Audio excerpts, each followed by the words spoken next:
What is up, everybody? It is draft day. Welcome to the 2026 MLB Draft stream here on Destination the Show. My name is Jamie Cameron, joined by Jeremy Nygaard and Theo Tollefson. What's going on, guys?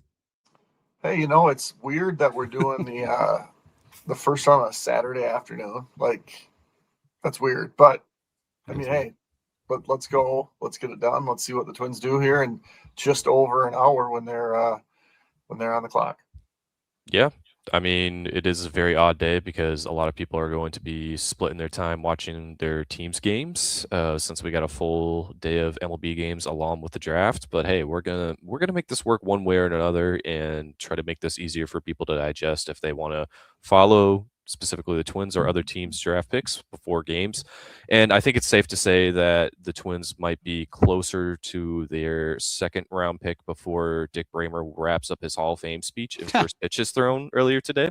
So there is that benefit for Twins fans that you will at least be able to see the number one pick without worrying about the game, unless you're at the game and you're really wanting to hear what Dick Bramer has to say for his Hall of Fame induction speech, which more power to you. Love it, guys. I'm so excited. This is going to be a marathon, though. I have a Mhm. 11:36 Central Time right now. We're going to be rolling through about 6 o'clock Central. So this is truly going to be a marathon. They have expanded day one this year, so we're rolling through 135 picks. Before we get into to speculation hour, because we do have an hour before the White Sox are on the clock, I wanted to kind of run through an overview of how we plan to spend our time today, and also walk people through the absolutely insane broadcast schedule that MLB has going on for the draft this year. So we've got an hour before we get rolling on picks here. What we'd love to do is we love having interaction during this time. So if you guys have draft takes, questions, players you want for your teams, throw those in the comments, throw those in the chat. We'd love to hear them. We'll feature a ton of those on the screen over the next hour as we get rolling. And then pick by pick analysis of the first 10 picks.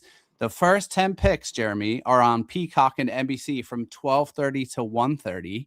We'll have breakdown on all of that. Then we move to MLB Network for picks 11 through 40 between the hours of 1:30 Central and 3:30 Central. And then we move to MLB.com for picks 41 through 135 from 3:30 Central to 6:45 Central. Could MLB have Unbelievable. could MLB have made it any more difficult No, to figure this thing out? and the whole thing too is like we don't actually know when certain picks are going to be made, right? Drafts, there we go. Drafts can happen quicker. Drafts more than likely happen slower. So it's almost like, is this going to be just all from a production thing where it's not, doesn't feel like super drafty? Well, it's not, because we're going to have to bounce around from this to that to this. So I'm watching on Peacock on my computer. Okay. And then I'm going to have to stand up and turn TV on to watch the next part, I guess. Oh, it's going to be a mess. It's going to be chaos. I cannot wait. Thank you guys for the comments. Thank you guys for hanging out with us. Keep them coming. I am going to ask a couple of favors of folks for our early folks who are joining us. This is like where's Steve's comment? This is our Christmas morning. This is our Super Bowl. This is something that's been kind of a year in the making in terms of preparation, draft board creation, writing, podcasting, all of the things. If you guys want a way that you can support our work and support the show, and you get anything from this draft bonanza that we put on every year, if you guys can, we got Flora asked in the comments, we'll get to that. If you guys can retweet or reskeet the link to the stream as Theo is sending them out, or as any of us are sharing them out, or you guys can just bring attention to the stream in any way, we would absolutely appreciate it. We were so pleasantly surprised a couple of years ago when we did this for the first time. We really didn't know what to expect, and we had this really fun, really awesome day of community and folks interested in amateur baseball, in the future of the Twins and in the draft, and that grew significantly last year, and we would love to grow it again this year. So anything you can do with that in mind would be incredible. Thank you guys so much. Jeremy, how are we feeling about number 3? What are we thinking, dude? My feelings haven't really changed a whole lot since we recorded the other night. Neither of Stevens. Yeah. What's up, Steven? Welcome. From the perspective of it's been a 3-man draft. It's Von Lackey has having his season really entered into that top 3. Knowing what the Twins like to do with their top picks, kind of going through like you mentioned a lot with last year, even with the Brooks Lee draft, there being some smoke that's not accurate late. To me, it's as simple as you take the guy that's left, take the hitter that's left at 3, sign him for probably right around slot, save a little bit of money potentially. And then go from there. There has been, I don't remember where I read it, some rumblings of the Rays, if Emerson goes, maybe doing something funky at 2. We never really know what the White Sox are doing. I don't remember who tweeted, Nightingale, I think, in the middle of the night, that they were still considering some other people. All of those to me are ploys to drive prices down. The White Sox making that trade last night, obviously. Let's talk about that. Gives you a little bit more. So let's talk about Oscar, the White Sox fan. Yeah, Oscar, what's up, man? Well, last night. First of all, welcome. Thanks for joining us. We super appreciate it. White Sox really have the power in this draft last night. For anybody who missed it, they made a trade with the Pittsburgh Pirates for a comp pick that was widely rumored to be available from the Pirates, who were seeking relief help. And Oscar or anyone, you guys can remember, you guys can remind us of the exact pick, early 30s, I want to say. That is going to add about $3 million to the White Sox overall bonus pool, pushing them, Jeremy, over $20 million, which is a record-setting bonus pool.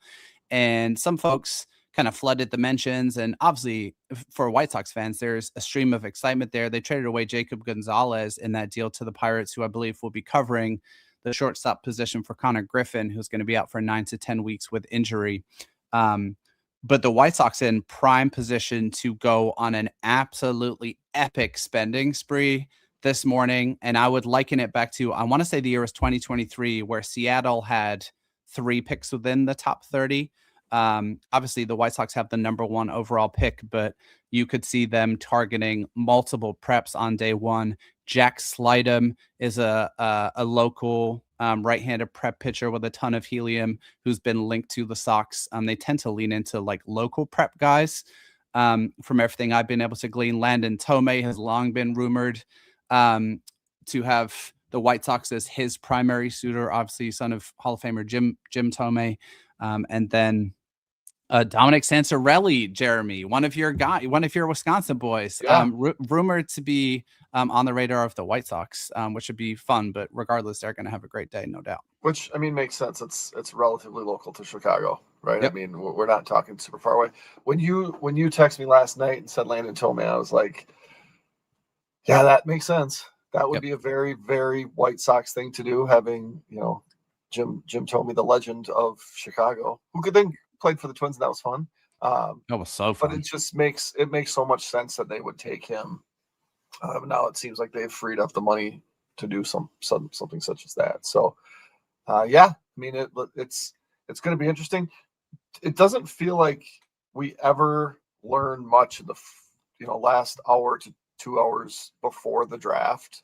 Historically, typically that's after a full day though of things happening. And now I feel like the draft picks have locked. You can't trade the ones that you could trade. That's true. As of 11:30. And so I don't know if because it's a shortened time, right? I mean, it's waking hours and we've had less of them today, that maybe we hear some stuff. But I mean, to me, I'm guessing it's probably pretty hush hush now until the commissioner makes the first pick. So it's interesting that you say that, and then I want to get to some more of these comments. It's interesting that you say that about a lack of intel, because I am inclined to agree with you. But what I would say, and I text you this morning, I also put it out on socials, we saw a lot of kind of creative mock drafting and rumors and speculation, right? In the last week or so, or I think what we dubbed it, Jeremy, was like in everyone's kind of penultimate mock drafts is where we saw, will Drew Burris go to the Twins? Will Tyler Bell go underslot to the Rays at 2?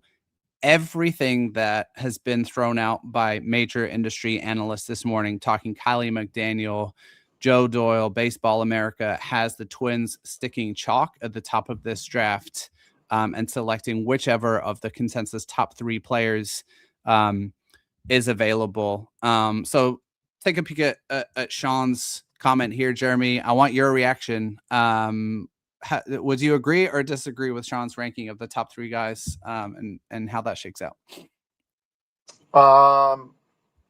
Yeah, I mean that's not how I would rank them personally. That's not how he's Team Rock. I think the Twins. I don't think that's how the Twins would rank them, and I think we talked about that.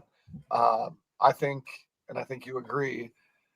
The Twins would order them Emerson, Cholowski, Lackey. I would order them Cholowski, Emerson, Lackey.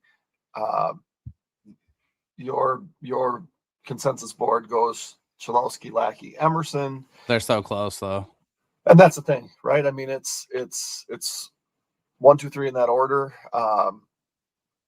But I don't remember who put it in their mock that said the Twins are in the best position. They don't have to have a preference. They just need to take the guy that falls.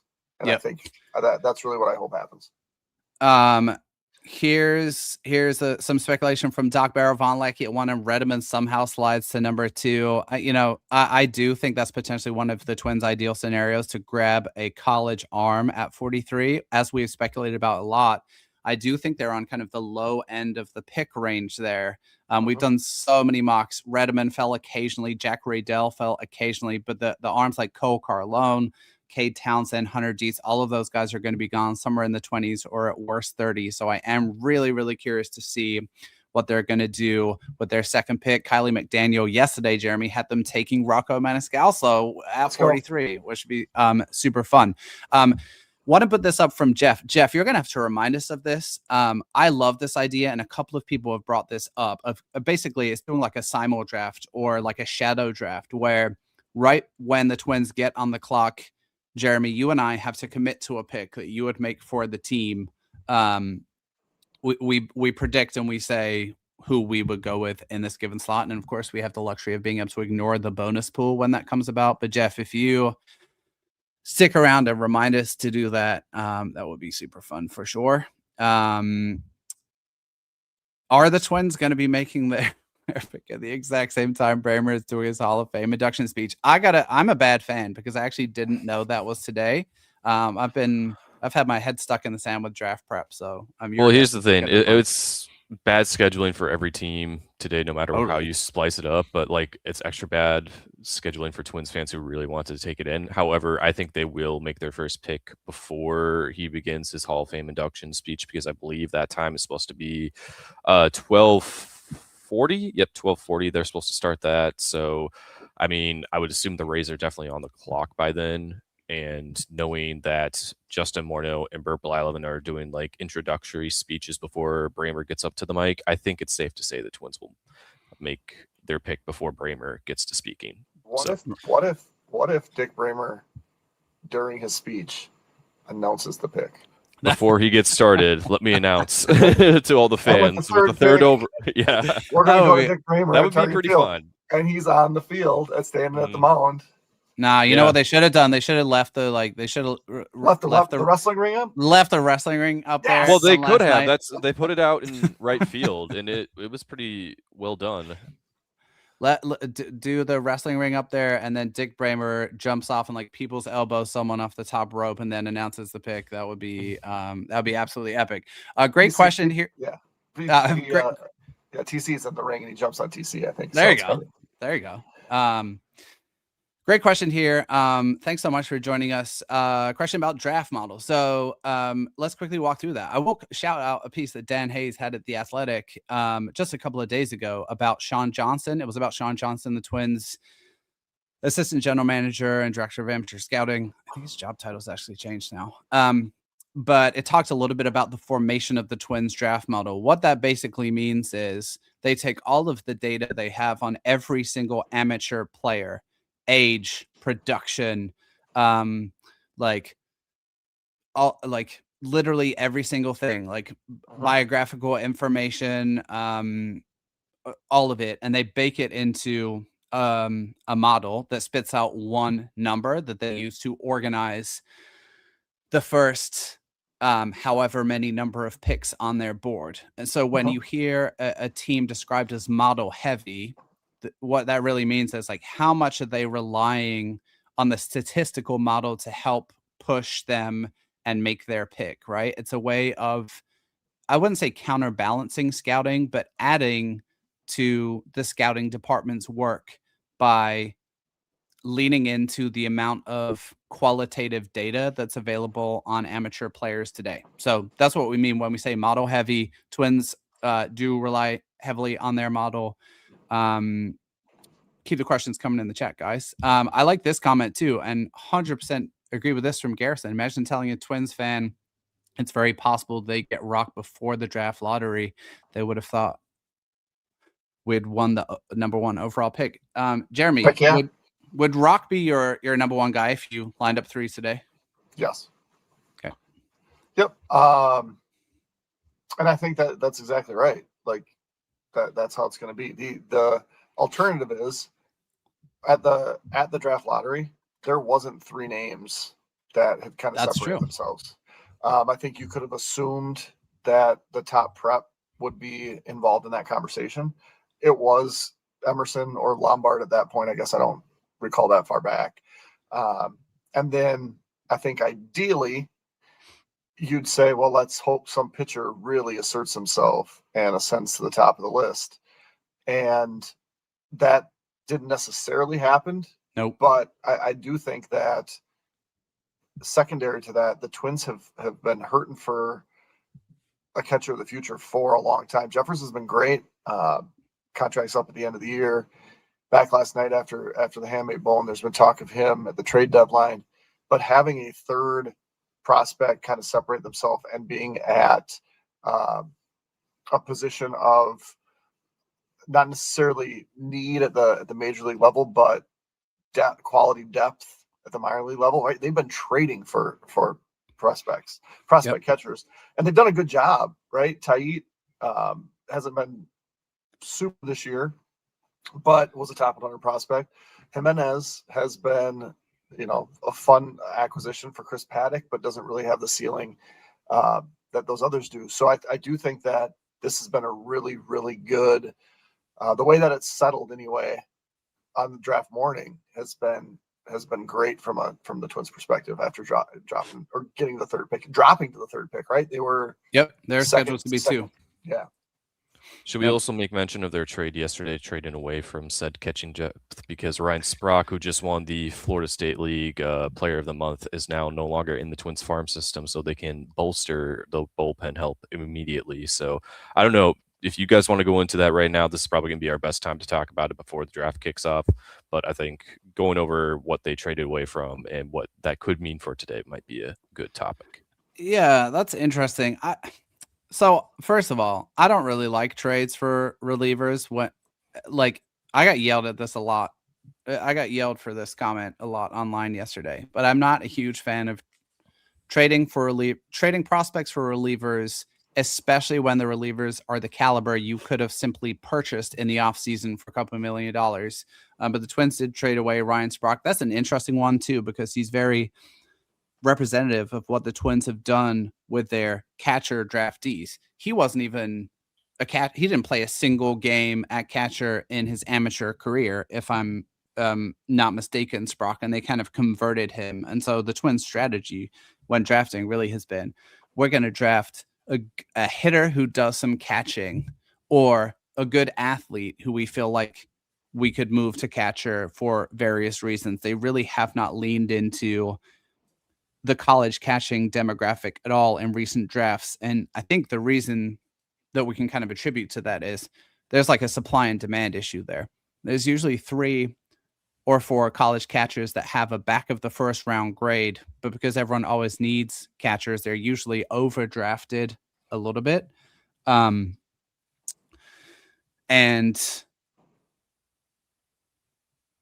the likelihood of talent and pick and positional value lining up for the Twins to draft a catcher has been so small. And so the fact that Von Lackey has ascended in the way that he has this year is honestly incredibly unlikely. Like if this is what light buying looks like for the Twins, then I'm fine with it. And I'd be curious for you guys' reactions too before we head back into the draft talk. But I don't love the process of not doing anything to help the bullpen in the offseason and then trading away guys that have been promising. And it's clear that the Blue Jays targeted Sprock because they also had to throw in international bonus pool money to make the trade good.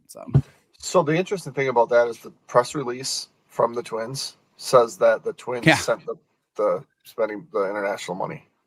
So, I mean, I think typically that's the most accurate, right? So are we sure? I mean, I'm pretty sure it's the other way. The Blue Jays press release had the opposite. So I think the Twins it was release was on their end. Yeah. Okay. Interesting. Yeah. And I'm very much of the opinion that it's silly to spend on bullpen help when you just don't know, because you can have a guy that's great, you can have a guy that's awful, right? The Twins' best reliever right now is someone that they claimed off the waiver wire. And so I don't hate this, just from the perspective of hitting prospects. The Twins have them, and they have a younger lineup. And Isprach, was he going to be a regular? If he's a catcher, that's kind of a surprising move. If he's going to be a third baseman, that's just deal from depth. So if they had Lackey today, it doesn't really matter. So I guess we'll see. But making that move at that exact moment is interesting. Yeah, I think when I saw the trade news yesterday, that's where my first one. It's like, oh, if we're trading from the catching depth, maybe there's more steam for Lackey to fall to 3, and they're going to pick him, and this becomes nothing. But getting someone like Tommy Nance feels like setting the floor in what it should have been in the offseason in terms of like how you build the bullpen back up. But we're getting it now, and they do need the bullpen help, as we saw in a game like last night.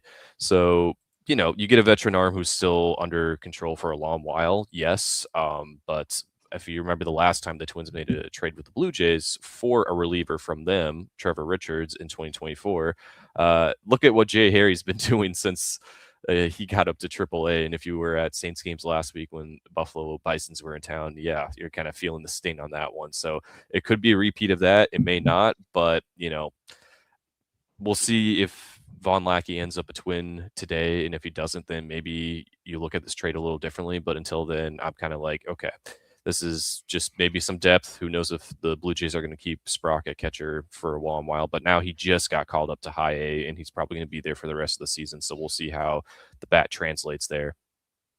We'll see. I'm always going to track the guys that the Twins trade away just because it's so interesting to me. Kyle asks, what do we think the first 5 picks are going to be today? Demographic wise, for example, 4 pitchers, 1 hitter. Here's my take, and you guys can feel free to disagree with me. I think 1 college pitcher, 2 college bats, and 2 prep bats. And I think any deviation from that would be potentially subbing out a prep bat for another college bat to make it 3 college bats, a prep bat, and a college arm. Do you feel confident in which the second prep bat is? No. Yeah. Okay. No, I've seen Booth. I've seen Lombard. Thank you. And those are really the only 2 I think in that kind of secondary tier. But no, not confident at all. I really think, guys, and we'll see. I mean, we'll soon see how this plays out. I think after about 10 picks today is going to be absolutely insane. I think we're going to see guys on the consensus board who are in the 60s and 70s and 80s and 90s drafted in the top 20 or 25 picks.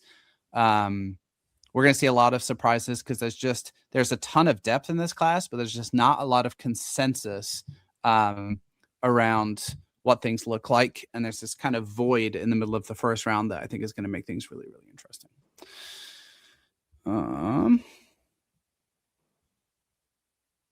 I think I agree with this from Tom. Love watching Sprock, but doubt the Twins miss him. The only thing I really liked about Sprock is good bat to ball skills in later drafted bats are harder to come by, in my opinion. So We'll see. There I was don't know. also there was an opportunity for the Sprocket shirts to take off at some point too, right? I mean, Yeah. great name, great nickname. Great name. I have not. Okay. After just I'm looking saying that right now. That would surprise me, Steve. I'm not gonna lie. He's hitting 255 with 10 home runs, 49 RBI, and 331 on base percentage. The OPS is at 770, which is a good season in Noah Miller's terms. But let's also remember he's in the PCL. This is true. Mm-hmm. All right, we're about to fire up this actual broadcast on NBC. I'm excited to not really watch it and to pay more attention to you, Jeremy. I was going to pay more attention to you. I was just going to get my news from you. Okay, while we're waiting for this broadcast to get fired up, why don't we also do a quick recap for folks of players, notable players who have withdrawn their names from the draft? Because it's already messing with my draft board this morning, and it's just useful FYIs in case anyone is attached to any of these prospects. So I think the biggest news of the morning was James Clark, who is a prep hitter out of California, currently committed to Duke, withdrew from the draft. He is number 47 overall by consensus, carrying hit tool in that profile. He and his twin brother are both committed to Duke. That's a massive get for Duke. 5-star prospect. Duke were not very good last year. So that's been a big one. Much earlier in the cycle, Will Yao, a shortstop out of Georgia who's committed to Virginia, withdrew. He was 101 overall on the consensus board. And then one that I think I texted you and Spencer Michaelis about, because I know he's upset about this one, Lucas Naraki, who we talked about actually just a couple of days ago when we did a couple of mock drafts. Left-handed pitcher and two-way guy out of Texas, a little bit undersized, but committed to LSU with a nasty fastball sweeper combination with some of the best spin traits in the class, which made me think he might be a good fit for the Brewers. Withdrew his name. He will make it to campus, Baton Rouge. So those are the major guys. Another LSU commit, Nate Davis, 145 on the consensus board. And then if we go down, another LSU college player, Steve Milam, shortstop and second baseman, 173 on the consensus board, will return to LSU for his senior year. So LSU already making waves. Jeremy, I think it's fair to say that we should expect several more notable prep prospects throughout the day to not be selected and to head off to campus. Would you agree? Yeah, and I think that's the hardest, or the maybe not the hardest part, but the most different part about like casual draft fans. In the football draft, there's a deadline. You declare, it's cut and dry. In the basketball draft, there's a deadline. Then there's a withdrawal deadline. Then there's the international withdrawal deadline. And there's a little bit of a gray area now with like foreign auto eligible draft guys. But for the most part, if you're drafting a guy, you're drafting him to sign the guy. There's not like we're withdrawing during the draft or after the draft. And in baseball, you have this where people announce that they'll withdraw and then still get drafted. You'll have where they formally withdraw, can't get drafted. And then you'll have my price tag is too high, doesn't get drafted. And then kind of like a passive withdrawal almost. So I think the most famous withdrawal, or the most memorable one, at least for me, was when Josh Bell tells all the teams prior to that draft, Great call. I'm not interested. My mom is a college professor, I think at UT Arlington. Yeah. He's committed to, I think, Texas. Don't draft me. And so teams kind of take him off the board, and it pushes himself into the second round, and he gets drafted and signs a giant bonus. So there's some shenanigans. You never know. And I do wonder, will this change next year? Like, will they change this where it's like draft picks are hard slotted, you declare or don't declare, or you're auto eligible or not eligible, but where there's just not this gray area. And I do think that would level, if one of your goals is leveling the playing field, hard slotting picks, making picks tradable, is a whole other debate. But I do think that the draft this year, at least the format of it and how teams operate, this will be the last year that we see it like this. Yeah, you know what, Jeremy? While you're on that, you should just add on a little bit of what you sent to me from Kylie McDaniel of ESPN yesterday, just around the amount of pressure being put kind of on this class, given the uncertainty around both like labor negotiations and like NIL. Talk a little bit about some of your takeaways from that piece, because that was super interesting. Yeah, so we've talked about it kind of just vaguely, because we don't know how NIL is impacting the draft. We don't know how the potential lockout is going to impact players just not being able to play. And Yep. I think even more importantly, not being able to have contact with the team that drafts them to help them develop. And so it's like, if what I'm going to do is plan to make millions of dollars playing baseball, but I can't be trained by the professional coaches next year as a high school guy or as a college guy, will that give me some pause in really when I sign my contract? So Kylie yesterday says, he says basically the ongoing CBA negotiations are impacting the draft, right? We knew that. If the draft is going to get shorter, bonuses might go down. So is this the last year that people can make their money? And then he opines that some third tier high school players, $1 million and lower, seem to be more signable. Just because it's like, if we can't, if I can't re-enter the draft for a few years and draft prices are suppressed, well, how will that deal with things? He also then goes on to say that some major college programs are borderline panicked, thinking they're going to lose most or all of their high school recruits, which is kind of the opposite, right? Of if he's talking about third tier guys, and now we're talking about whole classes. And then he says, in response, major colleges have been very aggressive in making NIL offers, right? And then he says, buzz from multiple agents has some middle round college players, think later third to fifth round, getting offered big money to come back to major programs for another year. And that makes sense to me. That makes it so much sense, where it's like, I don't know what's going to happen. So if you can pay my bonus to stay, I'm going to stick around for one more year and then do the draft. Maybe I lose signing leverage. Maybe that doesn't matter because it's hard slotted. I also wonder if we see, like, the first year that they introduced pools in the way that you could basically borrow from one slot to another, you had so many college seniors going really early, and a lot of people were like, the draft is being made a mockery. There's been made a mockery because we're not even drafting the players that we really liked. We're drafting 4 players we really like, and then 6 players that we're going to sign for 10 grand and then spend all our money in round 11. It was kind of crazy. But will teams do that just so they can push and try to take guys tomorrow when they have more clarity on, here's what we have in our pool, now let's negotiate what we can actually pay you later? And I guess that's not necessarily the truth, because we're not going to get through 10 rounds today, but there will be more clarity when the bulk of your money is spoken for with today's picks. I just think there's a lot of potential chaos, and you certainly have teams that will talk to other teams, where you just have those relationships, right? Where it's like, well, what are you hearing? What are you hearing? Here's what we're hearing.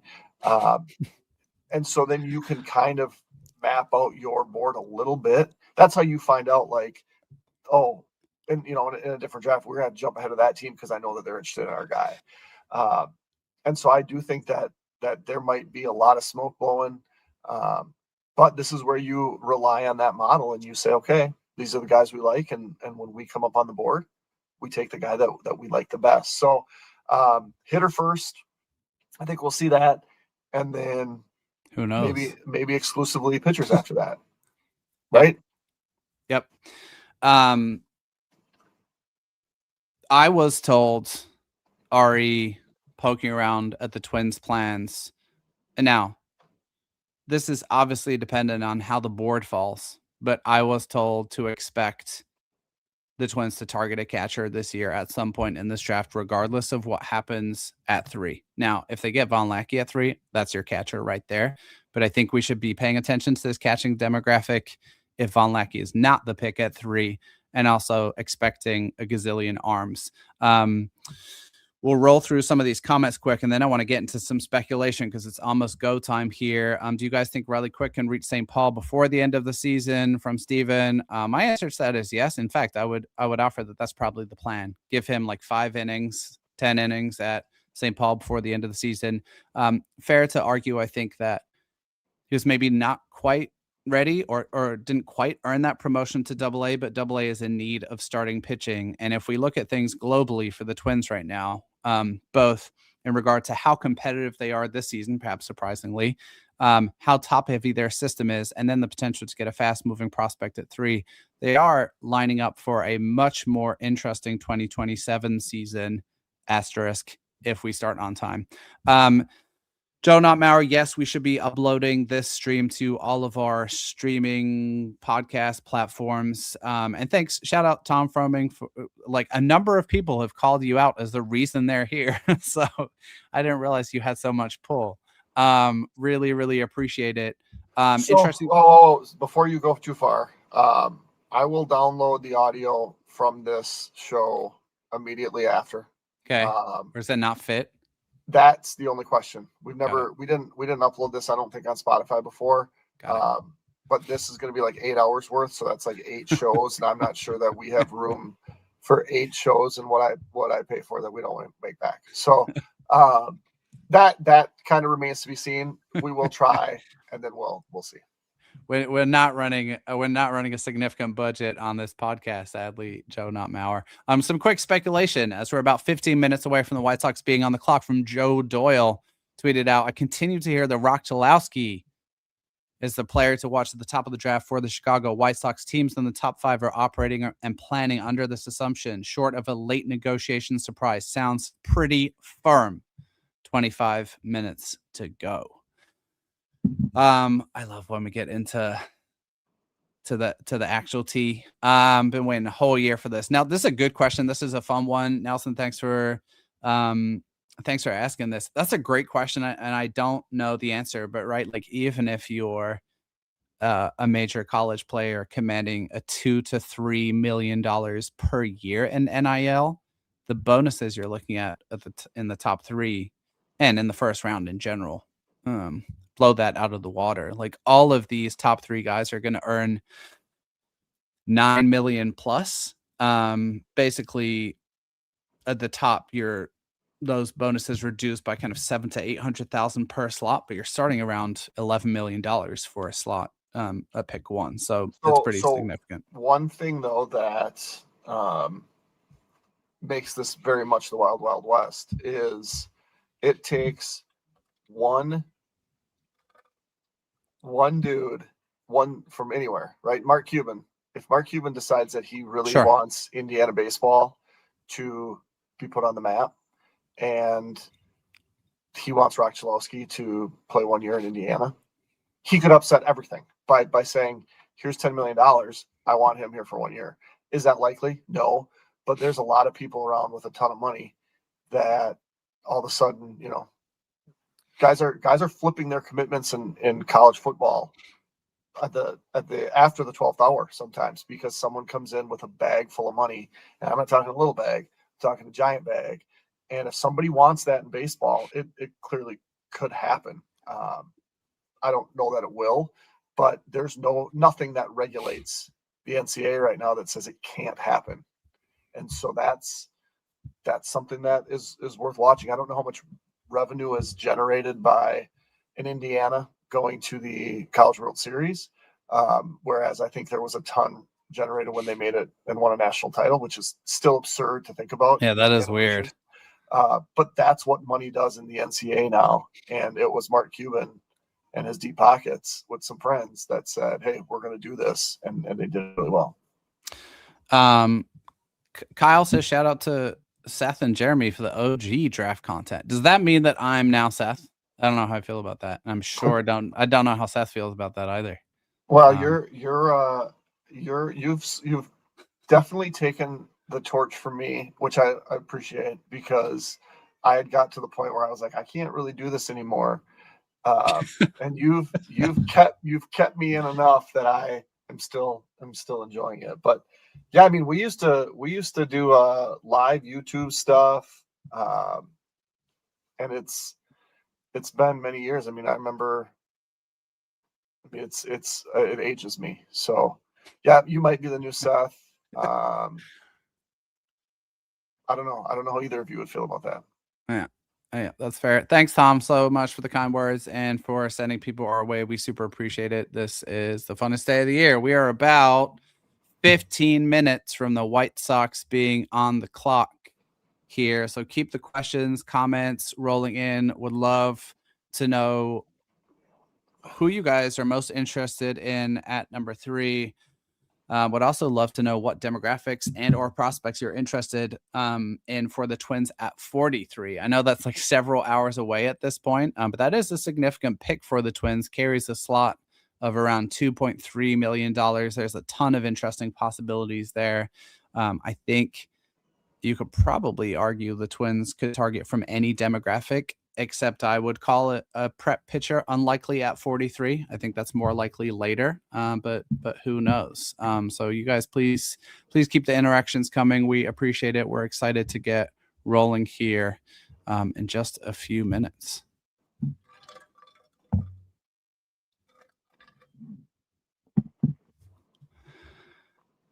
Allen Road Insider, a Leeds United fan, apparently has not started yet. We're about 15 minutes out. White Sox are on the clock at the bottom of the hour, is my understanding, and then we're getting 10 picks in an hour. So teams are going to have about 6 minutes at a time. Hey, I love this name, like the handle. Yeah, I thought you said Alan Roden. Oh. Cider.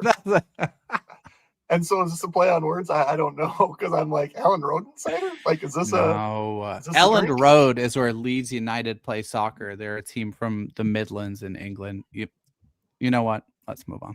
You know your soccer. I do. Is Wrexham for real? Oh God. What do you mean for real? Like for real annoying. Yes. Like they keep moving up? Well, they didn't last year, so anyway, I watched the first couple seasons. That's a good show. They're both kind of annoying. That they talk about themselves a lot. Do we think it's going to be Vaughn at 3? Okay, so let's do this. As we got a couple of minutes to go here, let's do updated percentages of what we're thinking for the number 3 pick, because I don't know if you agree. Well, I guess Jeremy, like, react to the statement. Rock going 1 increases the likelihood that it's Vaughn at 3 to the Twins, as opposed to Grady Emerson at 1. Would you agree with that? 100% agree. Yeah. Grady Emerson goes to, I mean, 90% chance Grady Emerson goes to if he's on the board. I don't know what the Rays do if Emerson goes 1. For sure. I mean, this is speculation. This is not any kind of informed insider source info.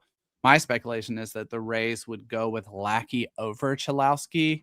The insider steam for a while was the Rays were heavily considering Lackey with their pick, regardless if he was available. But I also think there's a possibility the Rays do something weird and go underslot. Like I would, and you can again react to this one. I would see it as far more likely that the Rays go off board and go underslot and do something weird and quote unquote creative than the Twins do at 3. Would you agree with that or no? Yes. Yep. I would agree with that. I think the Twins for many, many years have despite what all the rumors have said, have really kept it simple when they've come on the board. Yep.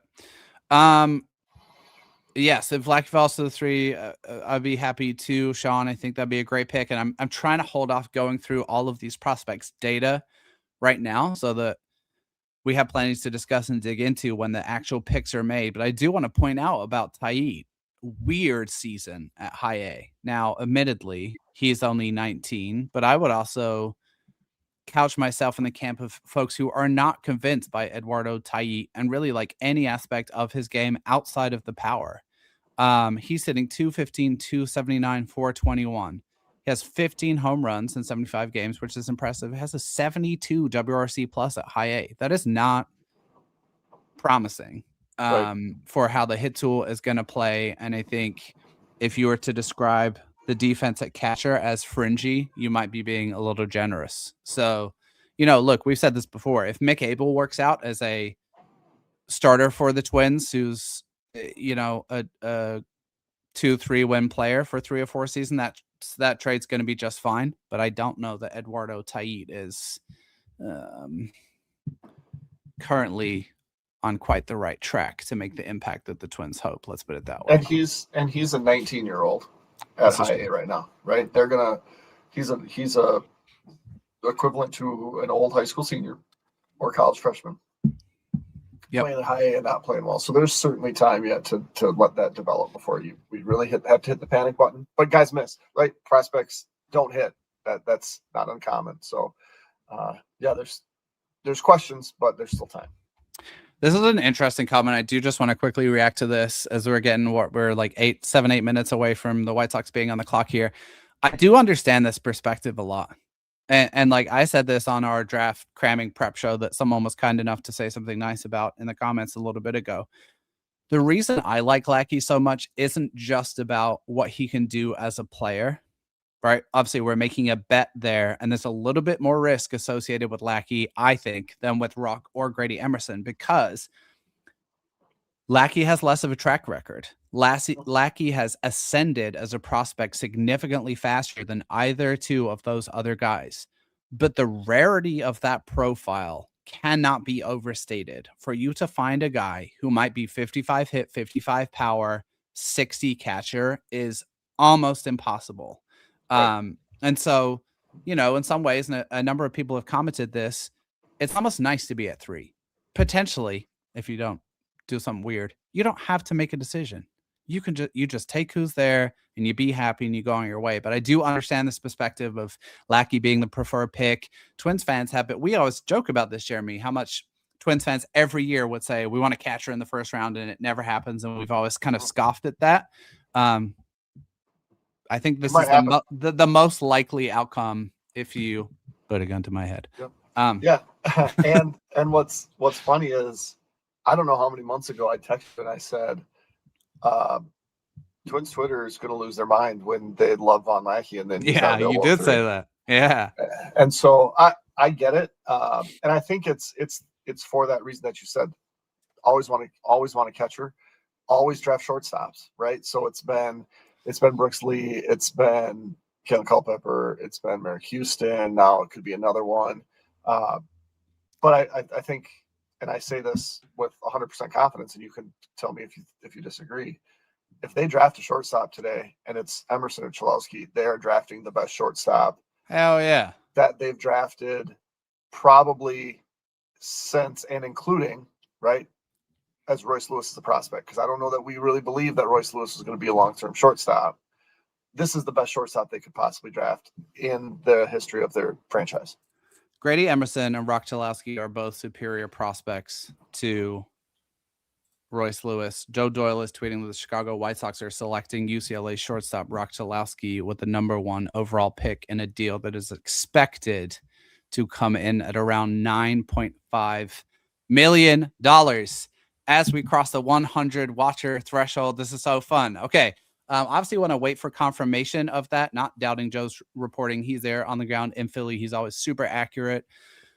Jeremy, your reaction to Rock Cholowski being the number 1 overall prospect? Just a bunch of noise and mess in the last few weeks that we've been wasting our time on, or do you think it was really a decision there? Yeah, nothing's changed since 2 years ago, right? Rock Cholowski was the best college baseball player as a freshman, or close. Award-winning for 2 years, didn't have to the standards that he's put on himself a great junior year, but because he was so far ahead, he just stayed ahead. He's going to be the starting shortstop for the White Sox at some point in 27. he's going to be annoying to Twins fans for the next 7 years or longer, right? Give him $9 million now, and the dudes try to sign him to a long-term deal before everything goes crazy. Ooh. Like, that's what we've seen. Like, he might have put his hand on sign a contract for like $120 million by the time this is all said and done in 4 months. So it's the right pick for them, and he will be a problem for the Twins for the foreseeable future. I will say, just to interject real quick, when the White Sox were in town at the start of June, we did hear some slight rumblings that they might be a little higher on Von Lackey than Rock Chalowski, but obviously that has changed or was just misinformed information at the time. So I kind of had it in the back of my head that could be a possibility and we'd be shocked. But that it's been tweeted out by multiple people now that it's looking like he's going to the White Sox. Seems like that's set and done, and this could be the most painful White Sox players towards the Twins since the big hurt. So we'll see. Okay, now that Rock Chalowski is off the board, I get to talk about how I don't like Rock Chalowski's swing in front of everybody. Yep, you've been telling me this for a long time. Let's answer this question quickly from Eric Nicholson, which I like this one a ton because we should entertain this.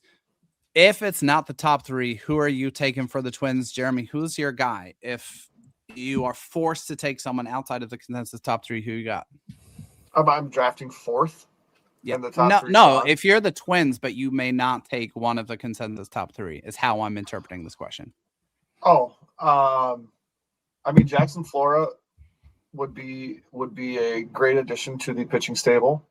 I'm more intrigued probably by the prep hitters, Booth or Lombard, just because prep hitters are like the success, the high end success of prep guys is typically higher than the high end success of a college guy. So that would, gun to my head, Flora would be the safest of those picks. EJ Booth or Jacob Lombard would be more entertaining picks. Okay. Let's see here. Thanks, you guys, for I'm going to call this out as another thing that's super helpful. If we are obviously paying attention to the stream, talking through, analyzing picks, trying to keep half an eye on this weird stream on Peacock. Anytime you guys see tweets from major industry sources around picks, speculation, anything that's noteworthy, feel free to throw it in the chat. It's a fun way to stay engaged. And it helps us keep up to date on all the information. Regarding Chalowski's bonus, 9.5, I think that seems about right. Wouldn't you, Jeremy? I think this is setting a new record by around $250,000-ish based on what Chase Burns, was it Chase Burns or Charlie Condon? One of the two was at previously. That Nelson says that seems a little low. What are your thoughts on the bonus? No, I don't think it's. I think it's about right. Low. It seems like we're always gonna break a new record by a little bit. We're always gonna take, because what was the slot for that? 11 something. Yeah. Someone can tell us in the chat. Always gonna save money. But yeah, breaking a record, that was to be expected. Anything more than that would be more than I would guess. I'm guessing the White Sox would have. It's hard to say. It's hard to say until we see who goes to and what they sign for, right? Because that's what you do. You're negotiating against the potential of having to go in the next spot. And if Chalowski wasn't going to go to the Rays, which I think we can confidently say that's probably suppresses his bonus a little bit. Okay. Now we're waiting for the Tampa Bay Rays to make their pick at 2. We've talked about this one a lot, and they seemed very keen on Lackey throughout the process. But I also do think that was kind of predicated on this historical pick, right, where they took, who was it? Tim Beckham over Buster Posey, and that turned out to be like the Rays' greatest draft bust of all time. And there's this inside their fan base thing that they are cursed at the catcher position since that. And so Von Lackey was the answer to that. However, I think it's fair to say, Jeremy, and you agree that Grady Emerson is the prospect who lines up more succinctly, let's put it that way, with their recent picks leaning into prep left-handed bats. Would you agree with that? Yeah, for sure.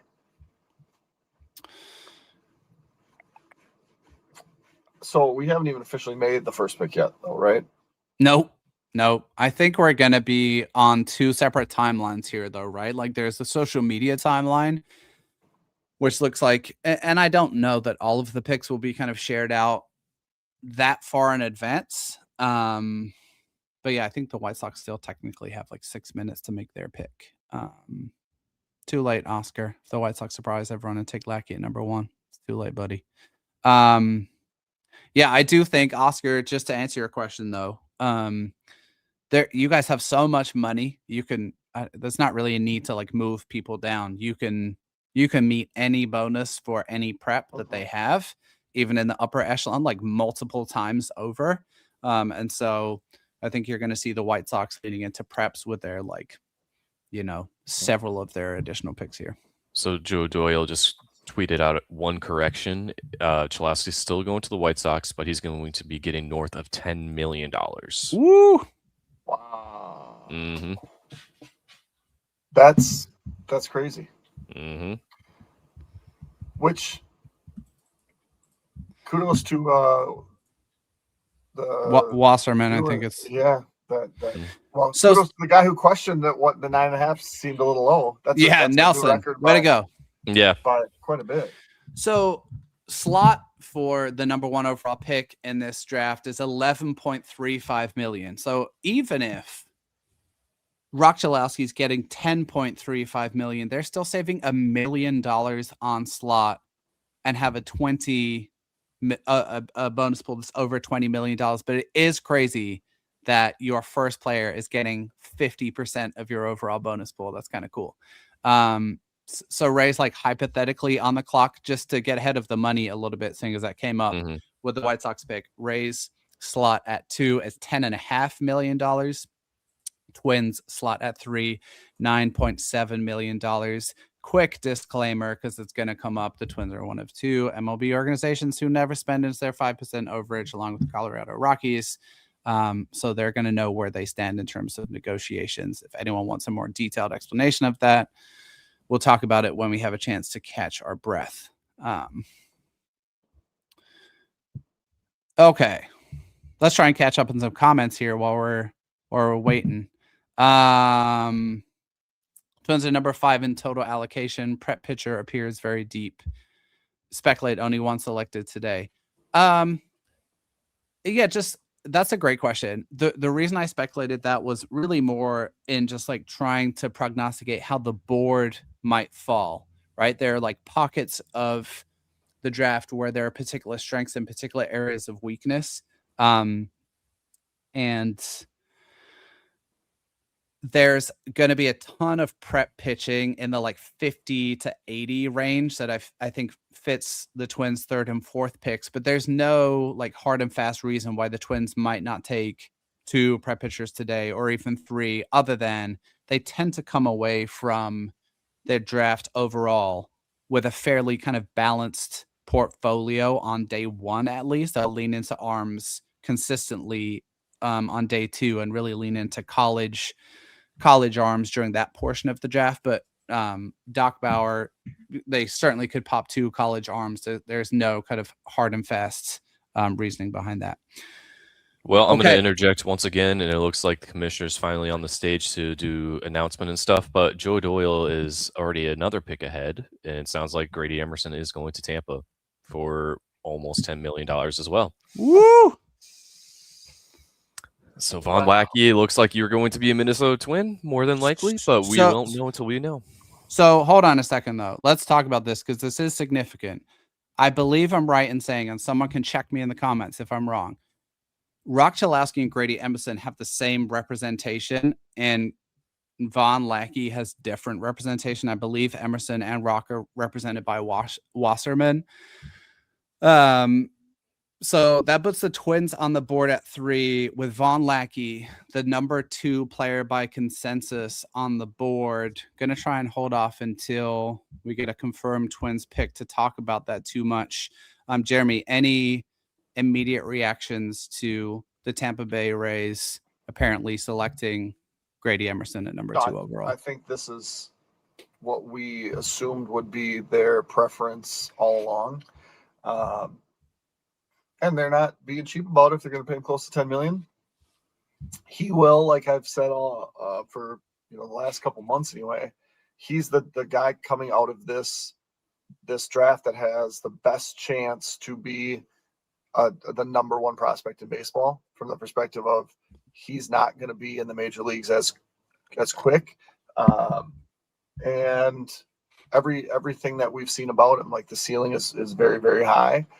And for a high school guy, the floor is also very high. So credit to the Rays for not overthinking this one. I mean, they love their demographics. They've done this before. And I think, if they would have taken Lackey, it would have been like, okay, that's surprising. But from an ability thing, this is just the highest ceiling in the draft. So good luck in Tampa. We'll hear from you in 7 years when someone's trading for you. Sean, indulge me to answer this question for just a second, because it is a particular bugbear of mine. Let's rewind to 2023, everyone. Keith Law said in his final mock in 2023 that the thought is that the Minnesota Twins would take Wyatt Langford and Max Clark, but definitely would not take Walker Jenkins, and that Jacob Gonzalez was a guy who was high on their board. I just don't put a ton of stock in his dope on the Twins. Look, is not supposed to be like disrespectful or calling someone out, but consistently he's not in tune or in line with what the Twins actually do. As we just got a little snippet into the Twins war. We got a snippet into the Twins war room, and the TV stream still has the White Sox with 4 minutes left on the clock. Yeah. Ridiculous right now. Oh, Lord. Anyway, I wouldn't put too much stock in the Keith Law mocks. I genuinely think he is less in the weeds in draft intel than he used to be. And if you have an industry analyst saying, I know what the Twins are going to do, my offering to you would be to not believe it, because the Twins are actually really excellent at not letting any of their draft steam get out there into the atmosphere. They will not tell you what they're going to do. They will not leak. It's just speculation.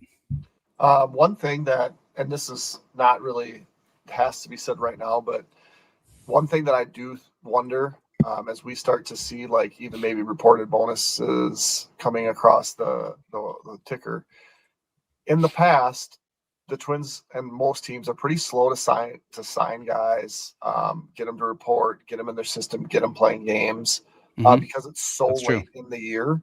I do wonder, with again the uncertainty of after November, if we see teams handle that differently, right? Where it's like, yeah, I know you just played a really long season, but we want to get you to our facilities. We want to get you playing some games, working with our player development guys. Because we're not sure when we're going to have this opportunity again. So I like if they draft Lackey soon, well, where's he going to debut? When's he going to debut? And I think the typical answer would be, let's give it some time. There's no rush. Mm-hmm. I feel like this year we might, not that it's going to be necessarily a rush, but just handled differently, handled more quickly to get guys into the system. Well, last year, like Merrick Houston didn't even start playing in Fort Myers until like the 1st of August or a couple days after that. So, and then he was only there for 2-3 weeks and promoted to high A by the end of the year. And just based on assumption, I would assume that would be the same case here for Von Lackey, that he's just going to finish the year in Cedar Rapids. And it's very likely he's on a much quicker trajectory to Wichita than Houston has been. But I guess we'll wait and see until we officially get the pick. I'm stressed. I am. I'm ready. This has been a long time in the making, and I am ready to know what this is going to be and who this is going to be, and let's walk through some of the scouting reports on the guys that went ahead of the number 3 pick while we wait. So Chalowski, I think, undersold value on defense. He's easily a plus shortstop, easily would have been the best shortstop defensively in the Twins system. His down season, 324, 52, 636 with 20 home runs, matching 12% walk and strikeout rates. He also has a superpower of getting hit by pitches. That was a 146 WRC plus for Chalowski in his quote unquote bad year at UCLA. So I do agree a lot with Jeremy in terms of a lot of that's been kind of prospect fatigue. And you hate his swing. I think that his swing, the way it's currently constructed, is going to struggle a little bit with really good velocity up in the zone because his rotation is kind of inefficient. But that doesn't mean he can't fix that problem. He's an incredibly talented baseball player. It has not inhibited him in amateur baseball a lot. Grady Emerson, UT commit, number one prep prospect for the 2026 class. He has been sitting in that slot from beginning to end. He's been famous as a baseball prospect since he was about 15. I think that his tools are undervalued because of his description as kind of like a polished player. Best swing out of the top three for me, left-handed also, the only left-handed bet of the top three. No doubt to stick at shortstop. I think the one question in Grady Emerson's profile is how much power is he going to grow into? Is it like 50 power? Is it 55 power? I think Eli Willits is a interesting comparison with some. The pick is finally in on the TV, guys, for the White Sox. Eli Willits is like an interesting comparison, an interesting comp for Grady Emerson with a little bit of tweaks. I think Grady's hit tool is a little better. Eli Willits is a little faster, so on and so forth. Okay, so Jamie, assuming that Chalowski Emerson go 1-2 and we have to shadow draft this, who are you taking? Just want to reflect on the fact that Matt Trueblood said I'm right about rock swing. Thanks, Matt. Why does he put it in parentheses? Like, I'm taking Von Lackey at number 3. Is that who you're taking too, Jeremy? Yes. Yes, clearly. Yeah, absolutely. This is the one, right? Like, this is going to be far more interesting at bad for Butcher Chalowski pronunciation. That's funny. This is going to be this is the one that's going to be lined up well. When we get to 43, it's going to be a mess, and we're going to talk about like 3 or 4 or 5 guys who might fit the bill and make sense. But I think this is somewhat of a no-brainer. We'll see how things shake out in the next couple of minutes here, guys. Everyone's talking about Manfred mispronouncing Chalowski's name, and I want to know. I have it on mute, so I really want to know how badly he butchered it. He butchered it bad enough for Rock Chalowski to be really, really upset about it. Yes, I can see that right now. as we cut to Chalowski crying, getting his draft moment. I love the draft moments, guys. I think they're so great.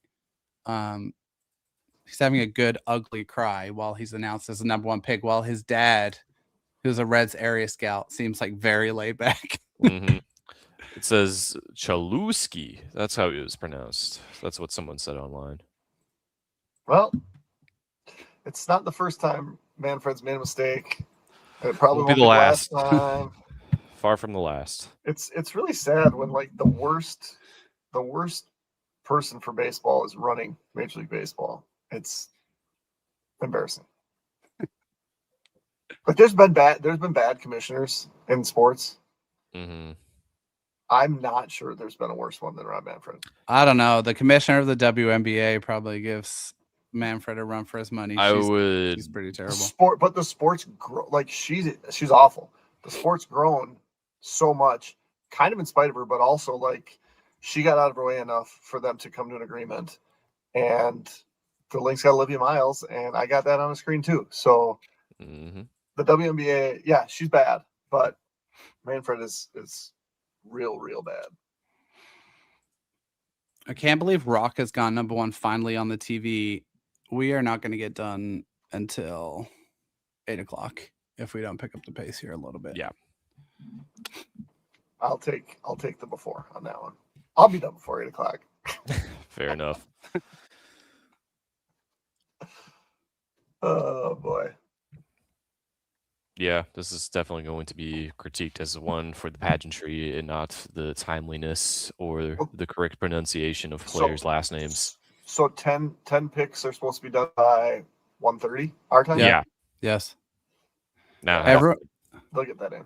while we wait on the Twins pick, everyone put your least favorite sports commissioner in the chat. I'll just say I think Goodell is worse than Manfred from my own point of view, if we're going to go there.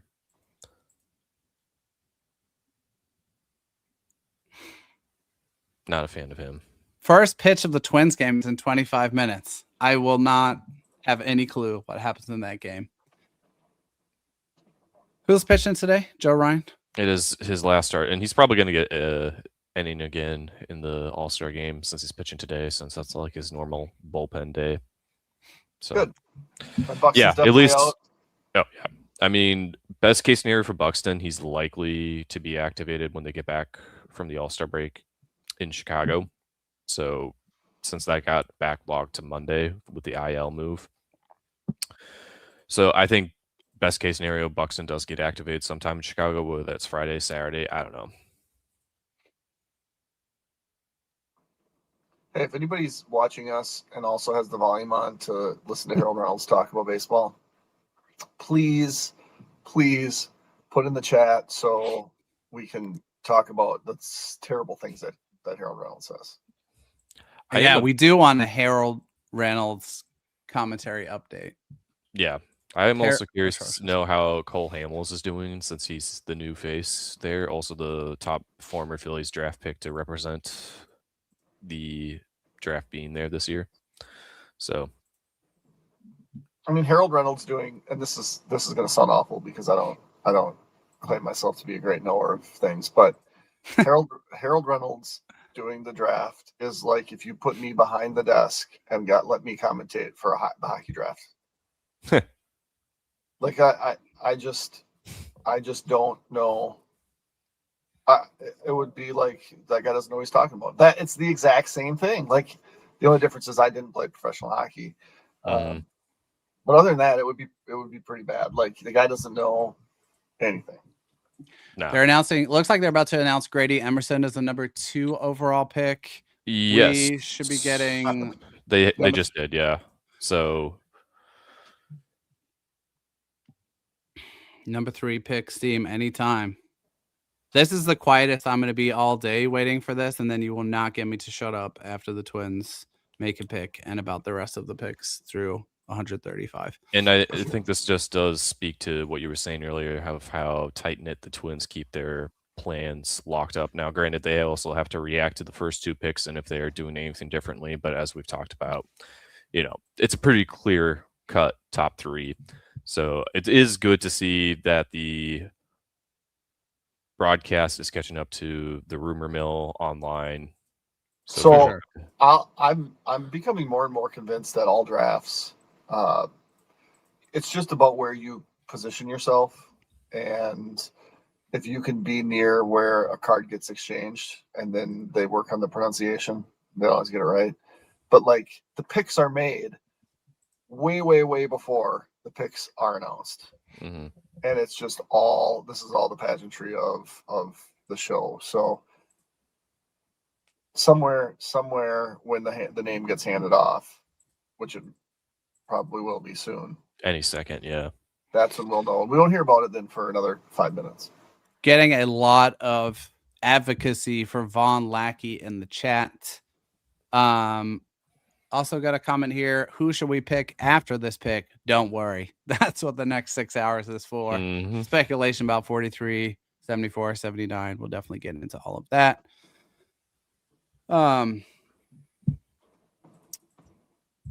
I have a theory about this that you guys can refute or whatever. I think all of the athletic writers are getting stretched over more and more content because they are struggling as an org, but I could be not this homestand, but the last homestand. I did like Dan was talking to us other writers about this, and that does definitely have some truth to it. But also the Twins did, as he wrote in the story, invite Grady to kind of just hang out with him during batting practice and whatnot. And since he's in Dallas Fort Worth a month or like 4 weeks before the draft, however you want to time it up, it was convenient for him to do that story while he was already there for the series, especially with Let's the off day. go. All right, we got to pick. Got it. Minnesota Twins are selecting Georgia Tech catcher Von Lackey with the number 3 pick in the 2026 draft. Get your reactions in the comments here, folks. Jeremy, your immediate reaction and take to Von Lackey being the pick. Yeah, they did it. They did the right thing. They took the guy that fell to him. The best catching prospect they've drafted since Joe Mauer. And I think the reality is that this maybe changes the outlook, and maybe already did yesterday, of how they handle the catching position here moving forward. Does this make Ryan Jeffers more likely to get traded? I think it probably does. It makes Ryan Jeffers more likely to not be back next year. Von Lackey, if it turns out he can't catch defensively for whatever reason, he is not like your prototypical catcher, right? He would be. He's going to be one of the best athletes on the field from just a pure athleticism standpoint, and he hits real well too. So I love it. He probably won't catch every day, right? The Twins have never done that with their guys, but he will be able to play positions like center field, right? I mean, center field. I don't think shortstop is out of the question. They probably put him more likely at third base, maybe stick him in the corner, just give him a break, but. He's going to be different than anybody that they've had behind the dish since Joe Mauer. All right, guys, put a quarter in me. I've got my Von Lackey spiel ready to go. Let's start with Von Lackey. A little bit of history in college for folks who are less familiar. So Von Lackey was a late blooming prospect. He did not have a lot of attention as a high schooler coming out of the Atlanta Metro. In fact, only had a couple offers, had barely played baseball until towards the end of his time in high school. Georgia Tech took a chance on him after he went through a massive kind of growth and athleticism spurt his junior, senior year. And I'm going to walk through his college numbers, and then I'm going to give you guys the real tea, his like under the hood college numbers from 2026. So Lackey started 36 games as a freshman. For folks not super in the weeds in college ball, not a lock that you're going to start as a freshman. So it's a testament to his kind of athleticism and how he caught on to the catching piece that he started that many games when he did. As a freshman, hit only 214, 330, 381, walked around 12% of the time, struck out 17% of the time, a WRC plus of 60, and just 4 home runs. As we get the announcement that Jackson Flora is going number 4 overall to the San Francisco Giants. We'll come back to that in a second, but we are going to spend quite a few minutes here just digging into Lackey a little bit more. As a sophomore, Lackey improved significantly, 347, 421, 500, a 110 WRC plus, 6 home runs.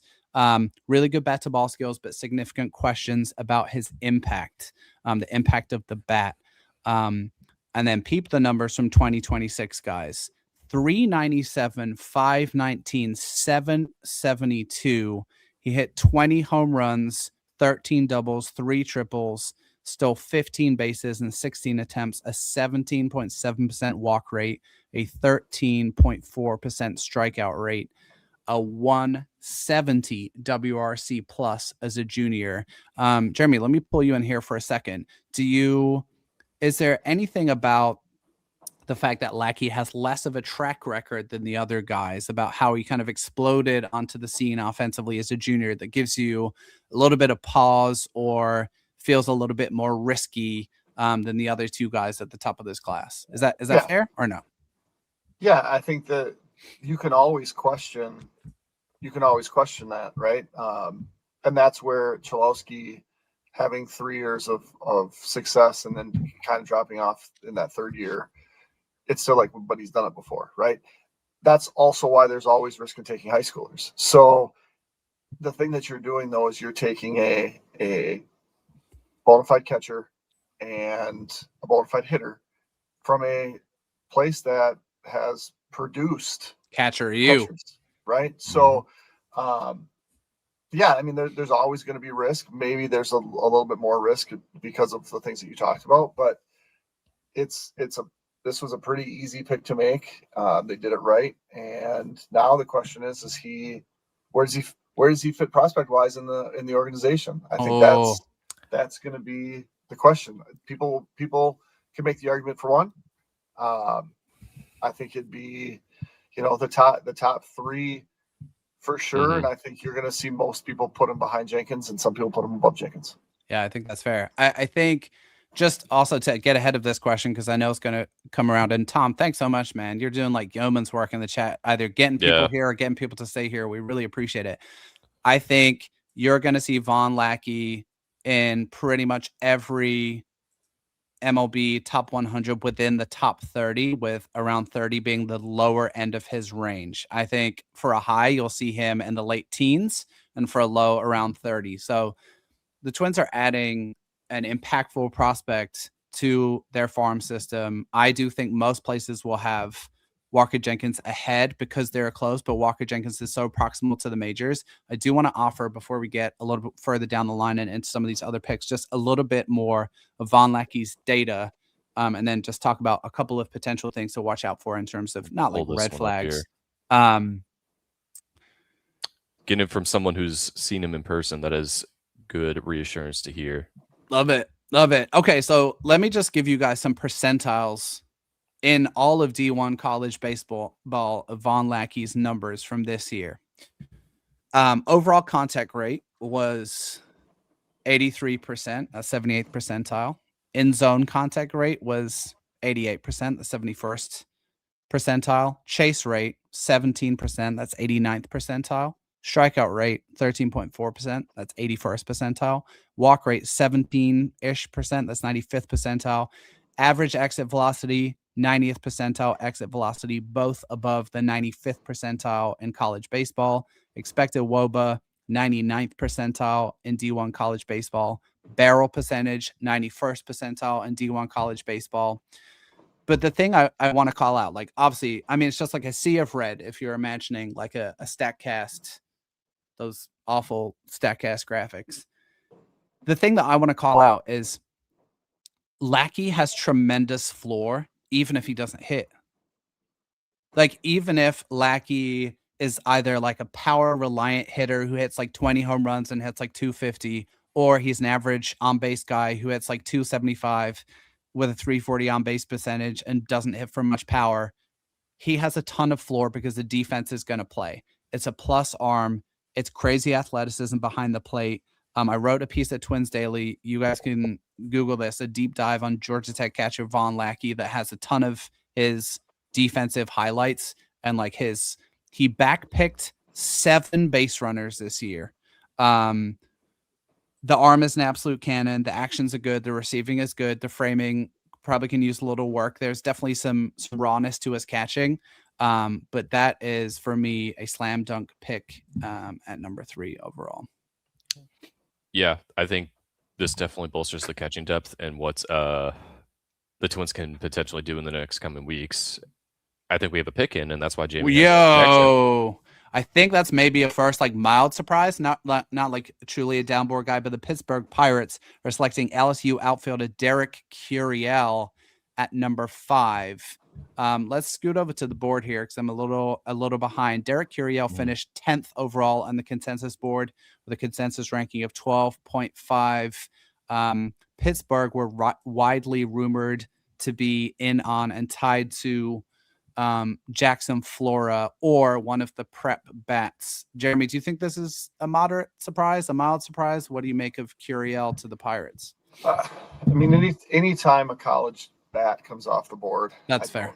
I don't know that we're going to be like, that's a huge surprise, right? It's the safest demographic. They had a ton of success with Hernandez last year, right? I mean, they could have went with another pitcher. But they've hit on prep guys, right? Connor Griffin down at whatever they took him 8 or 9. So I mean, it surprises me in that they went this direction because there were the type of player the Pirates have liked, obviously still available.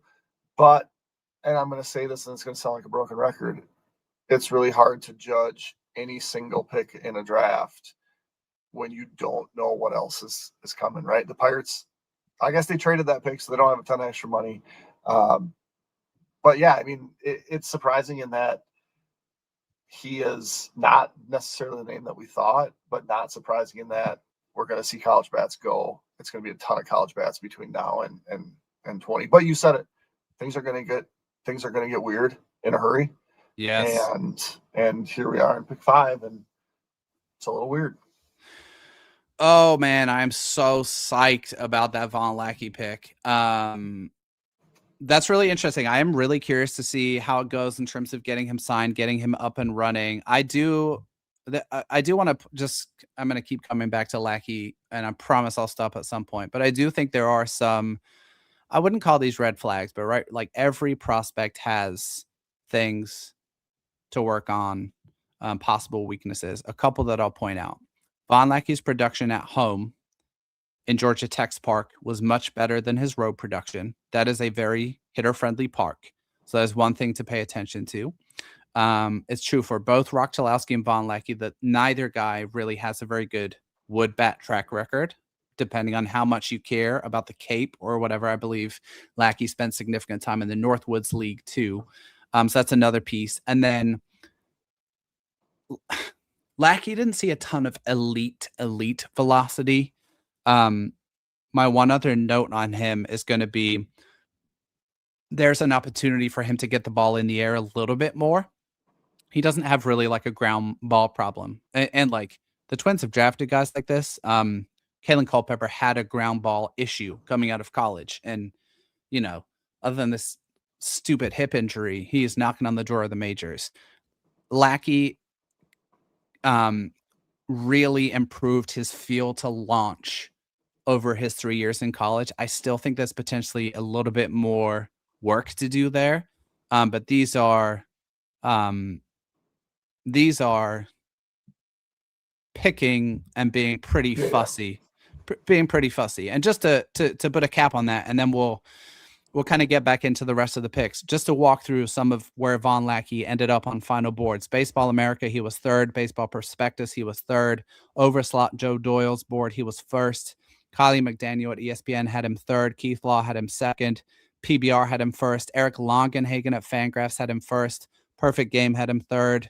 And Just Baseball had him 2nd. And then MLB Pipeline had him 3rd. As we learn, Jeremy, that the Kansas City Royals are selecting Mississippi Prep outfielder Eric Booth Jr. at number 6 overall, who's number 5 on the consensus board, a player that they were tied to significantly in the last week or so. Yeah, they've been an interesting organization to follow from a draft perspective because they've done it wrong and then they've made some really good picks. So I don't have any issue with them taking Booth at 6. I like this. Joe Doyle has Lackey moving as a top 10 of his rankings post draft, and Joe has been one of the high guys. I was interested and kind of pleased to see Longenhagen on the Lackey hype train too. So perhaps when we get into some more lulls, we're going to come back to do some Lackey scouting reports, the ones that are not courtesy of Jamie Cameron and courtesy of some actual industry professionals, and we'll sift through some of those along the way. But keep these notes coming, guys. Thanks, Isaac, for that. These are helpful. We want to stay up on all of these comments as much as possible, and we do seem to be picking up the pace on the picks a little bit now. So Booth, a pretty chalky pick. At number 6 to the Royals. I like that one. I mean, I think there's a little bit of we also have to do a better job, Jeremy. This is on me. I haven't really been sharing the scouting reports as we've been going here. So we'll do a little bit of an overview of these players for anyone who's unfamiliar. So Booth, left-handed hitter, listed at 6'205". Had a back end of the first round ranking at the beginning of the cycle. Really twitchy, committed to Vanderbilt, incredibly fast. Like he's a 70 runner. And for a lot of the cycle, looked like he had kind of 2 different swings. There's a batting practice swing where he's launching balls like 20 rows deep into pro stadiums. And then there's this kind of choppy, like imagine Byron Buxton when he first got to the majors. And it was kind of this ground ball, kind of more choppy, not loft-oriented swing at all. So a lot of folks think that Booth is going to have some swing work to do. Nightmare on the base paths, excellent range in center field. The arm's not great, but there's nothing he's not going to be able to track down in the outfield. And so the Royals are really leaning into a high upside pick. I kind of like that in the position that they're in. And I think you would be inclined this way too, Jeremy. Like, Yeah. If you've lost that first tier of college players, go get Lombard or Eric Booth and go for a superstar upside. Yep. It seems that they finally have let the failure of drafting Bubba Starling escape their memory and take a high upside prep. Dude, who was the AL Central? Who was the who was the pitcher that the Royals drafted who was an absolute bust? Asa Lacy, was it? Yes. You see 2020 maybe? That was a cursed draft. Yeah, he was bad. And they've missed. I mean, they've really had some eyebrow raising selections, but then they've drafted Bobby Witt, right? And they've hit on some guys. Here we go, Jeremy. Nelson, thanks for keeping these comments coming, reporting that Lackey's signing bonus will be $9.5 million. For folks keeping track at home, that's about a $250,000 savings on slot. That's around what we forecast and we talked about, and that's around what it was on the Overslot Draft Simulator for anyone who's enjoyed that tool. Just to put that in perspective and line that up for the rest of the Twins' day one picks.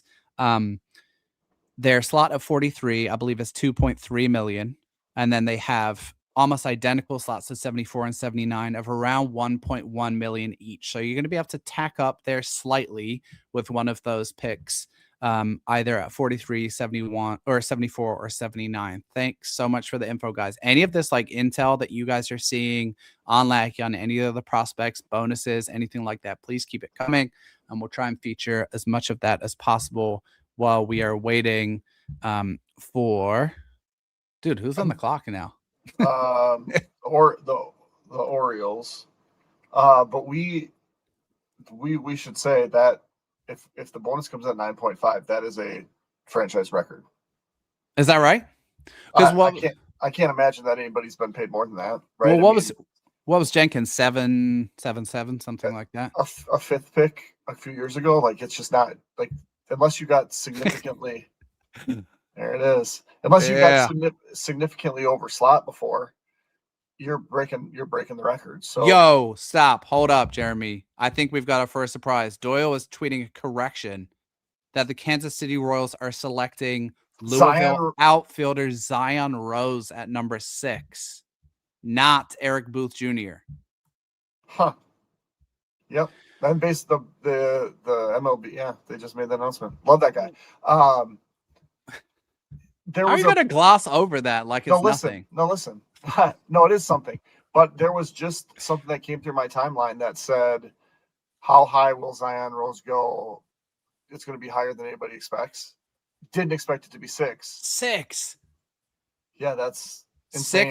6 is what. Okay, so I actually love Zion Rose as a hitter. Let's talk about him a little bit. He's 26th by consensus in this draft ranking. So you've got him going 20 spots higher. He was originally a prep catcher out of IMG. I remember this well, Jeremy, when we first started chatting draft. Zion Rose was one of your guys in that draft cycle. I remember distinctly. You're like, I love Zion Rose. Made it to campus at Louisville. They converted him to an outfielder. I think the only reason he was that low by consensus this year is he missed about half the season with injury. Still hit 417, 491, 646, a 147 WRC plus, 24 bags in 27 tries, 6 home runs. Here's the T on Zion Rose. He has the potential to be a hit power threat, in my opinion. He hasn't really unlocked the power because he doesn't really have a great feel to lift the ball. As much he does have a ground ball problem, but if you look at his batted ball data, that's some of the best exit velocities in the entire college side of the draft class. He has the bat to ball skills are really strong there. And so Kansas City here is making a bet that if they can tap into a little bit more loft, you have a hit power threat who potentially you can try out in center field, at least on the lower rungs of the minor league ladder. But I still think it's fair to say that Rose at 6 is a little bit of a surprise. Now it looks like Eric Booth Jr. is going to the Orioles. per Joe Doyle. So before Only we moves move on to downside. that, just the thing that kind of makes this all ironic is Zion Rose was a catcher in high school. Mm-hmm. I will, as a Twins fan and a follower of the draft, I wanted the Twins to draft Zion Rose as a catcher out of high school.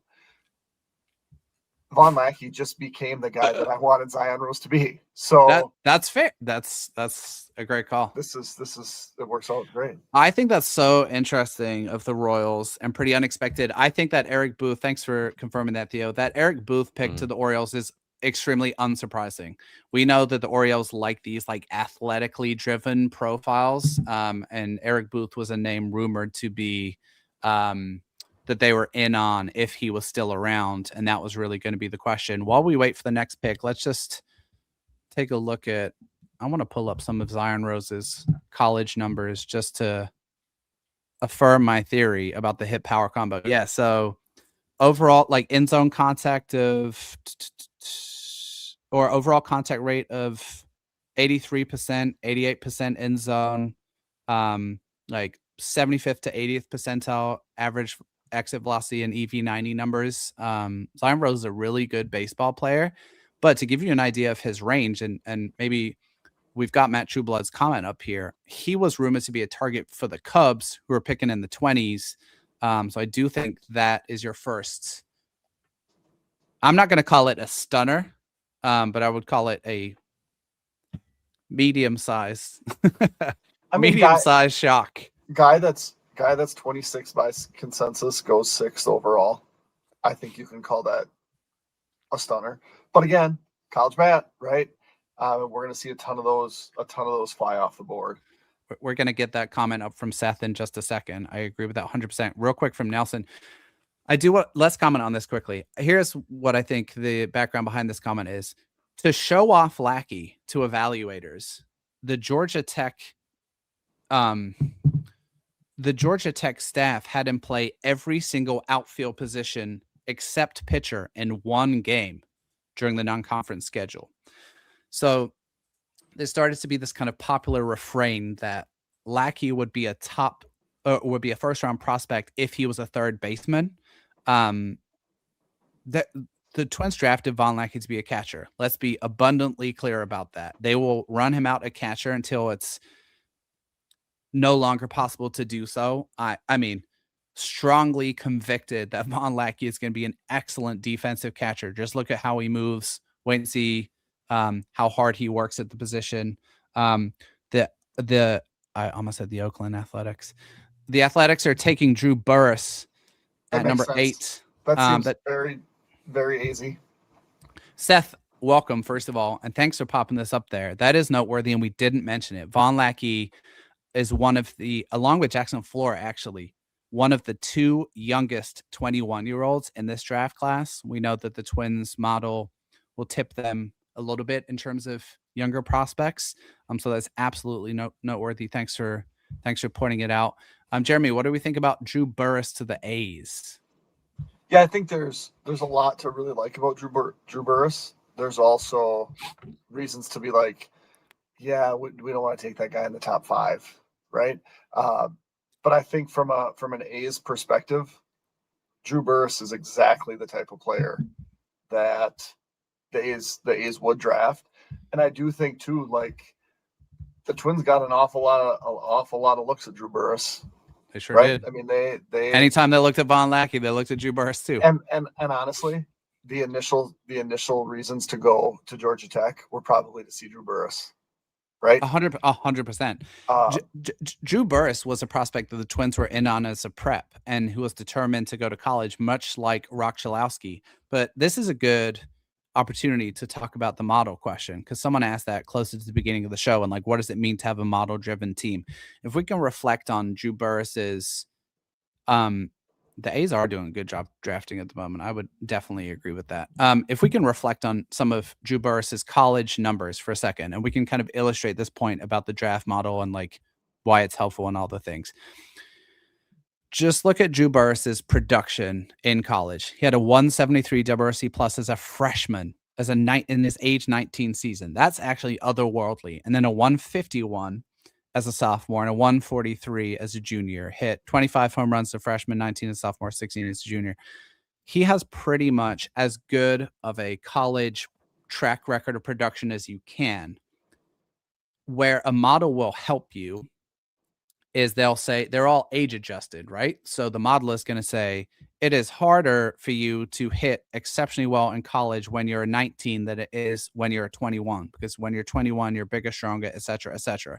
So it's going to add more weight to your production in the model when you're a freshman and when you're a sophomore. So the reason that Drew Burress, in addition to him being an excellent baseball player, pops for model heavy teams is because he performed so well in his first 2 years of college. So that's just something noteworthy about Burris. Jeremy, this is I'm going to call myself out for a double standard. I always say, like, I don't mind like a short player. Right. You just don't like that. I didn't like Drew Burris, but like I remember who was the Slade Caldwell was a guy that we liked. Kason Cunningham was a guy that we liked in previous classes. All like undersized hitters. Chet Williams. Why were we so down on Jet Williams? Why were we so down, or why was I so down on Drew Burris? Am I just a hater? Possibly. I think the reason that you were down on him is because while you may say that you don't dislike short players, you do dislike taking a short player number 3. Right? Yes. And that's why. Like, and that's like does the model, and like let's pretend I did air quotes there, take into account these other things? Wow. Harsh. Bit harsh. But that's the big question. Like Drew Gilbert. You feel like there's something holding them back, even though probably the most liked Twins player of all time, the most popular Twins player of all time, was a 5'7" outfielder. This is true. Right? This is true.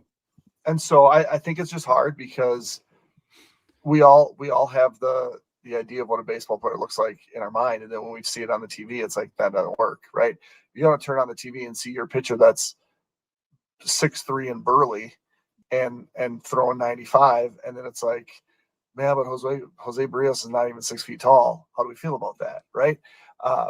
You want to see Aaron Judge in the batter's box. You don't want to see a guy that's a foot shorter. But then when they're successful, Jose Altuve, like Dustin Pedroia, they become cult heroes because they just don't look like the type of guy that should be doing it. What they look like is the type of guy that should be helping the soccer team, which lacks the best athletes in America because they're playing other sports. Yo, yeah, I don't know what it is, man. I do, and someone has reminded me of this, like the prospects I always try and like evaluate from like an asset-based perspective, right? And start by saying, what can this player do well? Because I really believe that is a way to do it. And there are prospects in every draft class who I'm like, can't get there. Jacob Wilson was another one who has proved me kind of wrong. Very wrong, both of us. The Atlanta. Okay, I like this pick a lot. And some people are gonna maybe say this selected a little bit ahead of where he's supposed to go, but the Braves are taking Virginia outfielder AJ Gracia with the number 9 pick.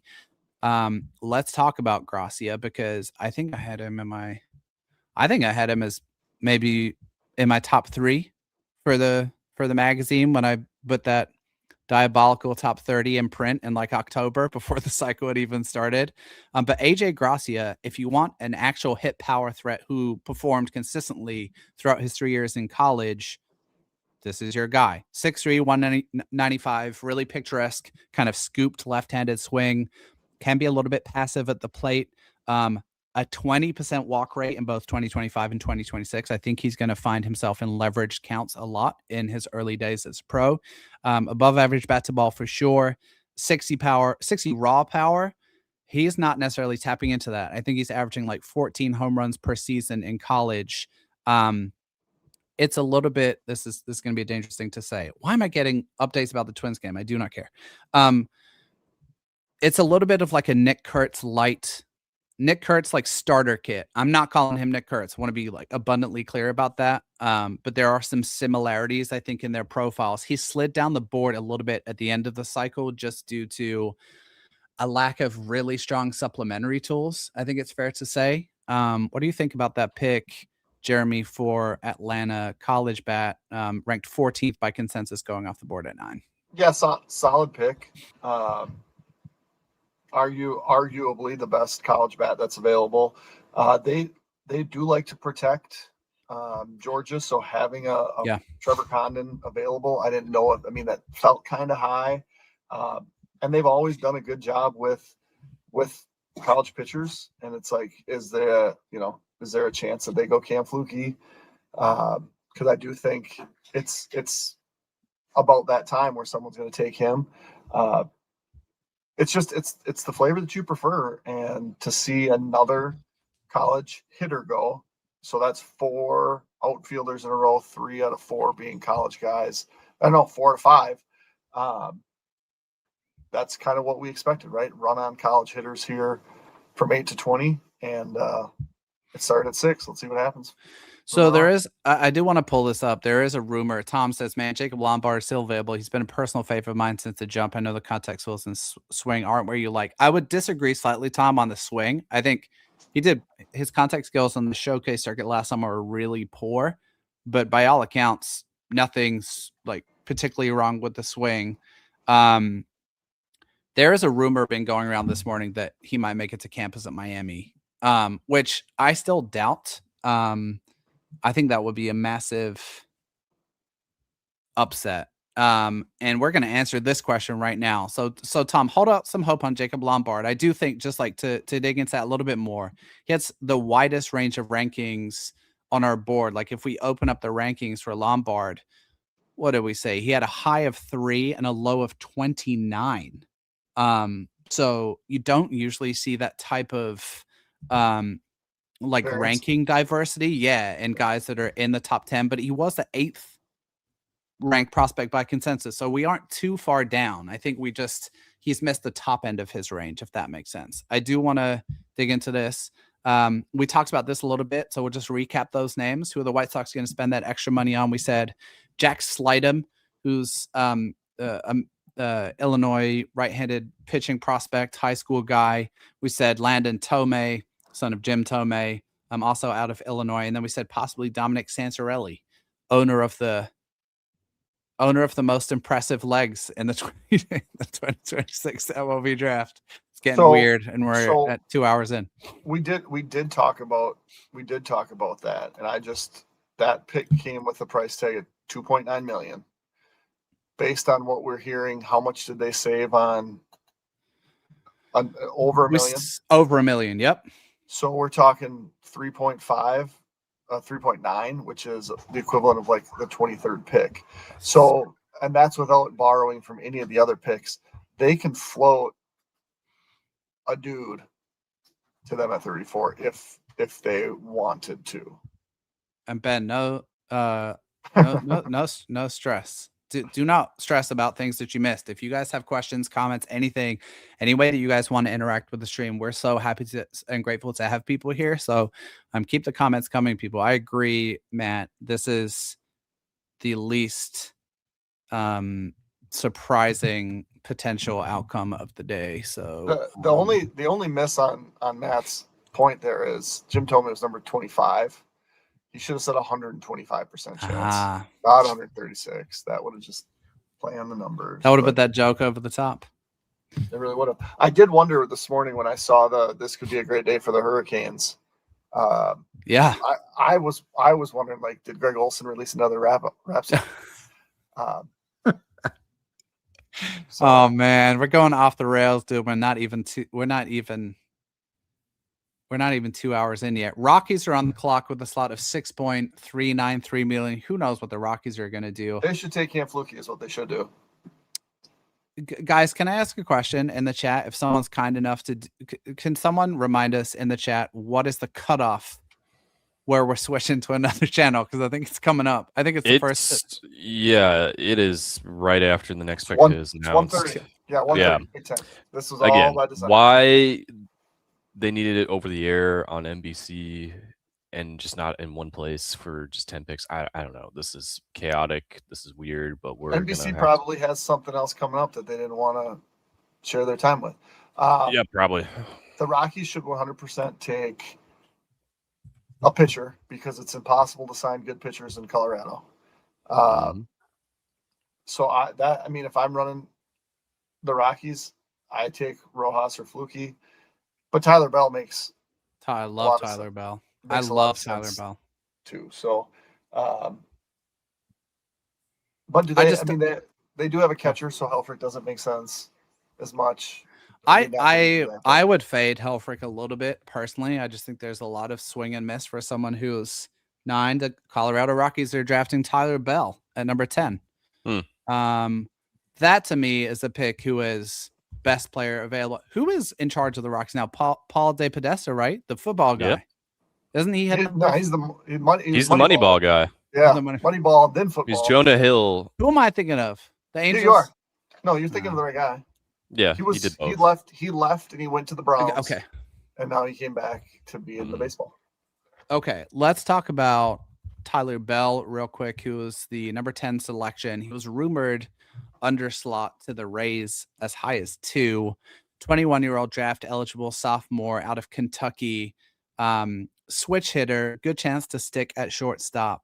Had a solid freshman year, but really improved as a sophomore. 41 games, hit 343, 510, 608, a 152 WRC plus, walked 15% of the time. He really, some like approach improvements for Tyler Bell really kind of fueled his kind of breakout. There is a little bit more swing and miss than is reflected in his baseline numbers, but he has a 98th percentile chase rate in D1 baseball, and it's some solid kind of above average impact too. So you're maybe looking at a guy who can get to like 50 hit, 55 power, stick it short, and as a switch hitter, that's pretty valuable and exciting.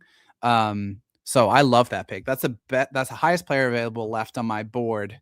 Any got a problem with that pick, Jeremy? Would you have gone pitcher for the Rockies? I mean, I just think it's really hard for pitchers to go into Colorado. Do you think that if Tyler Bell was healthy all season, that he is getting picked now or getting picked earlier? That is a great question. Because he missed a significant chunk of the season with the shoulder injury, right? Yeah, he missed about a third, I want to say. And it was diving for a play in the infield in like the first game of the season. I don't know. It's hard for me to envision a world in which he gets pushed that much higher up. Like, was there a chance that the Rays cut a deal with him or he goes a couple of picks higher? Sure. But I don't think an extra 20 games of Tyler Bell producing how he did would have been enough for him to threaten the top 3 because his supplementary tools just aren't as good. If you look at Lackey and Emerson and Chalowski, you're talking about guys who all have a chance to have plus defensive ability. And I don't think that's Tyler Bell. I think he's more of like an average defensive guy and like a guy I would be thrilled with if I was a Rockies picking in that spot. But yeah, I don't think so. I just, whenever you have an injury to a like a shoulder, right? I just feel like you're maybe coming back not the same player that you were before the injury. And he's going to get plenty of opportunities to show if that was not if he was more valuable than that. So now let's look at that. 1, 2, 3, 4, 5 out of the 6 last picks have been college hitters. And this does not surprise me. This is the trend that I think is going to continue. I saw an over-under on college pitchers going in the first round at 1.5, which is a number that just seems to get smaller and smaller every year. But that's still kind of wild to me. But I think what you're going to say is you can pay a prep pitcher. Did I say college pitcher? I meant prep pitcher. You can pay a prep pitcher kind of back of the first round money in the 50s and 60s. And that's the trend I think that we're going to see continue here. I got another pick for you. Okay, let's go. Sorry to cut across you, Jeremy. The Washington Nationals are selecting Texas A&M infielder Chris Hakopian with the number 11 pick. Chris Hakopian, number 11 by consensus, actually. First time we've had kind of a board match here. Transferred to Texas A&M from Maryland. And this is like a new trend in college baseball that I'm noticing. It's like You're a guy who performs at a smaller school for 2 years and then transfers to a bigger one for their draft eligible year. 165 WRC plus at Maryland as a sophomore. Legitimately a hit power threat. We really struggled with injuries this year. Had some back problems. Got hit in the face by a 95-mile-per-hour fastball. Fringy defender. Average runner. You're betting on the offensive skill set here. Did just fine with Texas A&M in limited action. I think it was 40-ish games, hit 319, 405, 578 with 11 home runs, walked 13% of the time, struck out 11% of the time, can pretty much get his bat on everything. What do you make of that pick, Jeremy, at 11? Yeah, solid pick. You're like, I don't care. But I want to talk about the Angels, because the Angels are always really interesting in that they don't really go by the board. They go by someone that they can move up to the major leagues as quickly as possible. So who is the closest to the major guy available right now? Because I want to talk about this before it happens. The Angels are on the board. Angels are on the board at 12. They do have a new front off. They do have a new executive over this. I don't know. We could say like a pitcher like Liam Peterson. You could move quickly. So that's out the picture for you. You don't anticipate them doing the exact same thing. I guess I'm questioning it. What about Ace Reese? Ace Reese is like a SEC track record slugger who they can move really quickly. One of the college arms, Hunter Dietz, Cade Townsend, one of those guys potentially. I think a college, if they were to employ that same strategy, it's a college hitter or a college pitcher, they're convinced is going to move really fast. One of those two demographics. Right. I mean, they did it with, it's so many, and there's a chance, slim, but there's a chance that they could have this guy in Minneapolis tomorrow, right? I mean, I'm kidding, but they've done that. They have done that, and it does not work. 5 years. It does not work. Yes. Thank you, Tom, for that. While we're in a little bit of a lull here, and I think we're about to actually switch channels too. Oh God, dude, are you kidding me? The Angels are selecting Jared Grindlinger at 12. That is a complete departure. Okay, we'll get back to that in a second. I do want to call this out because Tom's kind of like our helpful like chief operating officer in the chat. Ways that you can support this show. If you really want to help us out and do us a solid, retweet a link to the stream, share a link to the stream, tell folks that you're enjoying it, and then like or subscribe to Destination the Show on your preferred podcast platform of choice or on YouTube. This is really our like Christmas Day. It helps us to grow the show and reach more people and create more community around amateur baseball in the draft. So anyone who chooses to do that will be warmly appreciated. Thanks so much. And I'll also keep pushing out some reminders of when the next Twins pick is coming up if people want to join in on our social accounts. So I know for the time being might not be as much interest if you want to watch the Twins game for a time being, but I mean, we are probably your best source to come find out about these guys the Twins are looking at, especially after the first pick. Because obviously a lot of people knew about Von Lackey and knew what to expect there, but I know even myself after that, the names that could be coming up in this draft class are a little unfamiliar to me, and I don't know their tools and sets as well. So again, Jeremy and Jamie are the guys. If you really want to know who they're putting into the system and who's going to be either playing or not playing in Fort Myers before the season is over, this is the place to be. Apparently, I sound like a grandma from the Bronx, according to this person multiple times in this chat. I don't know. I don't know if I can like agree it, because if you listen to certain words, Jamie says, you will still hear his British accent come out. Let's talk about Jared Grindlinger. Oh, we have another pick. Oh, this is my favorite. Okay, well, we'll do this first. On your document, change Grindlinger from 13 to 12. Thanks. Two-way type guy, young, reclassified, grew up just down the road. Like Huntington Beach and Anaheim are next to each other on Google Maps. Yep. So he's got a ways to go before he makes it there, but going to be a great prospect. Do they want to try to develop him as a two-way guy? I don't know, but they have plenty of time to figure it out. I don't know what happened at 13 with the Cardinals, so please tell me. Question for the chat before I talk about pick 13. If anyone can tell us, how was Jared Grindlinger announced on the broadcast? Was he announced as a pitcher, a hitter, or a two-way player? that would be super appreciated. The St. Louis Cardinals are selecting high school outfielder Trevor Condon with the number 13 overall pick. I love Trevor Condon. He is a pain, and I mean that as a compliment. Let's talk about Trevor Condon for a second. So he's out of Etowah High School in Georgia. Just like a ton of tools. If you want a comp, it's kind of like a starter kit for Pete Crow Armstrong. He's an undersized guy listed at 5'11", 180, committed to Tennessee. Double plus speed, a little bit of a weird swing situation where he does this like really elongated load, but he has really good bat to ball skills and has gotten into some additional impact his senior year of high school.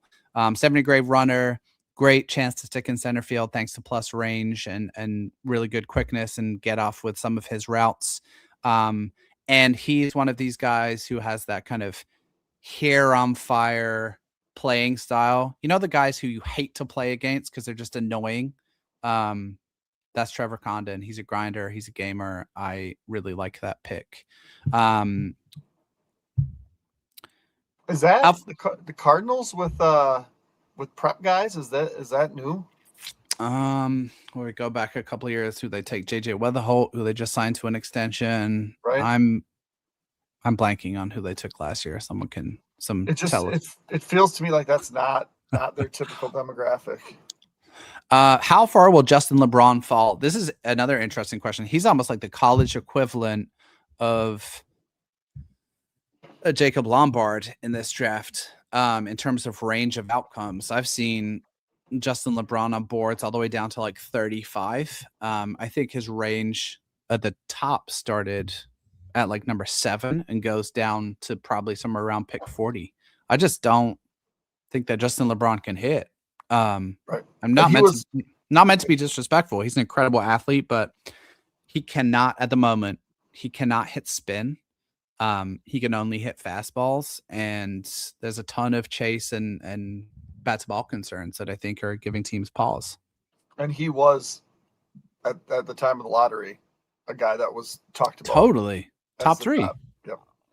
Top 3 possibility. Okay, so they just got the Nationals on the broadcast. I have switched over to the MLB app, I guess, on my TV situation here. So I don't know if they're still streaming on Peacock, but I jumped over. Highest names on the board with who's coming up to pick. Let's see.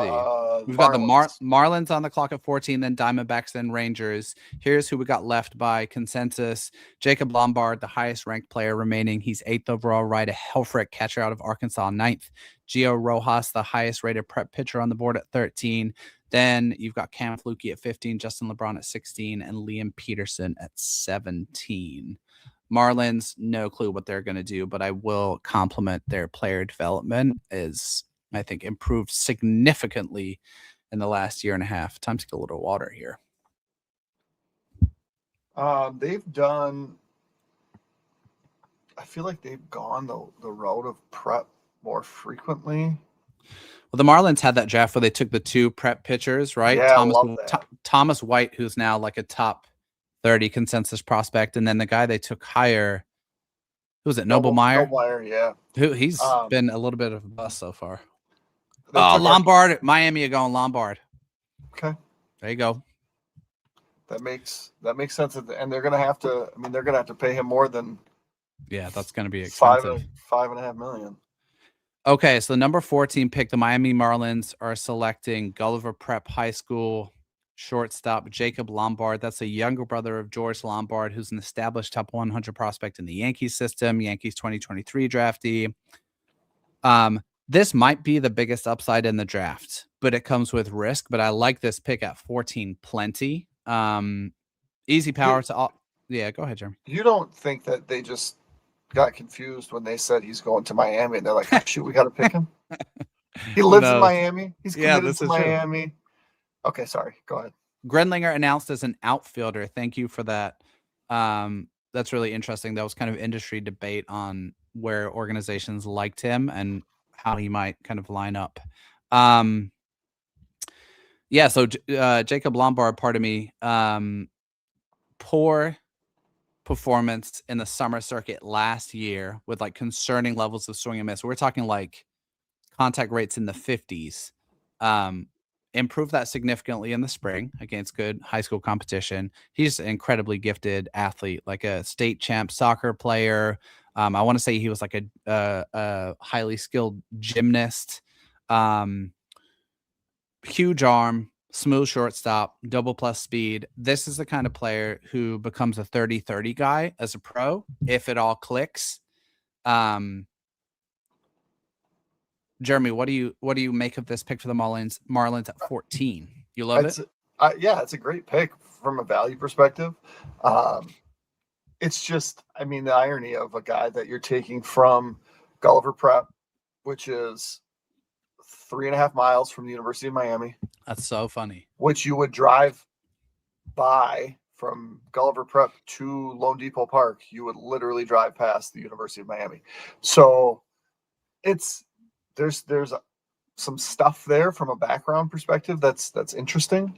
But I think if we would have sat here in the lead up to the show and said, "Hey, Jacob Lombard to the Marlins at 14, what do you think?" That's a steal. Yep. There's always the risk when you take a high schooler, but the reward is there's a chance to be significant, and it's a local guy. Like, why wouldn't he want to be in Miami? And he can start his professional career there.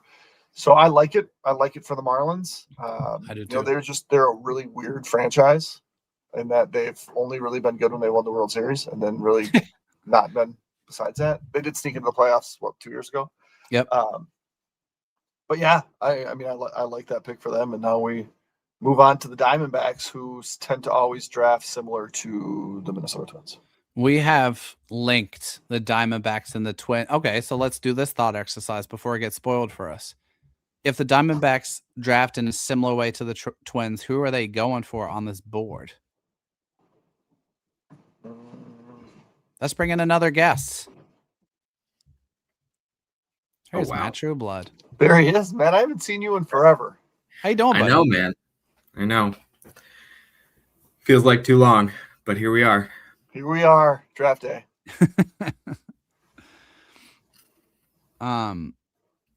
Who are you taking, Jeremy, if you're drafting similarly to the Twins, as the Diamondbacks do? Are you taking it Cam Flukie with this pick? Are you taking... That's a name that pops out to me. There's really just not like your college hitter, like that type, which makes it a little bit harder. Strasnyder, Jeremy. But I don't know that he's reportedly falling as of the intel this morning to potentially closer to pick 30 is what I've heard. But he doesn't really have the profile that the Twins often. I kind of agree. Are after. So what other college hitters are there? I mean, no, we're that type. No, I don't think so. I think it's got to be a college pitcher. We're coming. Yeah, I think we're coming up on a run on college pitching here potentially. Let me put a quarter in Matt here quickly, and then I'm actually gonna run and refill my water here quick if that's cool. Matt, curious for your thoughts, immediate reactions, etc., around the Twins taking Vaughn Leckie with the number 3 overall pick, and you guys can hold it down for 2 minutes here, and I'll be right back. Yeah, I mean, you guys said everything I think I would have said when it happened. Jeremy, you've been begging them for how long? Just don't outsmart yourselves here. It's a 3-player draft. Take one of the 3 players. I'm sure they were loving when there was sort of a rumor swirl the last day or two, and when the White Sox made that trade, okay, maybe something non-chalky is going to happen. And either you know, one way or another, it would have been great if they had a choice between 2 of those top 3 guys. Right. Obviously, that probably was never going to happen. The way it did pan out, they're not getting much savings in terms of relative to slot to push money down the board.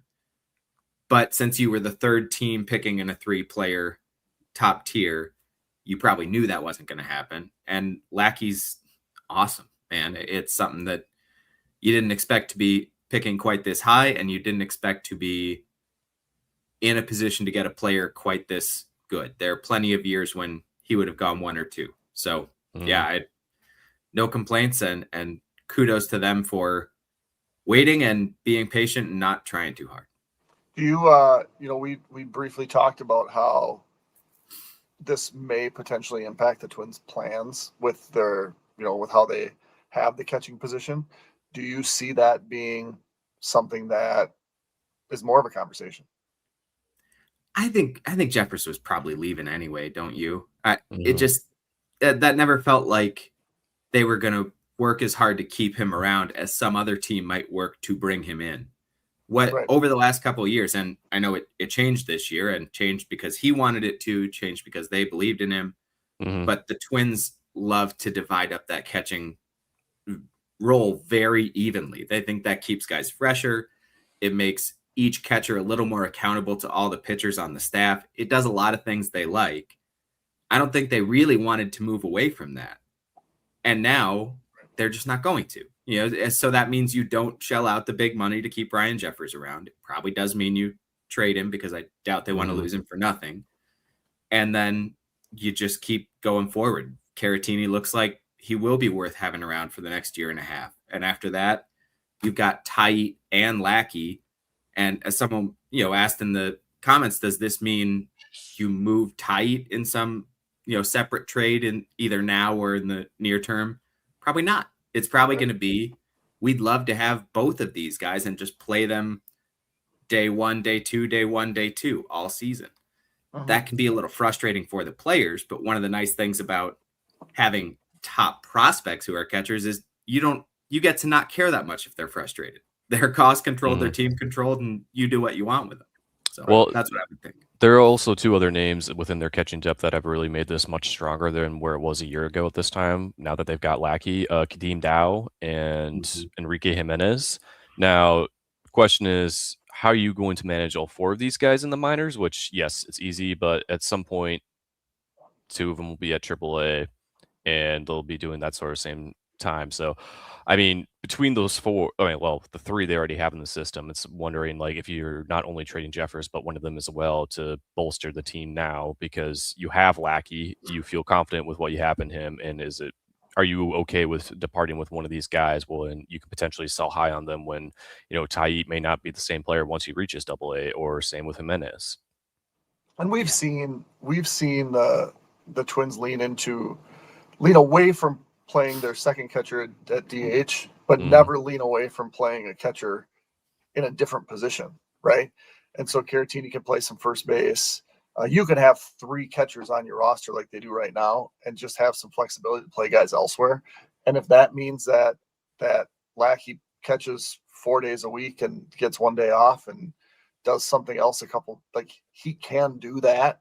And I think Tite, to have him be in a part of the discussion, whether trade him or keep him or whatever, he's just got to be better, right? And there's time for that. You can't trade him now because the value is just it wouldn't be there. Quick quote, guys, from courtesy of Aaron Gleeman from Twins GM, assistant GM and scouting director Sean Johnson on Von Lackey. Thanks, Nelson. You're really holding it down in the chat today too. Quote on Von Lackey from Sean Johnson, quote, just a great fit for our organization on every front. Fantastic player, fantastic human being, great character. Our room is ecstatic about the outcome. Couldn't be more excited that we just drafted Von. There you have it. Yeah. Got another pick for you guys. Arizona Diamondbacks are selecting Arkansas catcher Ryder Helfrich. Shoot, guys. I don't even know what pick we're on right now. Diamondbacks were 15. Yeah. At 15th overall. So Ryder Helfrich, let's see. Highest remaining player by consensus on the board. 9th overall, listed as 6'1", 200 pounds, right-handed hitting catcher out of Arkansas. Was neck and neck with Von Lackey kind of coming into the season as the possible best college catcher in the class. Also was a notable prep prospect. Definitely some swing and miss in the offensive profile, but hits for power. 283, 417, 562 with 18 home runs, matching 19.2% walk and strikeout rates in 2026. I don't know if that's the pick that I would have predicted for the Diamondbacks, but by the board, it represents pretty good value. What do you make of Helfrich, guys? They just took a catcher in the first round. Was it 2 years ago? I can't remember earlier this week, Jeremy. You're not going to ask me to remember the 2024 draft currently. I am asking that. I think value-wise, I mean, top guy on the board, top 10 by consensus. Like, there's nothing to really hate about that. I don't like Helfrich. We can all tell. I felt like you were down on Helfrich this whole time. It's just a name that you would naturally sort of skip over on, Yes, pieces that surveyed options and stuff. It does feel a little bit like a Diamondbacks pick to me, just in that you're right that they sort of draft similarly to the Twins, but not, I guess, a little bit less in terms of targeting skill sets and demographics, and a little bit more, whether it's all about model or it's all about value, they're not afraid of the guy who falls a bit. They're willing to be the one that stops somebody's slide. And obviously that's kind of what happened here. So they step in. They do prefer the college guys. I don't think they're real comfortable with just rolling the dice completely on high school tool sheds. So they got a guy with some performance, something that they can anchor their projections to, and also someone who probably, just because they have that kind of global focus in terms of their scouting strategy, they think this is a good value for us at this spot. This is why you're here, Matt, to provide these beautiful insights. Pulling up a comment on Lombard, who just went. Do you guys think Jacob Lombard falling into the middle of the first round signals he might be heading off to college? No. The Marlins would not take Jacob Lombard unless they were convinced that he was signable. Here we go with another pick. The Texas Rangers are selecting high school left-handed pitcher Gio Rojas with the 16th pick. Rojas, we're getting chalky on the board at the moment, guys. Rojas was the highest consensus ranked player remaining. Same with Helfrich when he was taken. Rojas ranked 13th by consensus out of Stoneman Douglas High School in Florida. That is a powerhouse program that I believe just wrapped up its 5th consecutive national title. Rojas is listed at 6'4", 195. He is not in the same kind of rarefied air that Seth Hernandez was as a prep pitching prospect last year, but it's a nice delivery, good athleticism, fastball 94, 96, flirted with triple digits, 2 different sliders, the best of which is a really brutal sweeper, and then also feel for a changeup, strong track record of strike throwing. That is pretty much a premium left-handed prep pitching prospect, and one of many, I think, that we're going to see today, because this prep pitching demo, particularly the left-handers, is absolutely loaded. What do we think about Gio Rojas to the Rangers at 16? Again, I don't know how you argue with taking the top guy on the board. There's going to be that variance of taking a prep pitcher at any point. So there is always going to be risk in that. But Rojas has been the top prep arm in this draft. Entire cycle, yeah.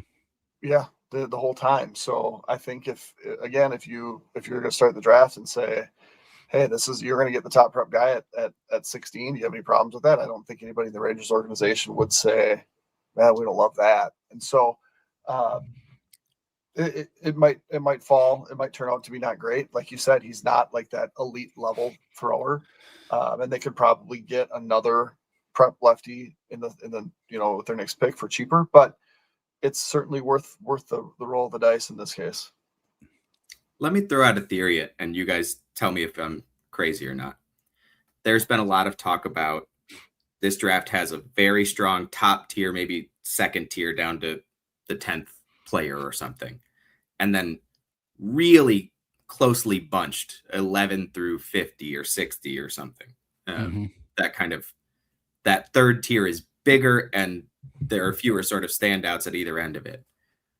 We saw some teams in the back half of the top 10, the early teens, who felt like they dipped down and grabbed someone lower. Do you think those teams were going, yeah, even at the back end of this second tier, just below those top 3 guys, there's no one here I feel like I need to go crazy for. I can save a lot of money by taking this guy who was ranked 20th or whatever, And then my next pick, I can move a bunch of money down there and take someone who's 26th on my board. Maybe I am crazy. But so now we're seeing guys who really were in kind of that top tier for a lot of people, Helfrich, but especially Rojas, that slid down into this spot because they could have gone higher, but those teams were saying in that big morass of 50 names who are all kind of back end of the first half of the second round talents, I'd rather have two of those than any one of these types. And now you have the Rangers who love to build around starting pitching, love to bet big on guys. That's what they've done ever since Chris Young got there. They, they're not going to let Gio Rojas get past them if he gets down to them. I do like that theory. I think the only team bucking that theory for me is the Kansas City Royals, because they had access to someone in that top 10-ish, top tier that you described, even if we want to break that tier up into smaller chunks. And they chose not only someone who wasn't in that tier, but arguably a prospect who you could say is kind of in the middle towards the back of the next tier. So I do think that's true. Could have been available at their pick at 30, which is the really crazy part. So, but now that makes it interesting. Who are they trying to push to 30? We'll have to see where that goes. And so that's like, I had the exact opposite thought. Like you make the mention after the two players that just got drafted were the two highest guys on the board. And I'm thinking, okay, well, who's kind of went off board? Zion Rose and Trevor Condon, but as a prep, you're probably not getting a huge savings. So it's like, what did the Royals decide to do to get funky? And we saw that with the Royals back with Hunter Dozier and Sean Manaea back in the years where they took Dozier where Manaea should have went and Manaea where Dozier should have went, gave them each other's bonus, but they just weren't sure that they could get Manaea signed.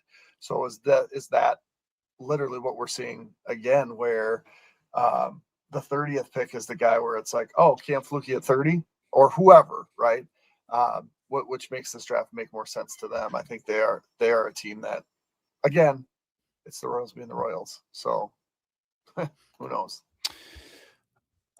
Question that I pulled up here, guys, because I think this is timely. I think we're about to see a run on college arms here at the moment. So let's just take stock of the board. The next best available player by the board is Cam Flukie at 15, got Liam Peterson at 17, Cole Carlone at 20, Hunter Dietz at 22, Cade Townsend at 23, Tegan Kuhns at 24.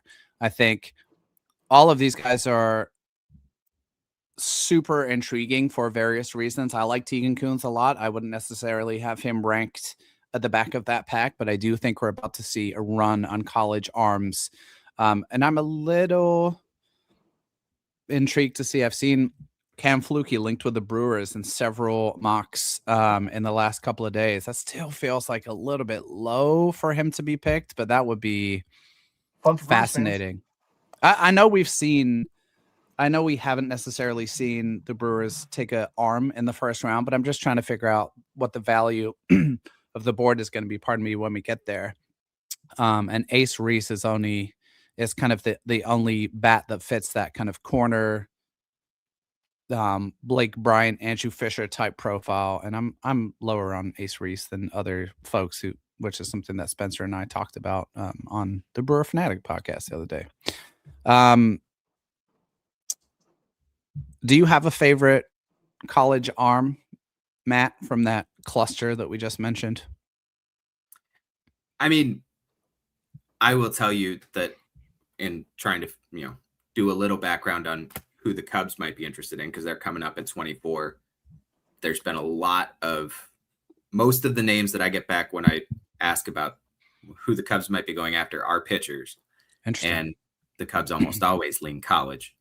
We can talk about that when their pick gets closer, but is it Tegan Bruns? Is that Tegan Kuhns? Kuhns. Yep. He's jumped out as at least the Cubs have a particular eye on him. So they're obviously hoping he's not in the conversation quite yet because they're still several picks away. But it sounds like he's worth keeping an eye on starting right now. Okay. And probably won't get any farther than 24 or 25. Okay. obviously, to me, I mean, I'm a relative novice about the college pitching stuff. I don't watch that much college baseball. I check out some video, listen to people. Fluky still seems like it doesn't seem like anything went wrong enough for him that he should be falling back into the back half of this pack. So I would be targeting Cam Fluky, but there must be some reason why other people are pushing other names past him.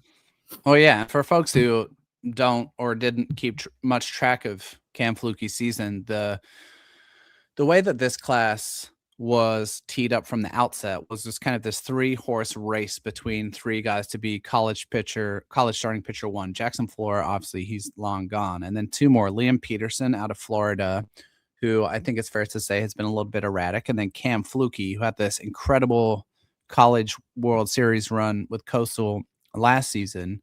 And he just simply missed most of the season from injury. I think detractors of Fluky will talk a little bit about his delivery being a little herky-jerky, not rhythmic, not smooth, and some concerns there. But the stuff and the track record and the strikes is legit. And so he didn't really get much of a ding on the board despite missing so much time, 15th. But I've seen him in mock drafts really towards the latter part of the 20s. So I'm really fascinated to see Fluky is a tough pitcher name.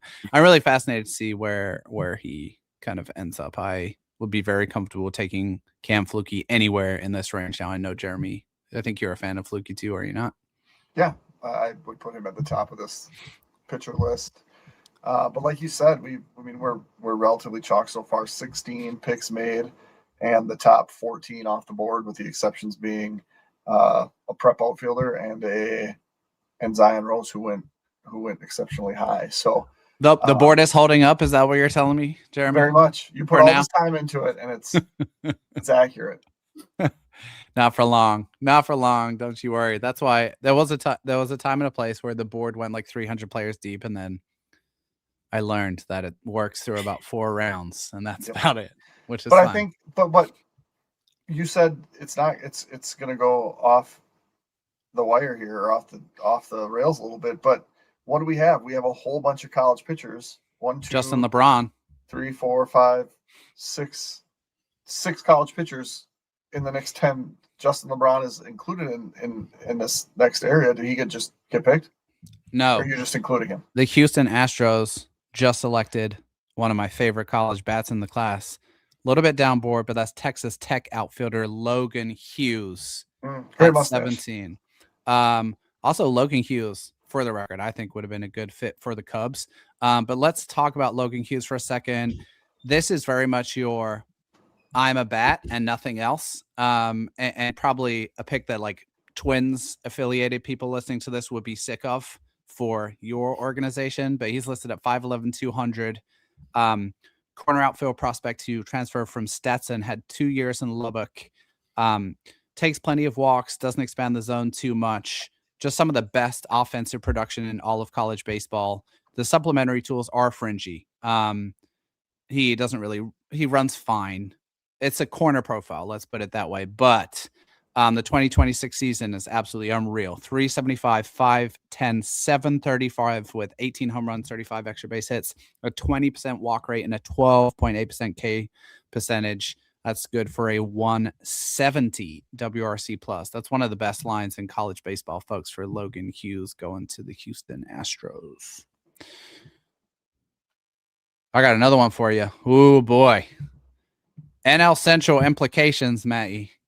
The Cincinnati Reds are taking Alabama shortstop Justin LeBron at number 18. That feels right. Honestly, it's the Reds are weird, and the Reds are usually picking higher than this. They are weird.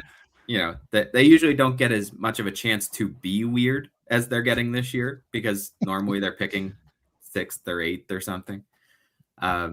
But yeah, this is the Reds' organizational ethos is still to take big gambles on guys like this. Whenever they have a chance to swing big, they're going to swing big. It's sometimes a big swing. Like when they went and drafted Chase Burns instead of Charlie Condon. By the way, they were incredibly right? But people were. I mean, I did an interview with guy out of Cincinnati who hosts their pre and post on WLW shortly after, and he was like, what are they doing? They desperately need hitting. They've got all these pitchers, and you're going to risk it on this guy. It's because they saw that the ceiling with Chase Burns is ace. They are going to go for, if this guy turns out he's a superstar, any chance they get. And obviously the hit rate on that has been quite low for them, and they end up with a lot of awfully bad players, but they also currently have Hunter Green and Ellie De La Cruz and Chase Burns. It's just, that's what the Reds are going for. And LeBron, this far down the board, this was the best way they could still do it, right? That is fair, Matt. That is a great breakdown. Let's talk about LeBron and just like the scouting report on him for a little bit, because as Jeremy mentioned earlier at the top of the show, he was in contention to be a top 3 pick and possibly, before the emergence of Rock Chalowski, the presumptive number 1 pick favorite for this draft for a minute. I know that's going to be hard for people to fathom now, but there was a time and a space where that was true. I mean, look, when LeBron is going well, there's almost no one in this class that makes baseball look as easy as he can make it look. It almost looks like he's not trying at times. It doesn't look like he's swinging hard. It doesn't look like he's running hard. He has a chance to be an excellent defensive shortstop, plus arm, plus range, amazing athleticism. He had like between 25 and 30 errors in 2026 in the college baseball season. I know that's not a stat we really care about, but it is indicative of like a bunch of sloppy play. Did go 42 for 43 in stolen bases this year, but I believe he ended the season with about a 103 WRC plus, 20+% strikeout rate. That's just unacceptable production in the SEC. And honestly, it's a testament to his tools that he's being taken where he is, because it was a rough year. Let's put it that way. As Royce Lewis hits a 2-run home run to put the Twins up 2-0 on the Angels. Great pick. Great pick. So the Guardians are up next, and the Guardians are always fun because they're the thorn in the Twins side forever. Indeed. Doesn't it just make sense that they would take a college pitcher? Oh, Cam Flukie to the Guardians is a nightmare. They're so good at pitching development. Doesn't that make sense? Any of these guys? Yes, it does. I don't like the Guardians taking any of these guys. What I want is them to take a prep hitter who's 95th on my board, who I don't have to think about for 5 years until he's an all-star. They don't have a prep. You don't have a prep hitter that's 95 on your board. Okay, well, in that range, I'm thinking about. I thought it was a specific. No. Like. Do you remember when they took Ralphie Velasquez and I made fun of them because he was so far down the board, and turns out he's quite good. Yeah. Even that worked. They are annoying. Okay, so let's take stock of who's up here. Cincinnati just took LeBron. We've got Cleveland, Boston Red Sox, San Diego Padres, and then we're getting in Cubs territory. They pick at 23. Milwaukee picks at 25. We're hoping to have Matt stick with us through both of those picks, and also Spencer Michaelis of Brewer Fanatic and his own Patreon fame, by the way. And Spencer casually rolled out a really sweet draft board this morning, which I saw that. That's cool. It's pretty cool. Is this Greg in the chat, by the way, making all the comments? Has to be. This person? Is this Greg? Oh yeah, that's Greg. Okay. Hi, Greg. Welcome. Yes. I mean, look at that. Look at that username. That is definitely something he would quip up. Yes, I won't put him in timeout this year, though. Noted. Don't Gabby overpromise, Gonzalez. Steve. You may need to. Yeah, right. I'll put Cody in timeout first before I put Greg there. Okay. Just let's take stock of our slots here too. For the remainder of the first round, and the true first round is only 25 picks deep this year. We've got the Guardians on the board. Their slot is 4.5 million, and then we're decreasing by 1 to 250,000 per pick. Red Sox 4.3, Padres 4.2, Tigers 4, and so on and so forth as we get ready to see out the first round before all those teams who got penalized for spending too much money. What must that be like? We're gonna find out now. Didn't you see Tom Paulette's quote? It's gonna happen. Hey, he is at Target Field handing out 20s. If that's a sign of things to come, hey, can we get like a bonus pool overage then if we're handing out money for things? Is that a true thing that happened? That he gave out 20s at the ballpark? Yeah. He was doing it. Yeah, would know. Yeah, Plouffe was doing it first on Wednesday night during the players' broadcast, and then started doing the same thing out in right field, and then Pole had caught wind, so he handed No. 20s No. to Plouffe, and yeah. Well, I I think this is related to the Guardians pick, yes. So I should probably Yes, just tell me, hand that over please. to you. Tell me, please. The Cleveland Guardians is selecting Liam Peterson with the number 19 overall pick. I hate Yes. this. I hate this pick. I But love only this. as a Twins fan. As a Twins fan, I hate this pick. As a baseball fan? Oh God. Just quickly to address this before we talk about Liam Peterson. Never. They will not spend into the overage. Confirmed. Promise. I promise you. As much as I can promise anything. Oh, Liam Peterson. That sucks. I mean, the upside there for the Guardians. Oh, that's ace upside is what it Yes. is. Let's talk about Liam Peterson then. Florida right-handed pitcher, 21 years and 1 month old on the younger side, along with Jackson Flora and Vaughn Lackey, listed at 6'5", 205. We'll get Spencer on to talk about Liam Peterson in a minute. 401 FIP in 84.1 innings for Florida in the SEC is pretty handy given how erratic he can be at times. A 30.2% strikeout rate, 9.8% walk rate. Fastball has a ton of carry. It's nasty stuff. When it's on, he's unhittable. There are too many times when he's not on. But Peterson to the Guardians feels like a nightmare if you're another AL Central team. Don't you think, guys? / welcome Spencer. We're gonna try and get you there. There he is. How you doing, buddy? Doing well. Thanks for having me. Yes, sir. Any immediate? We're gonna come circle right back to you, Spencer. Give you 15 seconds to get settled here. We just heard Liam Peterson out of Florida announced to the Guardians. Matt or Jeremy, feels like bad news. Feels like a bad day. What do we think? Yeah, I get ready to live the Gavin Williams nightmare again. Only probably his development will go smoother than Williams's. It's that big dude who can already do a lot of things with the ball. And, like you said, there's some issues with the delivery mechanically. You know who's really good at cleaning up big dudes' erratic mechanics? The Guardians. So, yeah. I love the pick for the Guardians. I hate the pick for the Twins. Spencer, you're the pitching guru. This timing has worked out so well.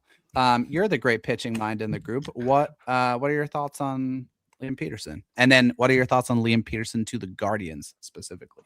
Yeah, I mean, for them specifically, it is a very, very good pick. And I'm sorry to the Twins fans that are in here because, yeah, it is unfortunate. I already got Trevor Condon to the Cardinals, so I'm not feeling great about that one either as an NL Central guy. So, no, but Peterson there's a lot of ceiling there. That's good value for them at that point. And I think the body to probably get into that triple-digit range once he gets some pro development and spins the ball well, throws really 4 pretty separate shapes that can all kind of work off each other. So, yeah, that's a good pick.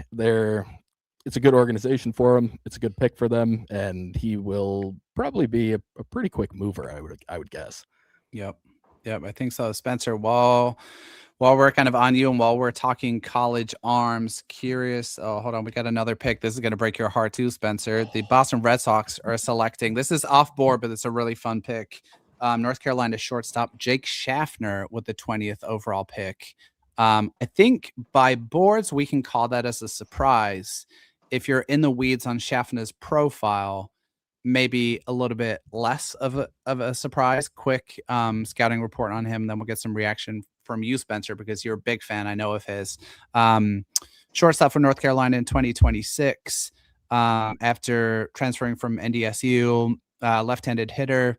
Really exceptional bat to ball skills, 88% overall contact rate, 94% end zone, more of like doubles impact than home run impact, but 42 extra base hits in 2026. Good on base floor, walked 13% of the time. I think a good up the middle defender, average arm, may move off shortstop, but also kind of a savvy base runner, 25 steals at 89%. Spencer, what do you make of Schaffner to the Red Sox? Yeah, that is, I had him 21st on the board you mentioned, so I guess that was somewhat in line. that's a really good pick for them, at least in my eyes. I think he gives me a lot of like the pre-breakout Bryce Terang. I think there is a little bit more power in there. I do think he ends up at second, but I think he's probably a very, very good defender at second base. And it's only because of the arm that he ends up there. Like you mentioned, there's just almost no swing and miss, especially in zone.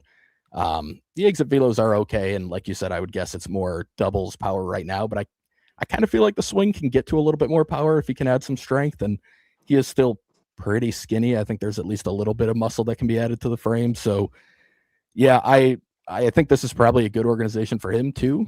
The Red Sox have usually done a pretty decent job of developing a little power in some of these guys. So I like Schaffner a lot. This is way above where he was on a lot of boards, but I do think it's pretty close to the true talent level he has. There you go. And then Spencer Wall, where before we're about to hit the Cubs pick here in a second. So we'll scoot back to Matt. I'm curious where your board's sitting, where boards are sitting in general with the Brewers kind of on the horizon here. What are you thinking? And who are some prospects you like potentially for them at 25? College pitching seems like a run that still hasn't quite happened yet. Yeah, I mean, I know you guys were talking about Fluky just before I came on. I think if he's there, that would be my guy. In that group, I like Cole Carlone a lot too. I think when you have 2+ pitches and that size, and we kind of just saw the Brewers have a very, very good development plan for a guy like Jacob Mizorowski. It's not quite the same talent and it's not quite the same level of fastball, but there are similarities, and it's a big-bodied guy who they showed they can work on the command a little bit with and really maximize. I like Jack Raydell a lot. I don't really think hands off. he could be an underslot guy that I would be a big fan of there. Otherwise, yeah, I mean, the Taylor Rabes of the world are not bad picks. I think Townsend had a little bit of, from what I heard, there were some shoulder concerns there, so I'm curious on where he ends up. But those would be the names. Like, I like Townsend's arm. Ben Blair's arm is pretty interesting too. That any of those guys, it'd be hard for me to complain about. Yeah, fair enough. Look forward to them taking a prep hitter that we've not spent any time talking about. Ben Blair feels like the biggest Seattle Mariners pick of all time to me, but we'll see if that pans out. Matt, any Cubs personal favorites for you as we're kind of approaching pick 23? Every time the Cubs are picked, they're always picking in this exact range. It's like yeah, they are. Time. Even when they miss the playoffs, somehow they're picking at the back end of the teens. I mostly just brace myself to not find any of their first couple of picks all that impressive, and then to see what they do. Because honestly, the strangest thing is, what have the Cubs been really good at the last few years? Finding prep hitters. Zaire Hope, Josiah Hartshorn. Yeah, God. Exactly. They've had a couple other slightly less impressive, but still impressive wins that way. What do they always do in the first round? Pick the most boring college player they can get their hands on. Cam Smith, not boring. That's not fair. But really, it's been like since Albert Almora in 2012, they've picked one high schooler in the first round. And it was Ed Howard in 2020, which doesn't count because 2020 didn't happen. They always go college. It's always this very model fueled, like they just never find the person they trust their scouts enough to take a kind of a leap on. I'd love to see that break this year. I don't think it's going to. I think we're going to get probably a college arm, and then you just want it to be someone with a little more raw stuff, because they also have this tendency to take college arms like Jordan Wicks, where it's, he's got great feel for a changeup. Does he throw hard? You should see this changeup. The feel for it's incredible. Yeah, but does he throw hard? Does he have? So it's going to be Mason Edwards this year, then, huh? Yeah, I mean, they've had too much of a type for too long. They've done some good arbitrage. Like Ethan Conrad was a nice creative pick last year. Yeah, take a guy who wouldn't have been available to you if you weren't hurt. That kind of thing, it makes sense. But they need to break this mold a little bit, because they're not actually having a lot of success with their draft and develop pipeline. They don't seem to show much interest in breaking that mold from what I've heard. Although there are a couple of names. Is it Logan Schmidt, the prep pitcher? Lovely. His name come up, which would be a surprise at this stage, from what I understand. But I know they're talking about him. So that would be a super fun pick. I like Logan Schmidt a ton, and weirdly, and like outside of the normal kind of vacuum that tends to suck prep pitchers down a little bit towards the end of the cycle, Schmidt has fallen a bit on rankings. I'm not really sure why. But he was like a guy being discussed along with Boleman and Rojas as like kind of a top 20 caliber talent throughout the cycle, and then ended up closer to 40 on the final board. So I'm not really sure why Schmidt kind of trickled down towards the end, but that would be a super fun pick. I'd be all about that. You guys are getting Mason Edwards now that you've said you're taking the least hard throwing college arm. Yeah, man. Can't beat feel for a changeup. You just cannot beat it. Okay. Quickly regrounding in our picks here. We've got the Padres on the clock at 21. Will they take a prep player for the 150th straight year? You're the anti-Cubs. Yeah, at 21. We've got Detroit at 22, Cubs at 23, Seattle at 24, surely targeting an arm there for Seattle, and then the Brewers at 25. We'll hold you guys on if you're good with it through the Brewers pick, and then maybe one or two more. Get your thoughts on the Cubs and Brewers, and then kind of see where we're at coming towards the back of the first round here. I don't like these lulls where we're waiting for picks. I just twiddling my thumbs and waiting. They're coming in rushes, and then periods of inaction here.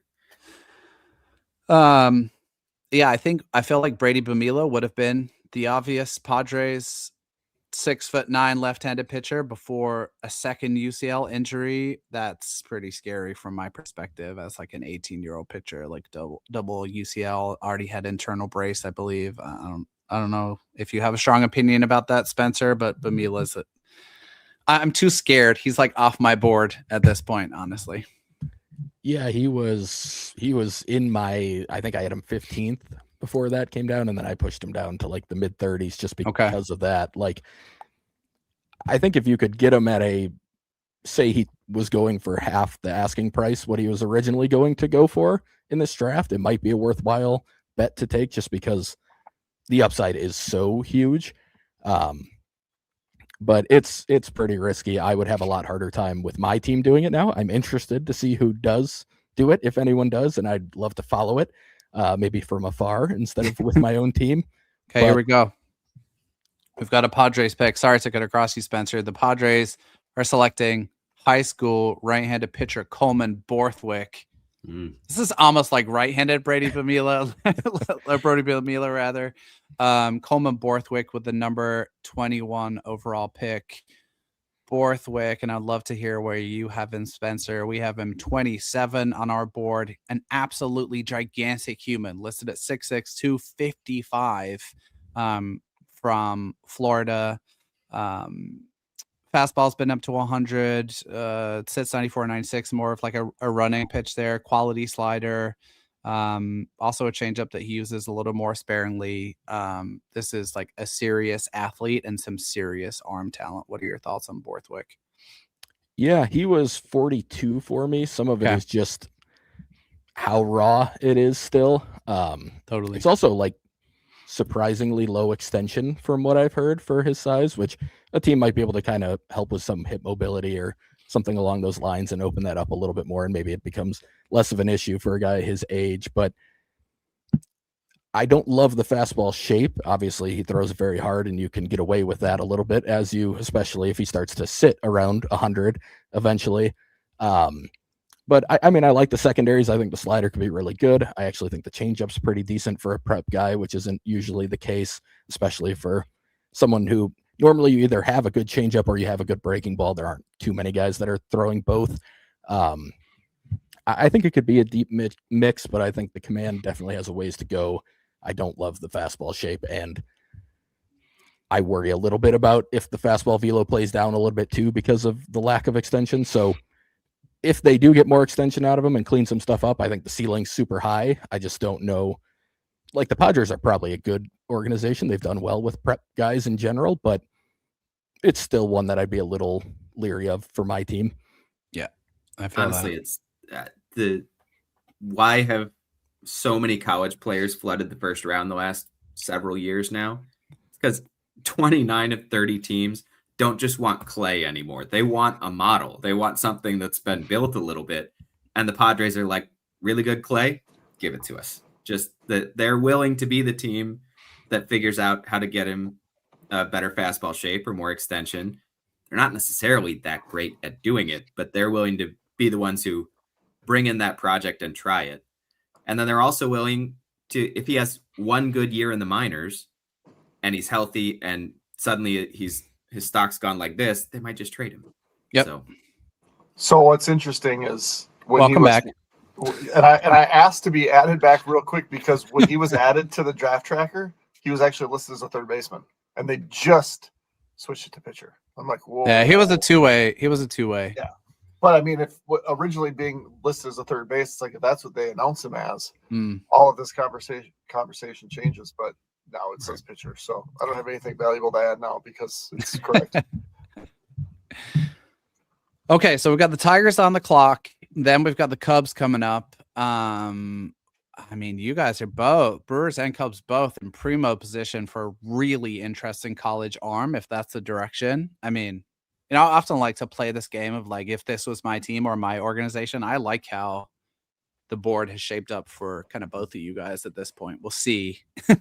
We'll see if things get weird. But I agree with you, Spencer. I think Borthwick is, probably in classic Padres fashion, a high variance prep pitcher, even within a demo that's already high variance. And that's pretty much AJ Prella's swing for the fences type of style. So yes, it is.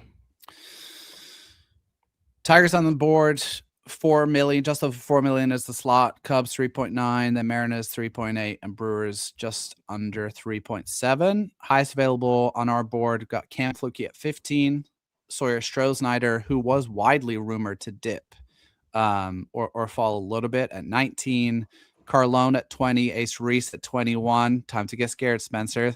Hunter Dietz at 22, K Townsend 23, Tegan Kuhn's 24. And then Carson Bowleman, another prep lefty who I like quite a bit, sitting at 25 overall.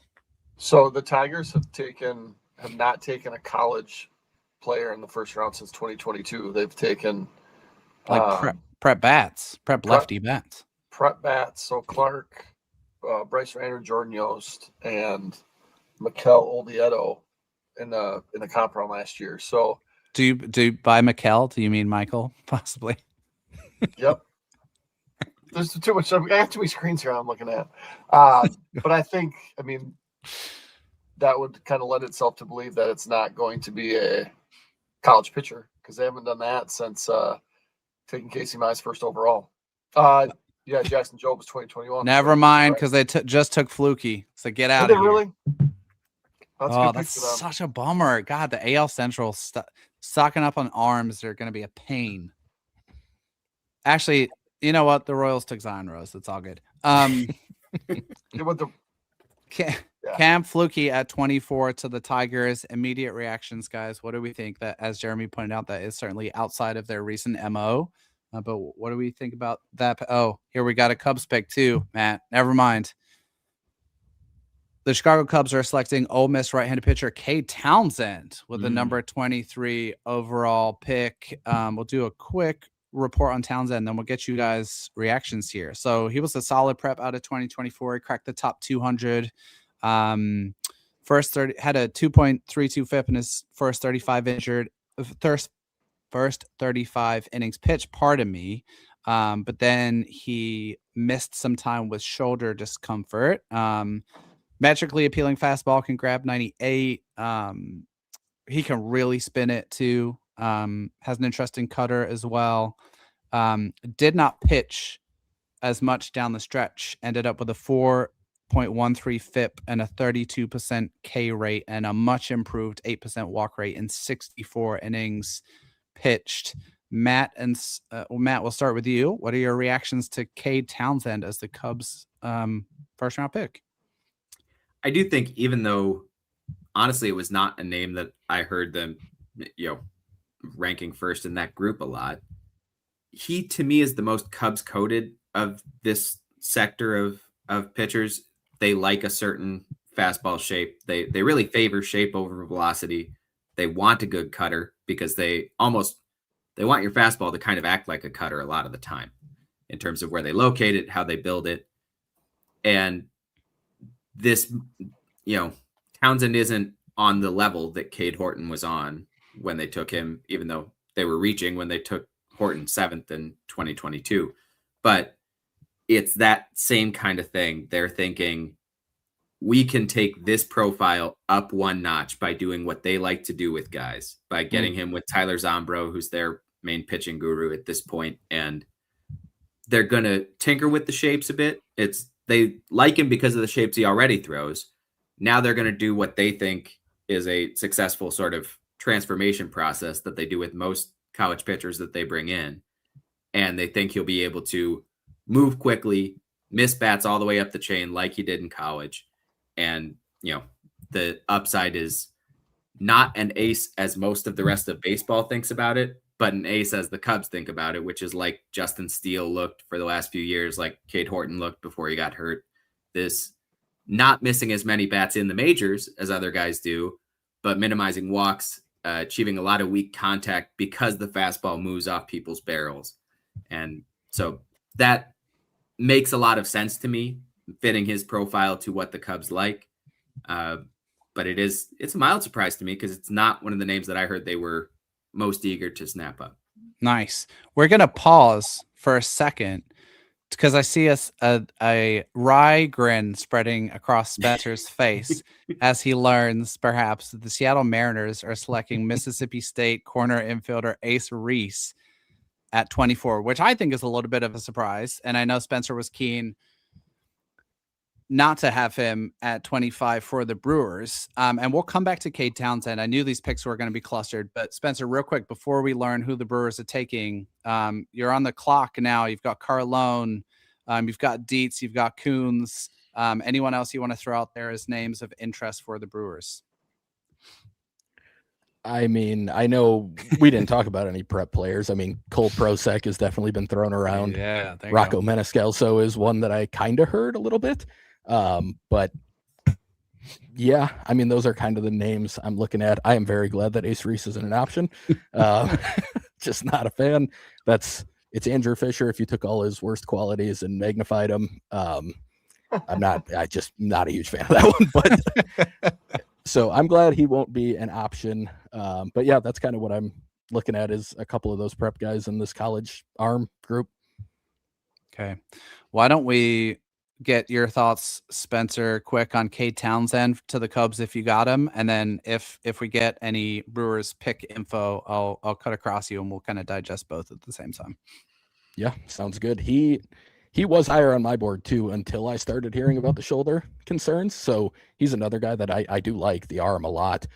He would have been a guy that I really liked for the Brewers at that pick, depending on how medicals and everything actually do shake out, which obviously the Cubs are pretty confident in, I would imagine. So yeah, it does give me a little bit of the Horton vibes where it's just kind of feel for spin, already a good fastball shape, potential to be able to move some, as you mentioned, maybe he worked a sinker in a little bit this year. I wouldn't be surprised if we see some of that along with the cutter, slider, curve, all those things to be pretty decent. And the splitter was coming around this year. Like, it's a deep mix. The velo's already not too bad for a guy who is a college arm. And yeah, I like the pick for the Cubs, assuming everything checks out medically.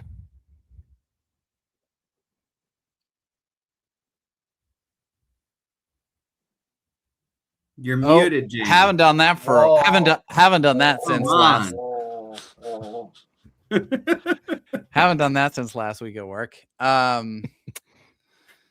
Yeah, I was worried we were going to get Brewers pick news while you're giving us that great rundown, Spencer. So good timing here.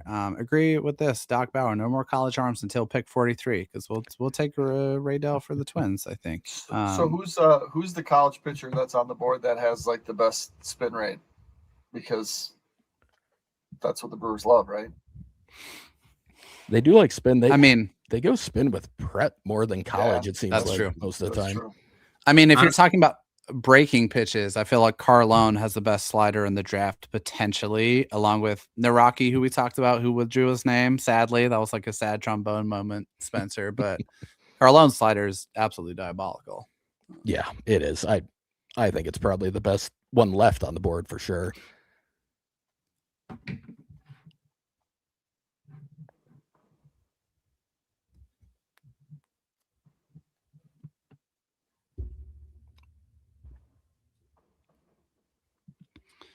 While we're waiting on the Brewers' top remaining prospects by consensus, we got Sawyer Strohsnyder at 19, Cole Carlone at 20, Hunter Dietz at 22. That's my favorite of the remaining college arms, health permitting. Tegan Kuhns at 24, Carson Bowman 25, and then you can scoot down to Daniel Jackson, college Golden Spikes winning catcher at 28. I'm waiting for the Braylon Payne shoe to drop here for the Brewers. That was one of my legit, not shocks, but one of my legit surprises that year. I was like, where are they taking Braylon Payne? And it looks like it's working out quite nicely, as most things do that the Brewers decide on. Everything they touch, man. Everything they touch. But Braylon Payne hasn't signed a long-term deal yet, so they can't. Yeah, there you go. They can't. It's claim it as a coming. full Don't worry. name. Yeah, give it a minute. We'll see.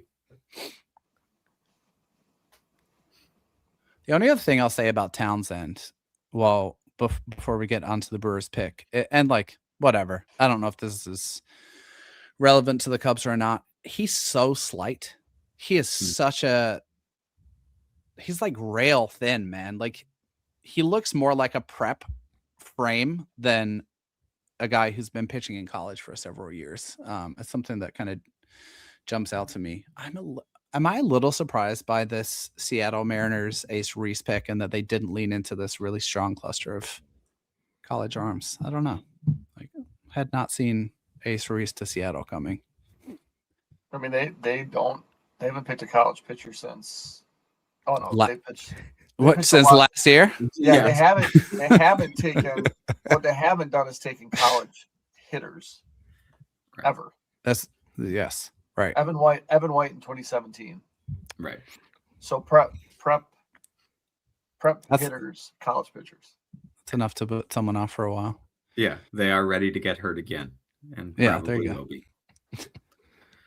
Let's cover Ace Reese quickly, because despite the fact that we're not fans, he was just taken. Mississippi State corner infielder, probably a first baseman. Long-term, originally a transfer from Houston, 6'4", 220, very fringy supplementary tools, I think it's fair to say. You cannot question the production in the SEC. Takes plenty of walks, good approach. There's legit swing and miss in this profile. And as we talked about on the Brewer Fanatic podcast, kind of a toned down version, I think, in terms of quality from our perspective of what the Brewers have done the past couple of years with Blake Burke, Andrew Fisher, and those corner profiles, where Ace Reese maybe feels like even less of a sure thing to produce offensively as a pro. Is that your take too, Spencer? Yeah, I think we're talking about guys who did have fringy contact tools, but his are worse than all three of them that you mentioned. He's not as passive as like Brock Wilken was, so that's one difference there. But in terms of the type of prospect he ends up being, that's more who he reminds me of that group of three, is somebody who just doesn't quite have it's pretty big raw power, but it's not at the same level as Burke and Fisher. And it's more based on his ability to get it in the air to the pull side, but he doesn't even do that at the same level as like Fisher did. I think he's at first, like you said, which I think is where Wilken was going to wind up, even though he's not a big leaguer at this point. It's just a profile I would have stayed away from. Luckily, you have no choice. Seth, I think the smart money is on the White Sox. If Landon Tome, wait, let me ask you guys this while we're waiting on the Brewers. I don't know why this pick is taking so long. If someone offered you the White Sox or the field for Landon Tome's destination today, which one are you taking? The White Sox. For real? Like that much of a sure thing? That's no, but yeah, kind of. Honestly, it's just there are few players who feel as close a connection to their former organization as Jim Thome does to the White Sox. And few organizations who care as much about connections like that one as the White Sox do, even after their change in leadership. That's just who they are. I would be pretty surprised now, especially now that they have one extra pick that's right in that right bracket for him. If they don't probably get him, they'll probably even cut a deal on him and, splash that money elsewhere. But I'm guessing, I'm not reporting, but yeah. I mean, he feels like that pick as a math guy. I'm going to take the field. Right. But no, he does. He feels very much like a White Sox pick. Jack Slydom, too, has been so heavily rumored to the White Sox since they acquired. They love their local preps so much. They really do. Super interested to see if that's how it plays out. Come on, Brewers. We're ready. They're so confused because they only wanted Ace Reese. Yeah. Well, then Hello, I'm what do very we glad do? can't. What do we do? They're in a panic, like the fire drill scene in The Office. When we get this Brewers pick, I'm gonna put a quarter in you guys to get you going, and then I'm gonna run and refill my water for time number 3. Any second. So yes, we agree, Garrison. Garrison says, I feel like the Brewers could go Rocco. We love Rocco Maniscalco in this podcast studio. Dude was absolutely incredible at the combine. Here we go. No way, called it. Kind of called it. Yep. The Brewers are selecting high school shortstop Trey Ebel with the number 25 overall pick after taking his older brother in 2025. I think, well, Spencer, I'll turn it over to you here, and you can let us know what you think. I think it's fair to call this a little bit of a surprise. We have Ebel 70th by consensus. That does not fully acknowledge the fact that he really shot up boards at the end of the cycle and was in a lot of places top 50 by the end. But what is your immediate reaction to Trey Ebel to the Brewers at 25?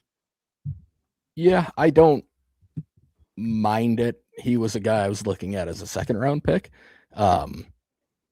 Like you mentioned, he's been flying up boards, and the likelihood of him being there in the second was probably pretty low, but I don't know. I don't see a ton of standout tools here. I think he's just pretty good at everything, which is fine, but also not super exciting for a prep bat. Now, he's not 18 yet, but he's also built like he's probably doesn't have a ton of development left in terms of adding good strength or anything to the frame. Like I think it's a pretty maxed out frame.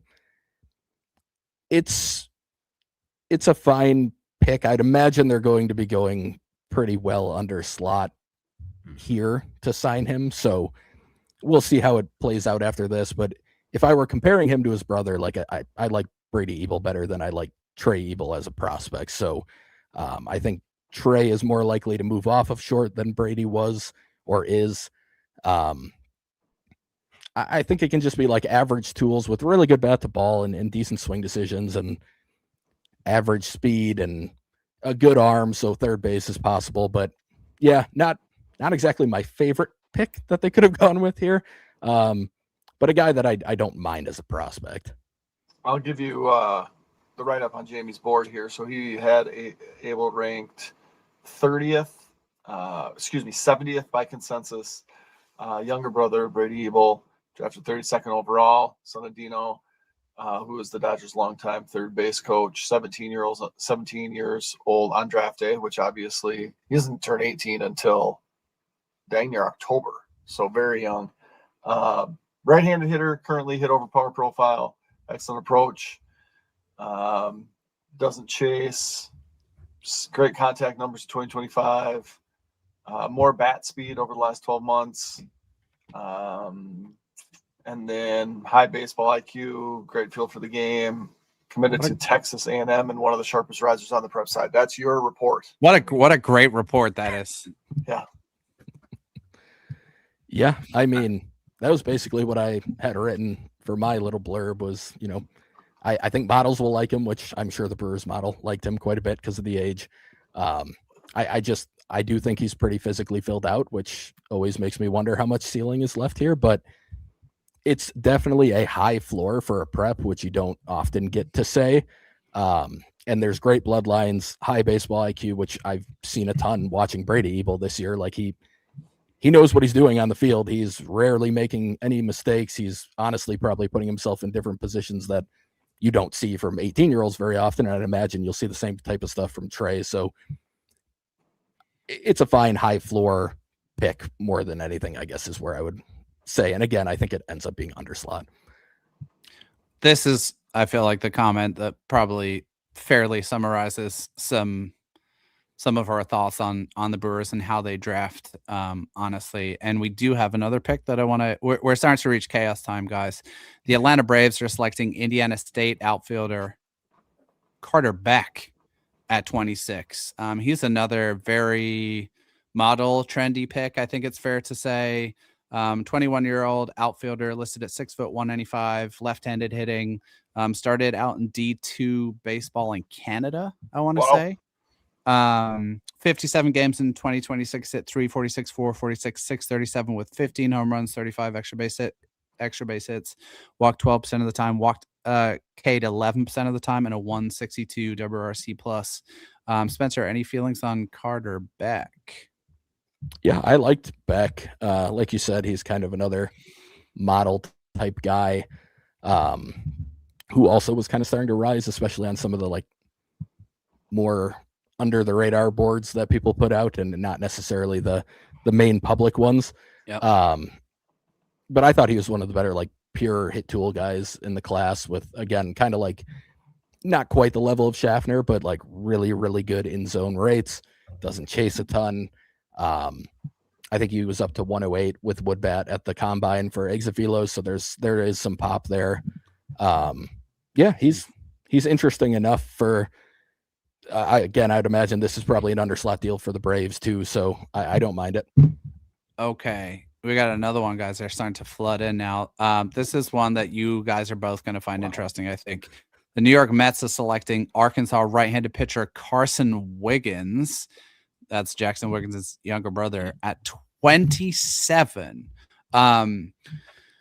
Let's break this one down a little bit. So Carson Wiggins, 6'5", 210, maybe even more elite arm talent than Jackson Wiggins. Fastball has been up to 101. Slider is diabolical. I believe his fastball sat 99.8 when he was pitching as a freshman, which is absurd. He was working his way back from either Tommy John or internal brace, pitched 14 innings as a freshman, didn't pitch this year at all. But through, I guess, bullpens for teams prior to the draft, 115th by consensus, goes 27th overall. Feels like a fairly risky pick. I don't know if that's the right way to put it, but Spencer, curious for your thoughts on Wiggins. Obviously, the arm talent is pretty undeniable. Yeah, arm talent. It is in this range. Like, that's the type of arm talent he has, but coming off an injury, not really getting, I mean, he threw at the combine. The velo was down a little bit there, but that's not shocking. And like you said, threw for some teams. I kind of viewed him as a guy that you might be able to buy low on in like the third round. I know Raydell just won. No. But he, I mean, the stuff is absolutely at the tier that could be in this range. I mean, when we last saw him, the command was probably 20 grade, and the stuff was really good, but now he's coming off an injury, and we just don't really know. But the teams, this is one scenario where the teams are just going to have more info than us because they got to see what the current version looks like. So Totally. I could see it being more, around the league, they were higher on him than what the consensus was. That wouldn't shock me at all. Yeah, 100%. Houston Astros are taking Notre Dame right-handed pitcher Jack Raydell with the number 28 pick. There goes that dream for several teams. But honestly, I think this kind of characterizes for anyone picking in the 40s the problem you're going to run into, which is a lot of these college arms going in the 20s and 30s. Raydell, big dude, listed at 6'5", 250. Everything ticked up like 2 miles per hour this year. Fastball 93, 95. Really good 4-pitch mix. Just a ton of strikes. Struck out 33% of hitters, only walked 6.2 and 87.2 innings. Also elite extension in that profile. It's like 7+ feet. Loved him as a potential fit for several teams, including the Minnesota Twins. But he goes off the board at 26, which or at 28, pardon me, which is a little bit ahead of where we have him, but right around the range. Anyone have strong thoughts, opinions, or sad feelings about Raydell being gone to the to the Astros?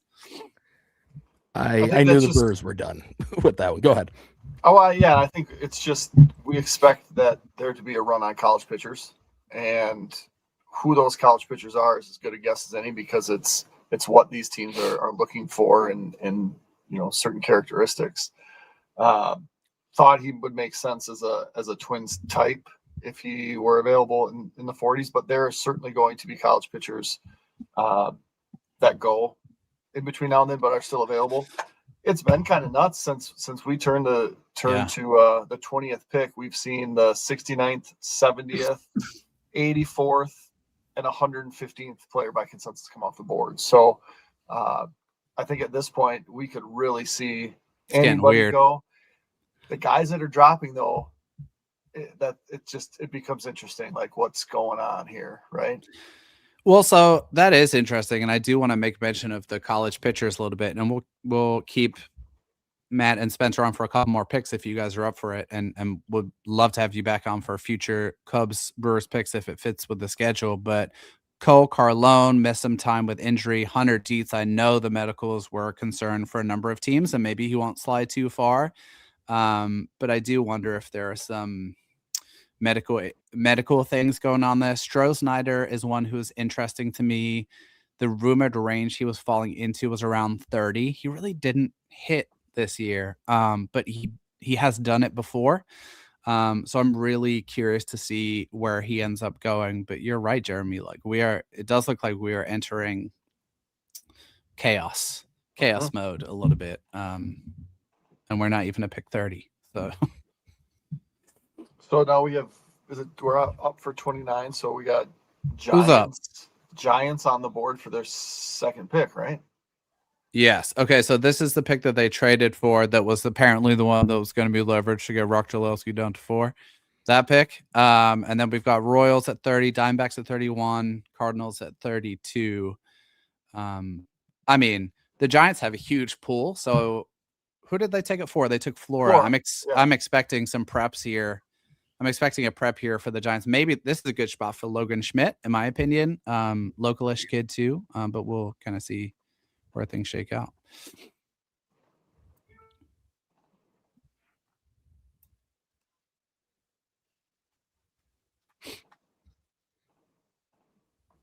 So every time you're ready to talk about that next pick, Jamie, that's when it takes longest. I don't have my timing synced up well today, guys. It's too many. It's a lot of variables. Sometimes we have 2 people on, and then there's 4, and then there's multiple picks at once. I'm doing, and I'm very pleasantly surprised that our audience is sticking with us through. We're into hour 4 now, so thank you guys for hanging out. We really appreciate it. The only teams that have not drafted yet today are the Yankees, the Phillies, the Blue Jays, and those freaking Dodgers. Everyone's favorite teams, you mean? Yeah. The Blue Jays don't belong in that group. That's true. Do they? That's fair. The Blue Jays are what the Twins could be in terms of 4 just worse. No. I guess I just meant the Blue Jays are an invested in version of the Twins in some ways to me, in a lot of how they go about their business. Oh, I love this pick, man. San Francisco Giants are taking high school left-handed pitcher Carson Boleman at 29. Spencer, definitely want your thoughts here. We had Boleman at 25 by consensus. Older for the class, 19. But like it's pitchability and stuff. He was the best pitcher on that US U18 team that toured Japan last year. He's been up to 97, 92, 94 is where the fastball sits, but he can dot that thing wherever he wants. Curveball slider combo for the Breakers and a changeup in the mix to Wake Forest commit. How do you feel about Carson Boleman to the Giants at 29? Yeah, I actually had him as my favorite prep arm in the class. like you said, it's better command than a lot of these guys have, and the fastball shape is really good. It's already induced vertical break is into the 20s. It's got already, up to 97, like you said, more in like the low to mid on average, but I think there's going to be more down the line. It's a good slider. It's an interesting changeup and curveball combo, like a 4-pitch mix with decent command already from a high schooler with good shapes and a lefty. Yeah, I like that pick a lot. I don't know that the Giants have done the best work with prep arms over the last few years, so we will see how kind of the way it goes as he goes through the system. But in terms of the talent, I really like him. I'm backing this up with another pick that I like quite a lot. At 30, the Kansas City Royals, who took Zion Rose at number 6, are taking Ole Miss right-hander Taylor Rabe. Listed at 6'5", 200, started out of the bullpen this season after elbow surgery. I think he had TJ his senior year of high school, transitioned to a starter, 375 FIP, 34.2% strikeout rate, just a ton of strikes. His walk rate in 2025 was 2.5%. It was up to a whopping 4.9% this year. 95, 97 fastball, good cutter, slider, changeup. How do we like Taylor Rabe, guys, to the Kansas City Royals? At this point, the Royals are actually a pretty good pitching development organization. Totally. You could not have said that a few years ago, but this is one of those picks where you like the talent, you like where they were able to get him, and I would guess they're going to be able to get him moving to the majors pretty fast. When you already have a strike thrower, you already have a guy who can miss bats, and knowing what the Royals are doing at the minor league level, and it even communicates up to the big league level at this point, I think they're going to get a pretty good return on him and pretty quickly. Yeah, I like Rabe a ton. That's a good pick. Let's kind of revisit real quick, board some picks. And then if you guys are good with it, we'll hold you guys on through 37, through the end of Comp A, if that's okay. And then we'll give you guys a breather. Let's see. We've got Diamondbacks up at 31, Cardinals 32, Rays 33, White Sox 34. That's the pick they traded for last night. Yankees 35, boo. Phillies 36, and Rockies 37 will round us out here. Top remaining prospects by consensus.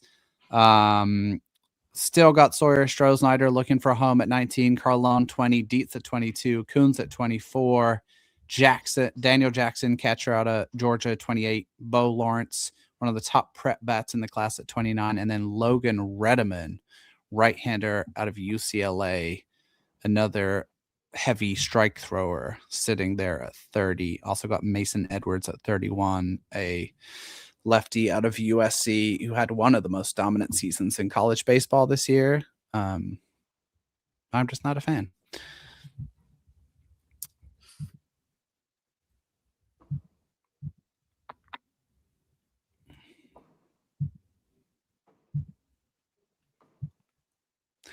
Spencer, while we're waiting and while we've got you on, we noticed that you casually dropped a very, very beautiful draft board this morning, as if it was something you just knocked out in like 30 minutes. It was also noteworthy that Von Lackey was your number one prospect in this class. And seeing as we have a little downtime and the Twins just selected Mr. Lackey, would love to hear your thoughts on how and why you ranked him ahead of Brock Chalowski, Grady Emerson, and just any thoughts you care to share on his profile. Real quick before you do, Arizona Diamondbacks are selecting one of my more favorite prep righties, Blake Bryant at 31, kind of a right-handed Dason Hill look, 6'5", out of Georgia.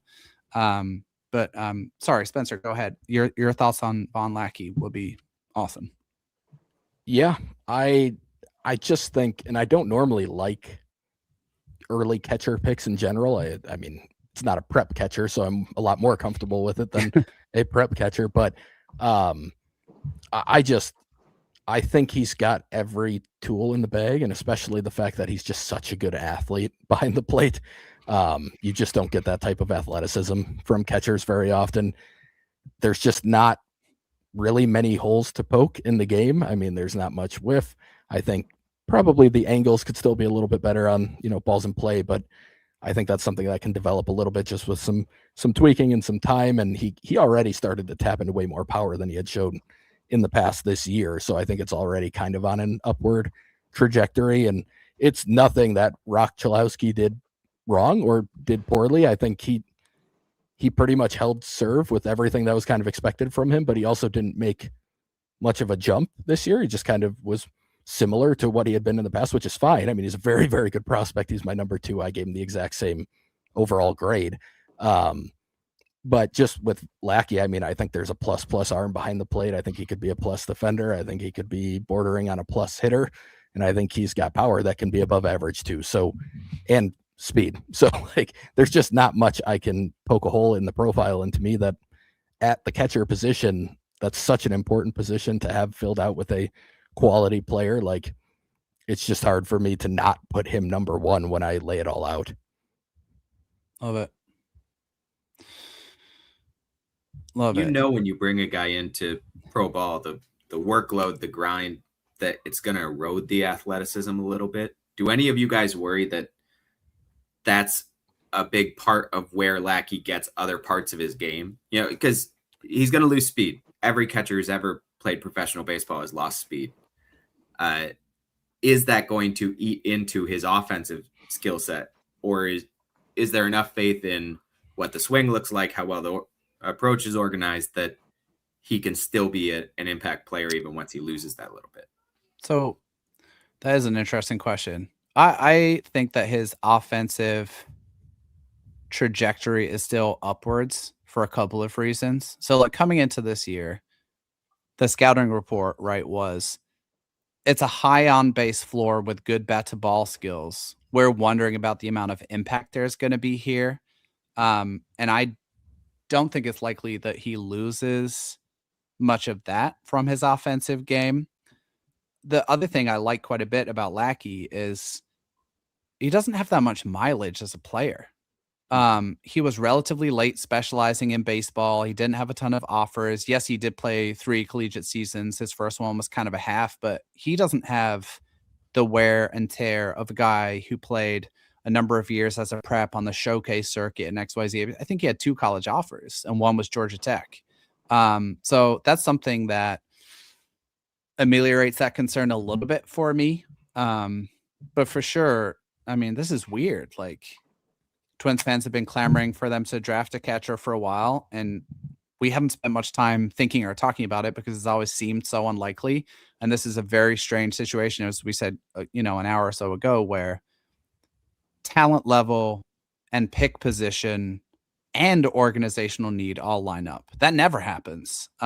So it is a strange situation. Here's the St. Louis Cardinals, who are having one of my favorite drafts so far, after taking Trevor Condon, taking Tegan Kuntz at pick number 32. I hate that if you're in the NL Central, because I think they've nailed those first 2 picks. What are you guys' thoughts on Tegan Kuntz to the Cardinals?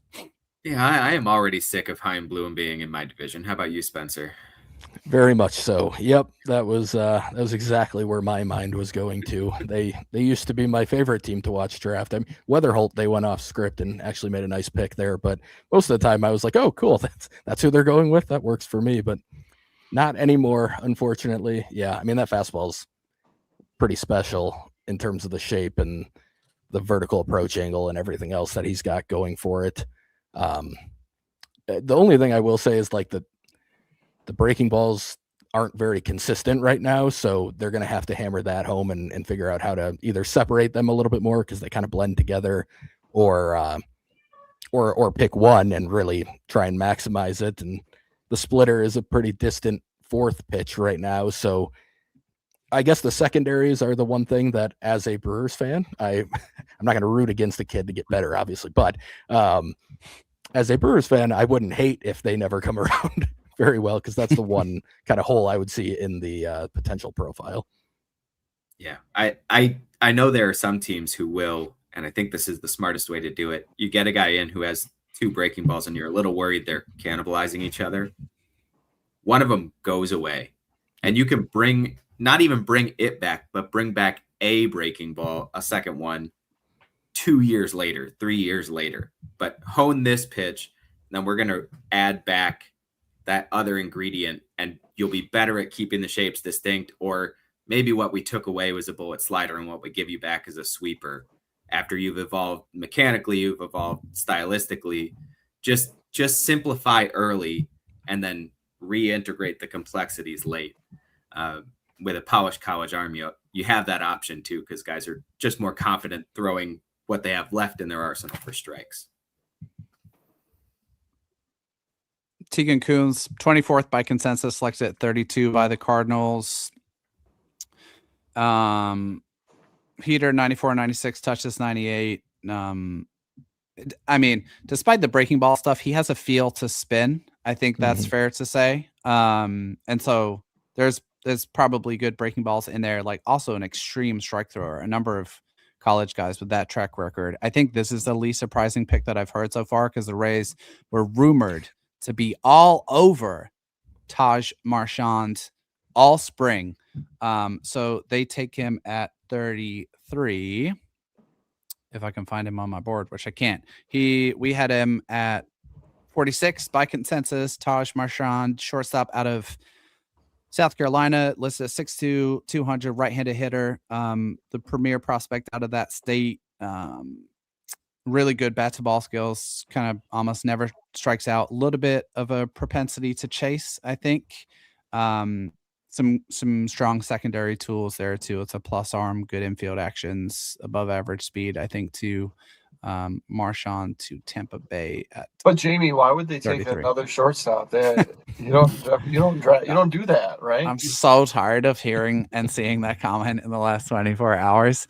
And like, I want to be patient about it, because I want more people to be interested in the draft and in amateur baseball and all of that stuff. But yeah, pick your guy who was a college short or high school shortstop who is not that anymore. The Twins have like 3 in their lineup today. Right. Well, that's because for the people that don't understand, right? The best player, the best athlete is playing shortstop. And so when you draft guys out of high school, like you don't draft high school first basemen, because they're just that they don't typically exist. And they're playing shortstop, they're catching, maybe they're playing some center or they're pitching. So that's just what they do. And so you make those picks and you develop those guys, and at 6'2", 200 at what, 17 years old, maybe he looks way different in 5 years. Let's see. We've got White Sox right now. White Sox on the board at 34. It's their turn to take a college pitcher that you guys are going to hate them for. Nah, they're taking a prep. White Sox 34, Yankees 35, Phillies 36, Rockies 37. They have so much money right now. So much. Around. So who's the guy they're throwing the money at? Slide him or Tomei. That's my call for this pick. So you say hitter, because then they have no. Slideham's a prep righty, so I'm saying they can take a prep pitcher or a prep hitter, one of those two now. And look what happened. I was wrong. I took the field. Dang it. I'm not taking a victory lap on that one, because shocking. I'm sure he's gonna get a huge bonus too. That's super cool. It's cool. I mean, that is cool. Even if you're not a White Sox fan, having Landon Tomei get drafted when your dad was on that team and a legend on that team, I mean, that sets the bar high for you, right?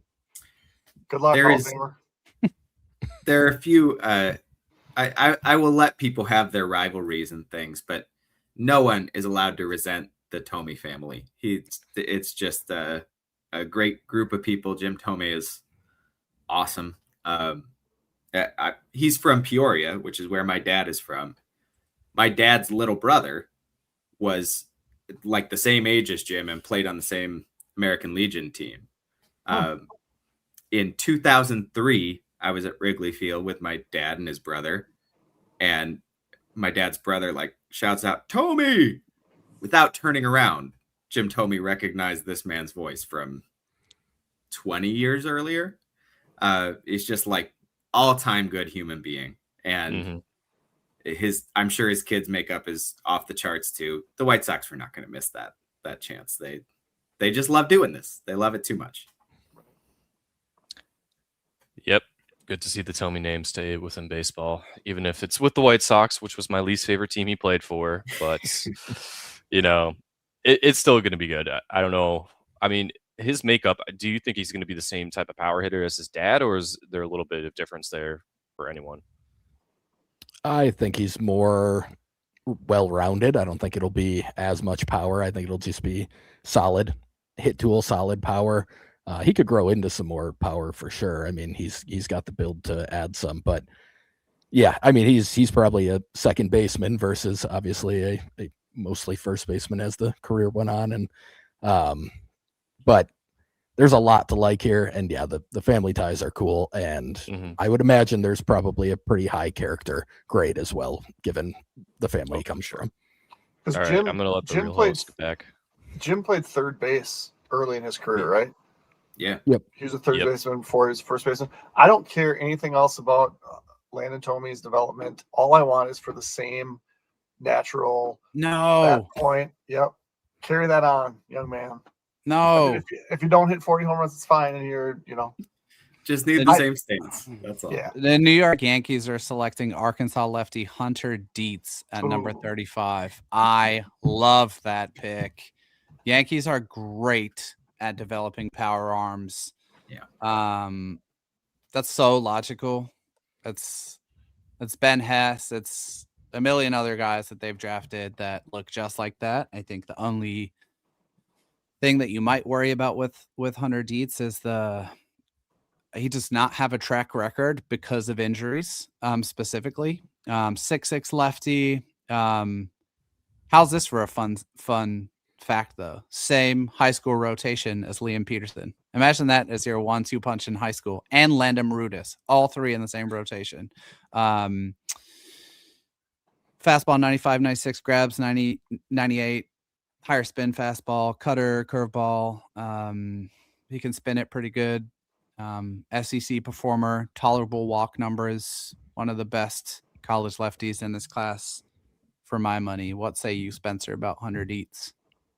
Yeah, I think the velo definitely is what makes the fastball good right now. I don't love the shape on it, but I like the slider. I think the curve is interesting. It showed pretty good flashes at times, but he honestly didn't need much more than the fastball and slider this year. It mostly got the job done for him. The lack of a track record and he kept the walks in check, but I wonder about the command still watching him in terms of guys just having to start their swing early against a guy like him and maybe going out of the zone more often than they will in pro ball. But it is a good fit with the Yankees.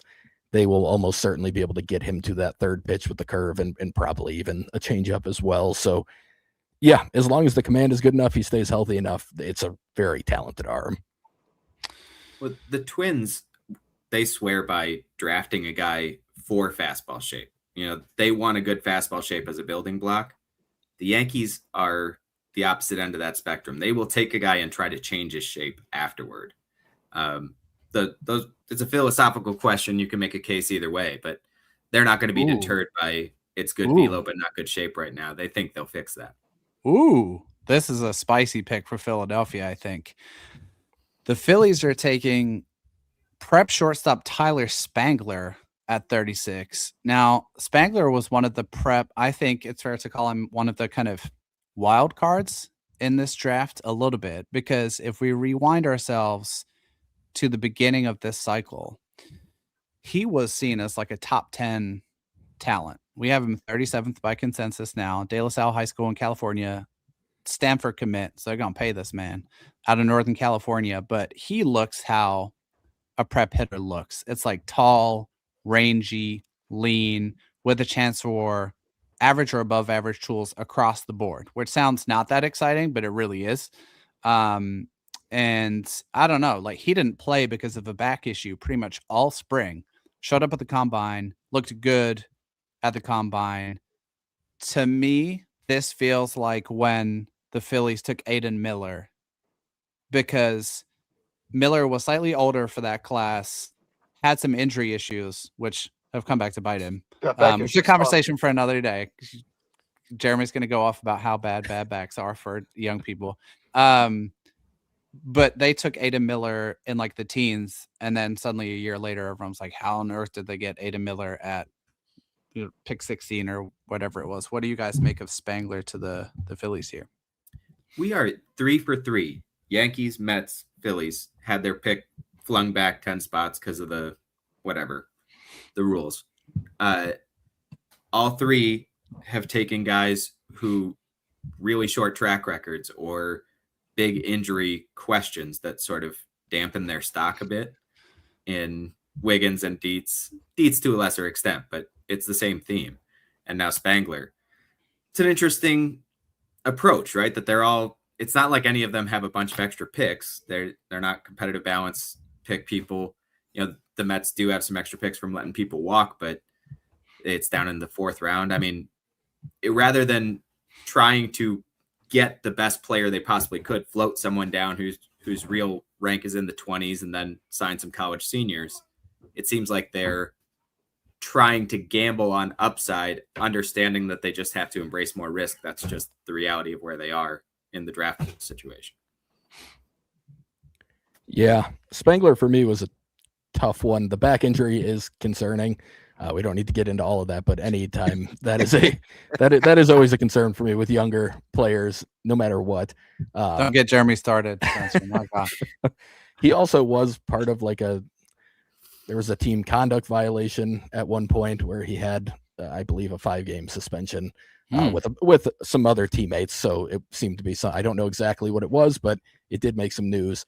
I wonder if he's a shortstop. I don't really think he has the arm for it. I kind of think he ends up at 2nd or 3rd, but there is potential for above average hit, maybe average or better power. I think he probably needs an approach change to get to that power, but he was a guy that I looked at and said, I would like to see what he looks like after some college seasoning, like somebody who see if the back stays healthy when he gets to college, see if there's any more concerns in terms of the conduct stuff, any other character concerns, and see if that's a one-off type thing. I'm a little surprised they went with him here, but there is high upside here. And he was at one point a guy who was seen as one of the top prep guys in the entire draft. So I get that. Yep, that's fair. We're close to the end of Comp A. I think we've got the Rockies on the clock. And then we'll give you Soldiers a break. And the Twins are coming back at 43. If they want a pitcher, Carlone is on the board. Logan Redeman is on the board. Mason Edwards is on the board. Eric Becker is also on the board. I need someone to select Eric Becker out of Virginia, please, because I don't want any part of that. But yeah, getting back into Twins range, and there's kind of a smattering of lots of different interesting demographics. Ben Blair is still on the board. A number of prep pitchers in this range, a few prep bats. You've got a few college bats if you're into that. Chase Brunson's kind of an interesting all-rounder who has solid tools across the board, who might be a little bit of a Twinsy type. Let's see what the Rockies Isn't it time do for them to take a hit tool over everything? No, because that's Eric Becker, and I mean, I'm sorry, Jamie, but the clock says what it says. That is the type, though. It's like Tanner Schobel. It's Luke Keeschel. It's that other guy, Kyle DeBarge. Yeah. There's just too many other good players. There's just too many other players that I would rather have them draft, and I feel like that's got to be the case in the room too. That's basically the conversation Spencer and I had, and yet this archetype of Becker is someone who legit the Twins have taken a version of this every year. It feels much more tolerable with a 2nd round pick than if you're picking in the 1st round. There's so much pressure on the hit tool to perform, is my problem with that. And it didn't in 2026. And it sounds like that's mostly because of injury. But I just have a hard time taking someone coming off a down year with limited paths to being a successful big leaguer. I think there are more interesting. Okay, we got Colorado Rockies selecting Georgia catcher Daniel Jackson. I feel like this feels like a very unsurprising pick. We should quickly cite Jackson's 2026 numbers just because they're so fun. And then we'll get you guys takes and then we'll give you guys a break here. Golden Spikes winner, 379, 473, 803 was his slug to go with 32 home runs. I think he was almost 30-30. There's definitely some swing and miss in this profile that I think is what's not being talked about much underneath, in addition to like he's a really amazing athlete too. I don't know if he's a catcher necessarily, but he has enough offensive skill potentially to carry a corner spot. What are you guys' thoughts on Daniel Jackson? Doesn't he match? Oh, go ahead. It was a lot like Ace Reese for me, except not quite as down on some of the hit tool and swing decision stuff. And the fact that he does catch, and I think there's a chance he sticks at catcher. I don't think it's a certainty by any means, but I think there's a chance he sticks there. Like, I thought he was a fringy round one guy, so this is about where I think he would go. And the power is pretty legit. I think he'll be back with Condon now, so maybe that'll be great. They get the Georgia boys back in the Colorado. They're like the same player too. It's very similar. Yeah, just probably like a half grade down on everything across the board for Jackson. But yeah, I think if he sticks at catcher, it'll probably look pretty good. If he doesn't, it'll still be an interesting enough profile. Doesn't it feel a lot like Hunter Goodman too? Like that's kind of their thing where you're getting a lot of those qualities and not a great package of a catcher, but you can take the really, really good with the, well, maybe you can do it. Yeah, I could see it. I mean, they did just show that they can get some pretty good results out of a guy like that. And now they have another one, right? The Rockies. Do they? See, now I'm confused because we're in. So the Rockies. I don't know where we are now. The Rockies picked Logan Redeman because. No. Yeah. Another prospect I enjoy a ton. Although medical's a little bit of a concern there. But they got their high upside to me pitching. Sure. Prospect that you just can't sign in free agency because you're the Rockies. So you mean to tell me now that the tracker is ahead of the TV? Yeah, it really is. The tracker is the tracker's now ahead of the TV. Tracker's been ahead of the TV the whole time. Okay. I need Eric Becker and Mason Edwards to come off the board in the next 5 picks. All right, guys. Go ahead, Jeremy. I was just going to say, now we're back to technically round 1 for Blue Jays and Dodgers. Yep. Where are we at? 39 and 40. All right. Well, Matt, Spencer, thank you guys so much for taking time to join us for like over half round here. We super appreciate it. If you guys are hanging out later in the day, we'll probably shoot you some messages about hopping on for future picks. If not, no worries. But thanks for hopping on for the 3rd annual. We appreciate you guys a ton. Thanks, guys. Thanks for having me. Yeah, of course.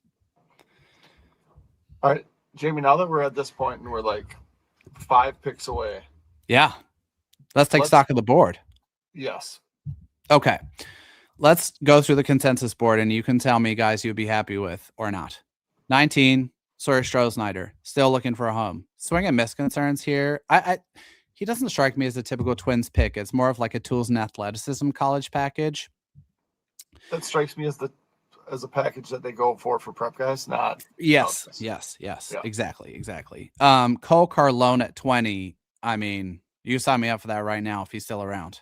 We're talking about a 6'5", 220-pound left-hander who can throw 100 and has the best breaking pitch in the draft, possibly. Then why is he available? I think he had some like shoulder fatigue stuff, and so it might be medical related. I'll have to get into my write-up here in a second. Bo Lawrence at 29 is a corner infield prep guy out of South Carolina. He was rumored to be a top 30 pick, so we're coming up right around where he should be. Mason Edwards, one of the best college pitchers in the country. Here's my challenge with Mason Edwards. 226 FIP in 95.2 innings, but it was in the Big Ten. He struck out 43% of hitters, which is incredible, but he walks a ton of guys and he doesn't throw that hard. Blue Jays are taking Cole Carlone, so he's off the board at 39, which is a great pick. Then where I'm a little bit worried, or just a prospect I like less, is Eric Becker. He's at 33. Shortstop out of Virginia, 3-year starter at Virginia. He put up a 143 WRC plus a freshman, but only managed like a 113 this year. I said my challenge with this profile is I'd want a hit tool forward offensive profile to be supplemented by some louder supporting tools. He's an average runner and fielder who plays a solid shortstop, but he might not have the twitch range or athleticism to handle short in the big leagues. That's my beef. Is this a limited ceiling type of pick? Tom Froming in the chat is advocating for Sawyer Stroh-Snyder if available to the Twins. Other guys, Cole Prozac, a 19-year-old prep hitter who I like a ton with an excellent hit tool. Aiden Ruiz, another 19-year-old best defensive shortstop in the draft. Archer Horn, a prep hitter out of California, also a Stanford commit. Chase Brunson, who I mentioned, I like him quite a lot. He's a right-handed college center fielder out of TCU, who just has really solid production. If you want a power bet, Caden Sorrell out of Texas A&M. It's a lot of swing and miss, but it's a lot of big home runs. Another college pitcher who I like in this range is Ben Blair, more of like a side armor out of Liberty, fastball up to 97, diabolical movement on a lot of his stuff. He's been a really interesting performer. So those are some of your options, Jeremy, at 43. Any favorites from there? Or you can go down a little further. You're looking at like Ty Head out of NC State, Will Brick, Blake Bowen, Darren Advincula, good hit tool. I'm just naming off like 100 guys at this point. So Rocco Maniscalco. Yeah. Yeah. So the pitchers that I most hoped would drop to 43 have now been taken. I think Prosek is an interesting interesting type, because I don't know that you're going to get. I mean, you're going to have these high schoolers go at some point soon, right? I did like Blair when we talked pitchers. Yep. Ty Head was not my favorite, but the profile. I love Ty Head, and that matches a lot of what the Twins really like. Yeah. Jake Brown, we talked about. He's right around here, the LSU outfielder. Yep. I think Maniscalco is probably. That's your favorite? That's my favorite. And then just two below him on the consensus board is Joseph Contreras, which would be. It feels early. It does feel early, but I mean, there's been almost a half dozen guys picked already that are below him on the board. So, and it might take a little bit more to sign a guy that like that. So, we'll see. The answer to this question is yes, Kyle. They do have enough money for two preps. Obviously, one will be more expensive than the other, but they could do that. I guess like my framework for the next draft is often the previous draft, and that's probably a problem with my thinking, right? But my thought coming in was, I bet the Twins would like a really high-octane college arm to get back to them at 43. And unless you're taking Mason Edwards, who doesn't throw quite as hard, but the Twins are excellent at adding velocity, or Seth Stowe loves Joseph Contreras too. Wes Mendez is also interesting. I like him quite a bit. He's a bit further down the board. Seth's going for Joseph Contreras. Unless you're taking Mason Edwards or Ben Blair, like we suspected, a lot of these college arms have gone at this point. And you know, what's interesting is there's just a smattering of pretty much every demographic you could want at this point. So we're going to see and understand how the Twins board lines up here pretty shortly. Maniscalco to the Dodgers would make sense if they did that here. Yeah, totally. Contreras to the Dodgers would make sense if they did that here. The Dodgers, yeah. I want them to take Eric Becker, please, Dodgers, and make him a top 100 prospect. The LA Dodgers is taking Bo Lawrence at 40. So we mentioned him as one of the top remaining prep bats. He is ranked 29th by consensus. It's classic Dodgers. They'll find someone they like. Stroh-Snyder is the last remaining guy in the top 30 on the consensus board available as we transition here to pick 41. So the board's What? doing okay. So 41 is the White Sox. I'm betting Jack Slydom, who's down in the 90s on the consensus board here, I think. That's my guess. He's 82nd, pardon me. But we're going to have to wait and see. So let's go through who's picking where and when here as the Dodgers take Bo Lawrence. As we transition into round 2. Nope. I mean, it's round 2 on the tracker. Oh, okay. So we got White Sox at 41. Sorry, I was on the wrong page. We've got the Nationals at 42 and the Twins at 43 as our next 3 picks. I'm betting Slightum for the White Sox, or I'm betting your prep boy Santorelli out of Wisconsin. Okay, so you're going prep player for sure. They just have so much money. They have $20 million. Like you need some overslot guys. I think a prep pitcher would make more sense. Sure. Given that they've gone 2 hitters and you just need to get as many arms as possible, right? I mean, for it to work out. They did get 2 pretty good dudes. Corey says he would not be mad at Mason Edwards. Look, I won't be mad at Mason Edwards either. He has it was a tremendous track record. I just have 2 small concerns. One is need to add some velo, which, as we've talked about, the Twins are really good at. And the second is he walks a lot of guys, or a few more guys than I would be comfortable with. And I see him as a little bit of a step down from that tier of kind of Carlone, Townsend, Dietz, all of those guys. But no, Mason Edwards, if the Twins have a plan, I think we feel pretty solidly confident that the Twins do well at pitching development. And if they have a strong plan for Mason Edwards, sign me up. I trust. We did not talk about Joey Volchko, did we? We did not talk about Joey Volchko, but Jeff is reminding us. Jeff, you're the man. Jeff is reminding us to shadow draft your Twins pick. And this is going to be really hard because there's going to be a lot of guys I like in this range. So I'm just trying to come up with. Volchko is under consideration for me, for sure. Oh, would you consider Volchko at 43? Yeah. I mean that's the demographic here that I would feel most comfortable taking. Mm-hmm. It's just we've seen those guys fly off the board, and I mean I really like Maniscalco here. Assuming he doesn't go off, that will be my pick. If he does, I'm going to have to quick divert and come up with something better. I would like. I'm having a tough time, to be honest. I'm between several players I like. I like Stroh fine. He was one of my favorite college bats early in the season, or coming into the cycle. If we're talking prep hitters, I like Prosek or Maniscalco. If we're talking college bats, I like Chase Brunson quite a bit. Will Brick's right there too.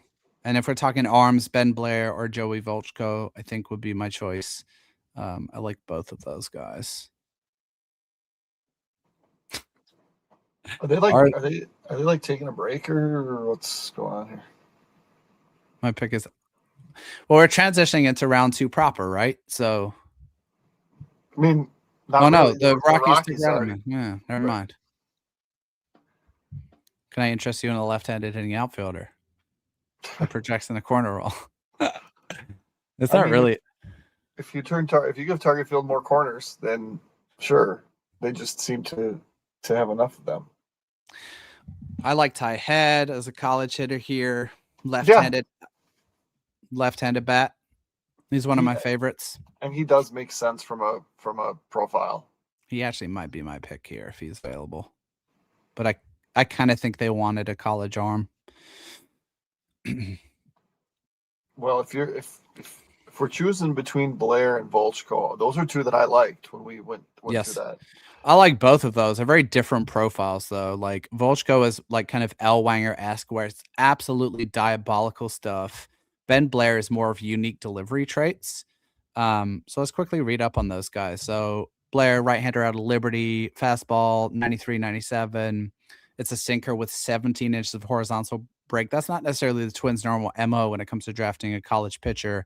His strikeout rate went from 19% as a freshman to 30% as a junior. He's also an outstanding strike thrower, which the Twins always appreciate. Volchko is just some of the best stuff. 6'4", 225, fastball up to 101, 95, 98, kind of cut fastball. It's a weird pitch. It's kind of an outlier one. Walk rate is high, though. It's 11%. Gavin Grahovec is Texas A&M. You could take him or Sorrell if you want a power bat. Both of those guys have swing and miss. I like Sorrell better because Grahovec is a corner infielder, and by that I mean a first baseman. And I think Sorrell could stick in a corner spot and do quite well. I think I'm going to tell you right now, after this pick, I'm about to get a snack. I'm hungry. Okay, what are you going for? First I have no idea. I'm going to run upstairs, grab some food, and then run back downstairs and hop back on. Theo's Kyler Murray's height. Are you sure about that? There he is. I might be, yeah. So it says round 2 coming up, even though we've already been in round 2. Mhm. We gotta get on the. I think it's a tracker problem, actually. I think the tracker listed the Colorado Rockies pick in the wrong round. But aren't they had the worst record? They were the first pick of the second round. Yeah. I don't know. The trackers bounced all over the place. Top It's snack stupid. on your draft board. Yeah, I think at this point the Twins are third. If I get 3 choices, Maniscalco, Volchko, and Prosek for me in that order. Okay. Oh man, I don't know. This is tough. I'm gonna go different to you because otherwise that's boring. I'm gonna say what I think and then what I fear. What I think is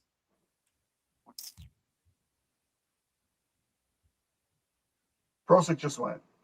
For the no. Sox. Yeah, White Sox. Mm. What is that pick? 41? 41.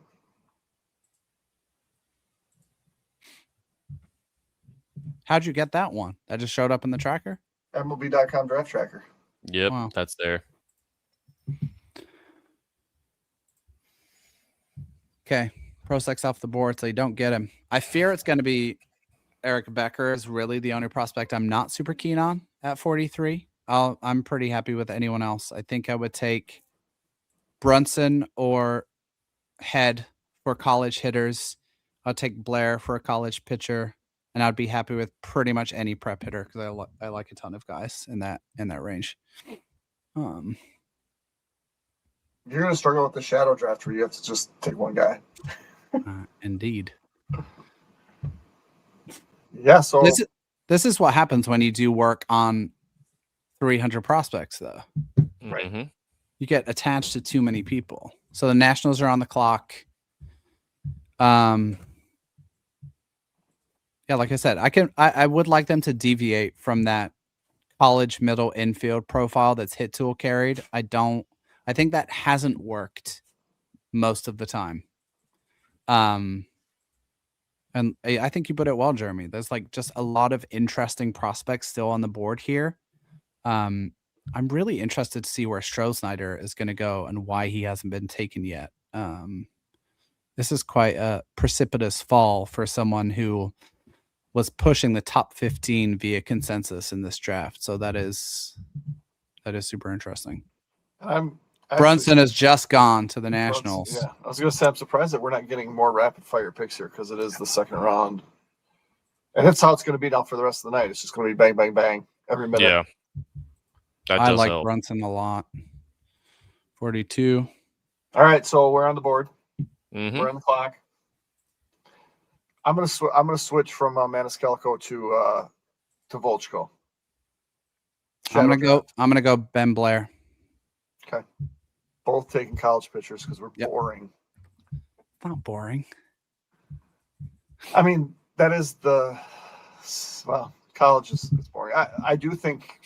I mean, the Twins will be back up here in the 70s. 70 Twice. and 70 and 73, something 74 like and 79. that. 74 and 79. Oh, Another catcher. another catcher. No way. Wow.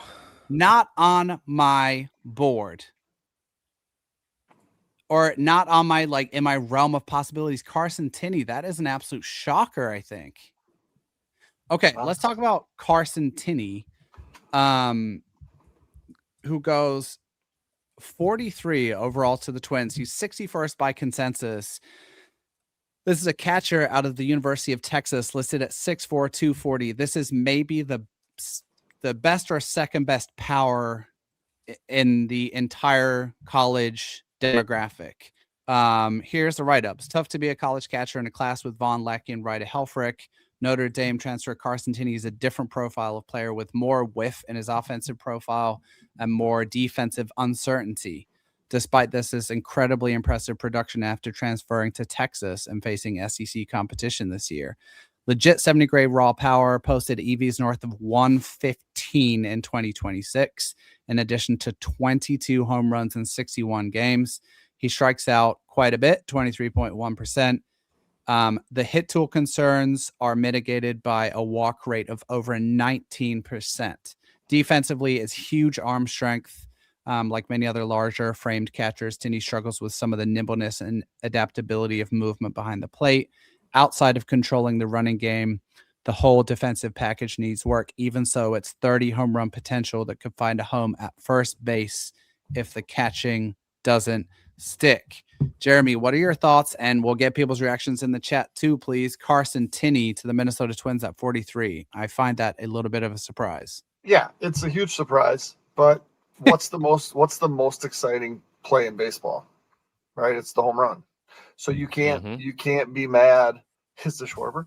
This is the type of profile, yes. Yeah, you can't be mad at swinging for the fences, knowing that there's a 38% chance you're gonna strike out. So it's fun. It is fun. I think there'll be hopes that he can either catch or play somewhere that's not first, which just might not be possible. I don't know if this says bye to Tait as much as it really signifies the Ryan Jeffers is gone by the deadline. Yeah, that definitely does it. I would also say, Greg said this jokingly earlier, of Twins need a new DH.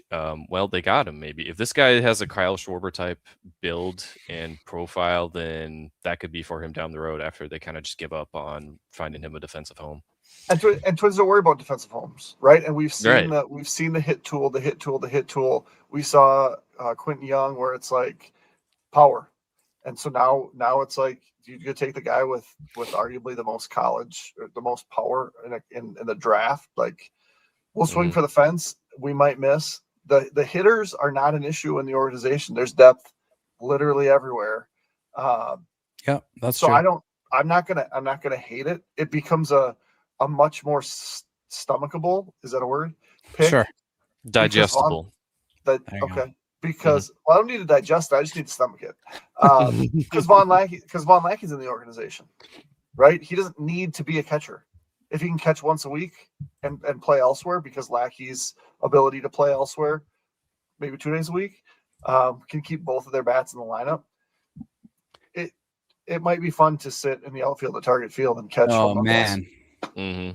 This is batting practice. So this is really interesting, and I do want to poke around at some of Tinney's under the hood numbers here too.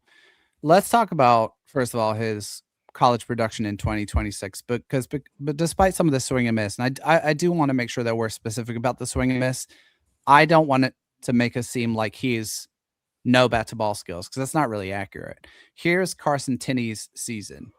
326, 483, a 688 slug, 154 WRC plus, 22 home runs, a 19.2% walk rate, a 23.1% strikeout rate, and hilariously 10 steals in 11 attempts. If we go under the hood a little bit and look at the overall contact rate is 75%. What we would consider like a 50 grade is like 80%, right? So I think we're looking, the indicators are like 45 bat to ball skills. In zone whiff in zone contact is 80%. I think we'd want to see 80 and 85 respectively to have a chance at an average hit tool. He does not chase. It's under 20%. That's 75th percentile in D1 baseball.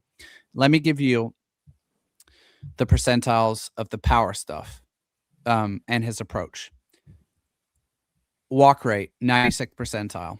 Average exit velocity, 98th percentile.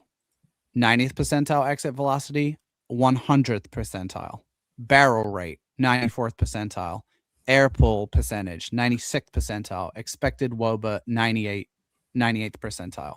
This is a legit college slugger profile, and we're going to see how things shake out behind the plate. But I do want to come back to you, Jeremy. We said at the jump, and I said based on some intel that we had unearthed, we had heard the Twins were interested in catching, and I think we're going to see a lot of arms here rounding out the rest of this draft class. But we heard they were interested in catching, and then I foolishly said, well, if they take Von Lackey at 3, there's your catcher. Nope. Mason Edwards goes to the A's. Thanks so much. Ty Head went to the Orioles. Who did? Ty Head played before. That's a very Orioles-y pick.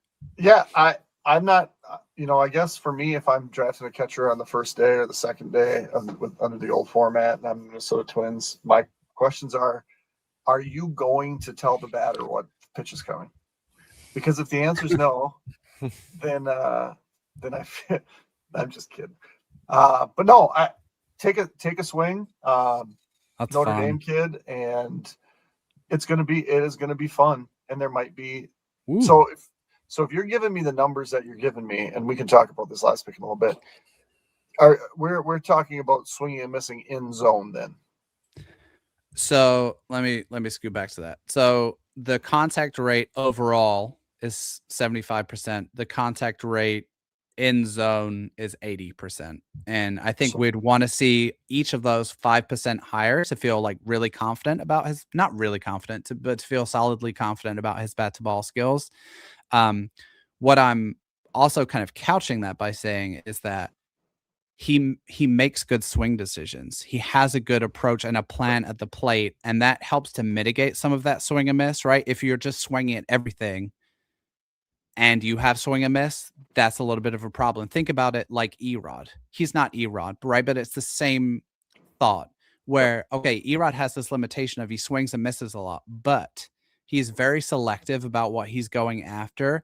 And if Tinney can hone in on an approach as a pro that allows him to be aggressive around the right pitches, he's going to hit a lot of balls extremely far. And I think the whole catching piece is a big question mark that we can dig into more over time. But the bat will play. Yes. Literally anywhere. 55 walks, 66 strikeouts on the season. That's two numbers that I look at quite a bit. So yeah, I mean, it's a fun bat to add to the system. Let's talk about some of these picks so that we missed. There's been 6 of them.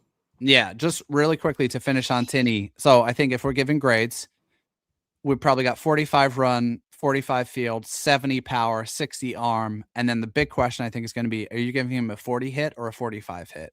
That might be the differentiator between like, can he be a kind of quality big leaguer here? Okay, so after Tinney, Aiden Ruiz, we talked about him, best prep defensive shortstop in the draft out of Stony Brook High School in New York. Older for the class at 19. Jaron Edvincula, one of the best hit tools in the draft, also out of Georgia Tech to the Angels at 45. Ty Head, who's a prospect I liked a ton out of NC State, a legit defensive center fielder who got into more impact, 14 home runs, up from 4 last season for North Carolina State Wolfpack. No, that is so annoying. You see who just went? Our favorite prep pitcher went. Mason Edwards, who we talked about a little bit, to the Athletics. Pardon me, at 47. He truly, like from a dominance perspective, had the best season of any college pitcher. Caden McCarthy, who is one of our favorite prep pitchers out of Vermont, went to the Braves at 48. Ben Blair. Oh, they're flying off the board now. Oh, the St. Louis Cardinals are killing this draft, dude. Ben Blair to the Tampa Bay Rays at 49. And then Rocco Maniscalco to the Cardinals at 50. Your thoughts on any of those picks, Jeremy? And then I'm about to go get that aforementioned snack and take 2 minutes before we get back to 2 more Twins picks here in about 30 minutes or so. Yeah, I mean, I think just based on the consensus board and the guys that we've talked about, like Tyhead was a name that we definitely had under consideration and would have been a name that you could run to the podium with your next pick. Mason Edwards in this area. The last 2 picks are the most disappointing ones, right? Ben Blair would have been a name that we would have loved to see. Yep. And then our Maniscalco from going to the Cardinals. And now, what is this? Chris Rembert got picked with a supplemental pick that pops you to another page of the tracker. What pick is that overall for Rembert? 51. Not a huge. Who took him? The Pirates. We had talked about him a couple episodes ago, and I was a bigger fan than you were. Didn't have a great year this year. He was also banged up a lot, I think. But I mean, the Twins have taken a couple of guys from Auburn, a couple of college hitters here in the last. Well, I guess Eddie Julian was a while ago at this point, but I thought a name that would probably be under consideration here in the back half of the 50s, and we just started, and that's where he went. So I like this comment from Seth that I want to draw your attention to. I'm a little bit caught up now. Twins took Ryan Jeffers around this range, and nobody had him in their top 200. They did a pretty nice job with him. Yeah, Tinney. I mean, look, Tinney is going to be so entertaining to watch, and I do think we've seen this kind of systematic focus from the Twins on their catcher position in the last season or so, right? Whether it's drafting guys who have a shot to stick, guys like Kadeem Jow, or converting guys who they think are good athletes who can make it work, guys like Ryan Sprock, RIP, or targeting guys in trades like Eduardo Tait, or taking 2 more in Von Lackey and Carson Tinney. I mean, I don't know everyone's minor league depth well enough, but I'm sure there's an argument to be made that the Twins have one of the best catching groups in the minor leagues after this draft with the additions of Lackey and Tinney. And I cannot wait to watch him disappear balls in the minors. It's going to be super fun. Yeah. And we can talk about this, or if you can go get your snack and you can throw Theo on, because my whole theory about depth at different positions too, and we talked about this, like the log jam in the outfield, which goes into AAA, into AA. It's deep, right? So adding more outfielders, it's only going to cause that backup, and we've seen that happen. But it also feels that way with the infield too, because you have Culpepper and Houston knocking on the door.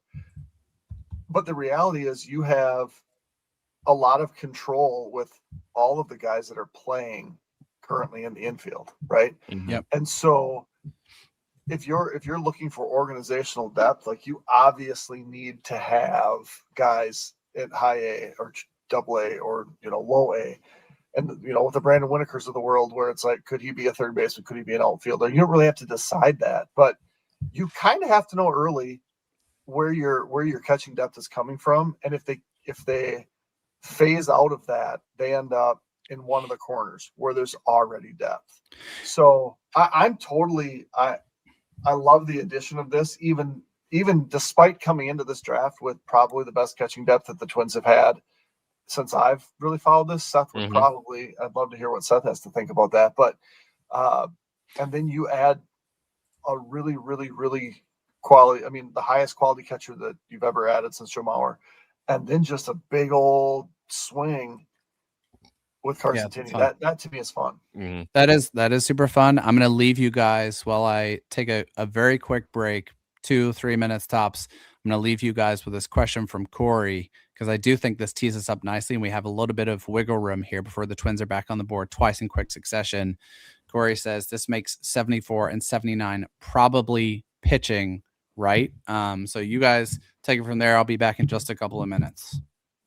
Yeah, and I think, where'd you go, Theo? Come back. He's supposed to remove himself. I think. Okay, let's try this again. Yeah. I mean, my honest thought is it's probably pitching once you turn the page on the first 2 picks anyway. Yeah. And so I would be surprised. I would be very surprised if it wasn't. There's been drafts. I want to say the Guardians 5 years ago took like 19 pitchers out of 20 picks, and so you're going quality when you can get it, but quantity. Yeah. And as I say that, I mean, we've had 3 more picks go. Ethan Kleinschmidt from Oregon State to the Marlins. Carson Kiersey to the Diamondbacks. He's a shortstop from Georgia Tech. They've had a ton of guys drafted. Prep shortstop to the Rangers, Connor Kumo, and then Caden Walkler to the Giants. He's a prep pitcher. So there has been some preps. Kind of in the lead that we talked about, maybe more preps going in this range. Kylie McDaniel had kind of teased that yesterday. Looking at the board, Strasnider still available, which is weird. Eric Becker still available. He's number 33. Archer Horn is a prep 2A prospect out of California, ranked 39th. Caden Sorrell, Texas A&M outfielder, 41st. Logan Schmidt, who may just very well end up at, I believe, LSU. He's 42. What are your thoughts? Pitchers coming up? Yeah, I mean, I don't see how it isn't, and I think with the draft being so much shorter now compared to what it was even in 2019, with how fewer rounds there are, I mean, you got to stock up on pitching, especially with how quickly arms get hurt these days in the minors. I mean, look at James Ellwanger, who they drafted last year, made very minimal amount of starts before he had a season-ending injury, even though we didn't know it in the time in April, but it turned out to be that way for him. So you got to get who you can, because you never know, when a guy's going to get hurt and when you're going to need that depth. And I know this year the Twins have been signing a lot of guys, whether it's out of indie ball, you're getting who you can out of the waiver wire, or you're just finding unsigned free agents that went undrafted just to bolster that. And that's kind of how every team has to approach this now, with so many fewer rounds in the draft and only such a limited pool of talent that you can take from, versus, what seemed like an endless amount of names you could just pick from that you never heard of from, I don't know, wherever you are playing across the country. So I would be shocked if these next 2 picks aren't pitchers. They definitely like to use that 3rd round pick in recent years as pitchers, or when they've had the comp picks in comp round A, like they did last year and in 2023, Charlie Soto, Riley Quick, that certainly helped them out. And then just Tom corrected us here. It was the Angels. Yeah. Well, the Guardians, I did look it up. They did use 18 of 20 picks in 2021 on pitchers. The only 2 weren't, let's see, I don't think either of them made the majors. Jake Fox, not the one who was a Cub, and then Connor Cox.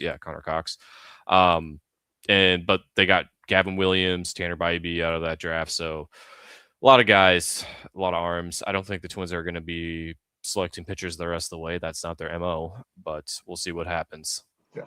Off the board here since we last talked, Jack Slidham, who is local to the White Sox, went to the Royals at 56. And Wes Mendez, a college pitcher from Florida State, went to the Astros at 57. Slidham on the board, he was a little lower. He was 82. And Mendez is, let me find him here, 62. And then to make Jamie happy, the Reds listened. I took Eric Becker from Virginia at 58. Becker was one of the higher guys remaining on the board. Yep, 33. So Strasnider at 19. And he could be a Guardians type pick. Yeah, I could say that. The Padres also. Yeah, so we go Guardians, Padres, Tigers, Cubs, Yankees, Phillies, Mariners, Brewers. So teams that kind of can afford to take a swing, because if they miss, some of these teams anyway like to throw that money back in free agency. So That they do. Snow-Snyder, Straw-Snyder, Horn, Aiden Robbins. I don't believe we've said his name yet. Brody Bramilla, who's not going to get drafted, I wouldn't think. Archer's gone. Will Brick. Maybe the Twins really shock the world and take Will Brick. Maybe. Prep catcher. But yeah, I mean, we're still, I mean, there are some downboard guys getting drafted, but for the most part, it is still pretty close to consensus. Yeah. Which gives you, and I remember last year being surprised by how close it ended up being. It does appear that Target Field is not super full. It's probably because people are here. Maybe that I haven't been outside yet. Well, it's pretty bad out there today. But yes, I think we've definitely taken away from Target Field attendance numbers because people would rather be here watching the live stream of the draft with us than how the baseball game's going over there. So thank you for all that are watching. They are winning. They are winning. They are winning 5-3. It was not a fun loss last night, was it, Jeremy? My son decided that he didn't want to watch baseball before wrestling, and I didn't want to just go for the wrestling. So instead, I multi-screened it and watched some Twins and watched some Summer League basketball.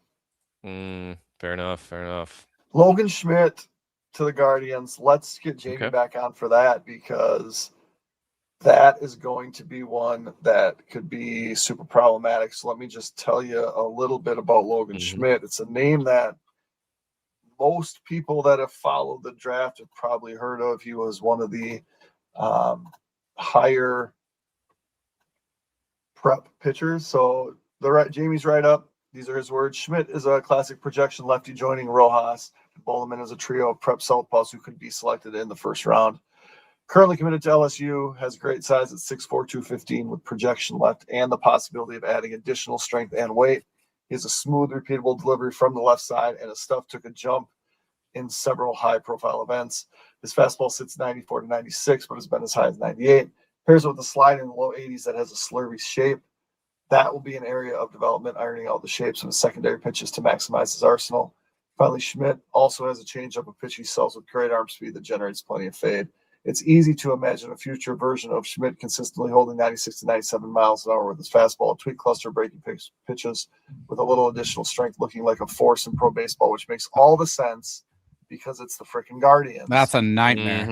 That is a nightmare pick, guys. Let me just catch up here. So 50. You guys just reviewed all of these, I assume. Yep. So the latest one we haven't gotten, which is the Padres drafting another prep shortstop. Elliot Lascelles. Not surprising at all. From Canada. Okay, I hate this Reds draft. They took Justin LeBron and Eric Becker. That's like my absolute nightmare. Connor Como to the Rangers at 54. I got to catch up a little bit here. Thank you guys for holding it down for a couple of minutes. It was nice to stand up for the first time in several hours. Yeah. I might need to do that just because I'm old and have a bad back. Yeah. We'll be coming back quickly to the Twins here. Okay, so Slidem did not go to the White Sox. No, he did not. I love the White Sox draft. For the record, we're going to review some classes we like in just a minute. Mendez went 57 to the Astros. Sorry, you guys. This is not good viewing. We're taking just a couple of minutes to catch up here. Eric Becker, 58 to the Reds. Yuck. Tyson LeBlanc just went to the Tigers. I love that pick. 61. It's hard to keep up when you get into this range. Yeah. Oh yeah, and it's gonna get faster. So I'm gonna give up. I just want to have an accurate board by the time the Twins come back around twice. Schmidt at 59, in addition to Peterson, is an absolute steal and nightmare for. Ooh. Guardians definitely have one of my favorite drafts for sure. Lascelles at 60. Okay. Just about caught up here. Okay. Sawyer Strohsnyder still on the board. Yeah, what is Sorrell just went there to the Cubs. Is that Sorrell. That's not super surprising, I think. He was 41st by consensus, Caden Sorrell. Let's see. Definitely some swing and miss in the profile, but like a college performer at A&M, hit 341, 434, 743 with 23 home runs last season. Almost a 150 WRC plus. I mean, he was one of the best producing college bats left on the board. So per our conversations with Matt earlier, that certainly tracks. Let's round out through the second round, guys, and then we'll kind of take stock of the board. And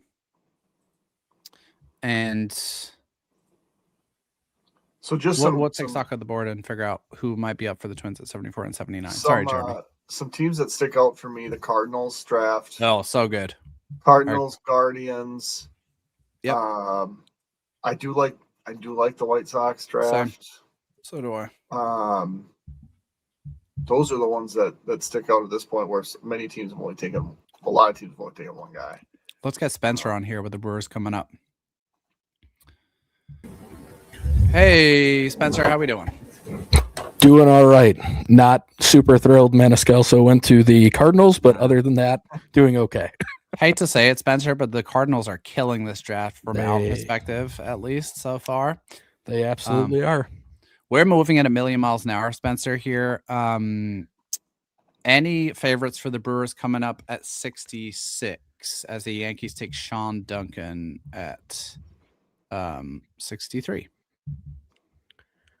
A lot or even demographics, yeah. Going, yeah. I mean, I wouldn't hate being the team to take Stroh-Snyder, and they have been tied to him. They were tied to him in the first for a decent while there, so I wouldn't hate stopping that slide and taking the chance on him.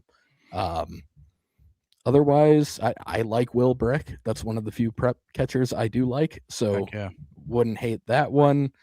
Yeah, a lot of guys have gone. Yeah, I mean, there's still some interesting arms too. Joey Volchko hasn't gone yet, has he? Didn't miss that one. Okay, that's an interesting one. They love their cutters in Milwaukee, so I could see his cutter being pretty interesting to them. Diabolical stuff Joey Volchko has when he's on. Yeah. I don't know. It'll be an interesting pick here, I think. Okay, let's see who else. We got Archer Horn, who's a Stanford commit, has not been picked. You start to wonder about him at a certain point if he doesn't go. Aiden Robbins, Brody Bamila, Will Brick, who you mentioned, Blake Bowen, also a prep outfielder out of California, who's an interesting player, sitting here at 53 on our board. Andrew Williamson is a trendy college bat from Central Florida, who I feel like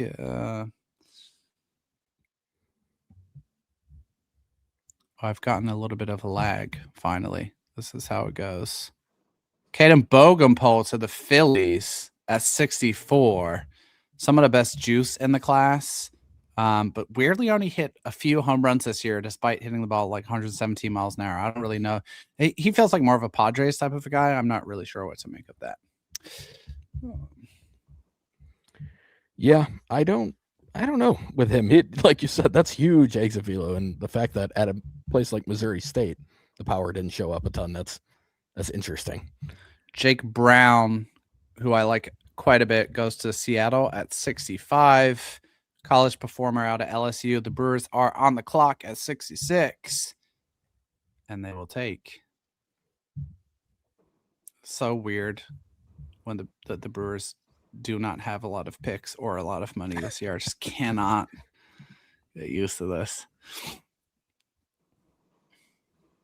I like Jake Brown quite a bit. I think he would have gone a decent amount higher had he not gotten significantly hurt this season. Just solid tools across the board and some really good athletic testing at the combine.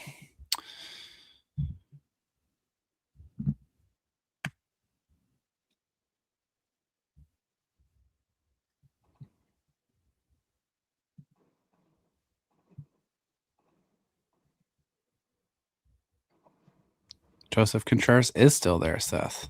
Agreed. I'm going to start to wonder about his signability soon if we get a round or so further.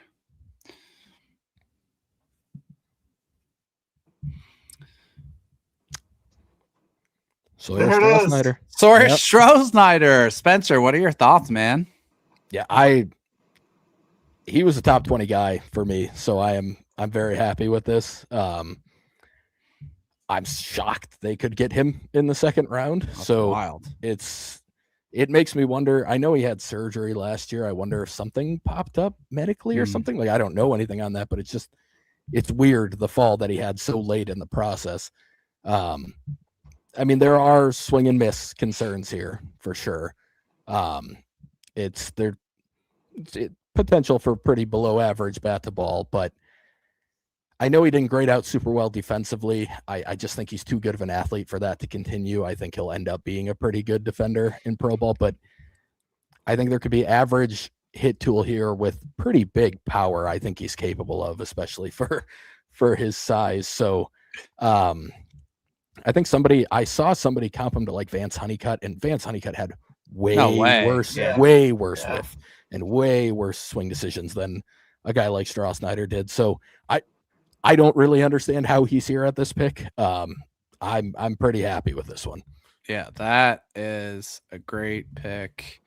As Owen Hull, North Carolina center fielder, goes off the board to the Red Sox at 67.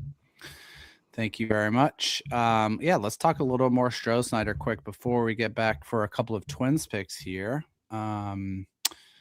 Stroh-Snyder, I mean, he did have a down year hit tool wise. He also went from a 402 BABIP to a 282 BABIP from 25 to 26, but his approach was significantly better. He upped his walk rate 10% in 2026, hit 273, 415, 590, 13 home runs. I just like the athletic profile, to your point, Spencer. Like, this feels like a college bat where there's a little bit more upside than we're normally getting with a kind of college bat. Like, the tools are pretty legit. And so that's a fun pick, and I think super good value where you're taking him.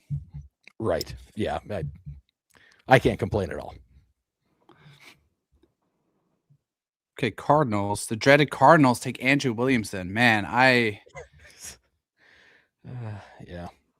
The Cardinals are not, I think you put it really well, Spencer. Like, they're not necessarily a team where you're like scared of their drafts, but I like quite a bit. What have they put together now? Trevor Condon, Tegan Coons, Rocco Maniscalco, and Andrew Williamson they're all players I like. Let's put it that way. Yep. That's tough. Yeah, that's four guys in my top 53. Oof. So that's And they got another one coming up here in 4 picks. They're totally going to snipe somebody that is in my top 3 for the Twins. And the Tigers probably will too, because that seems like a AL Central thing to do.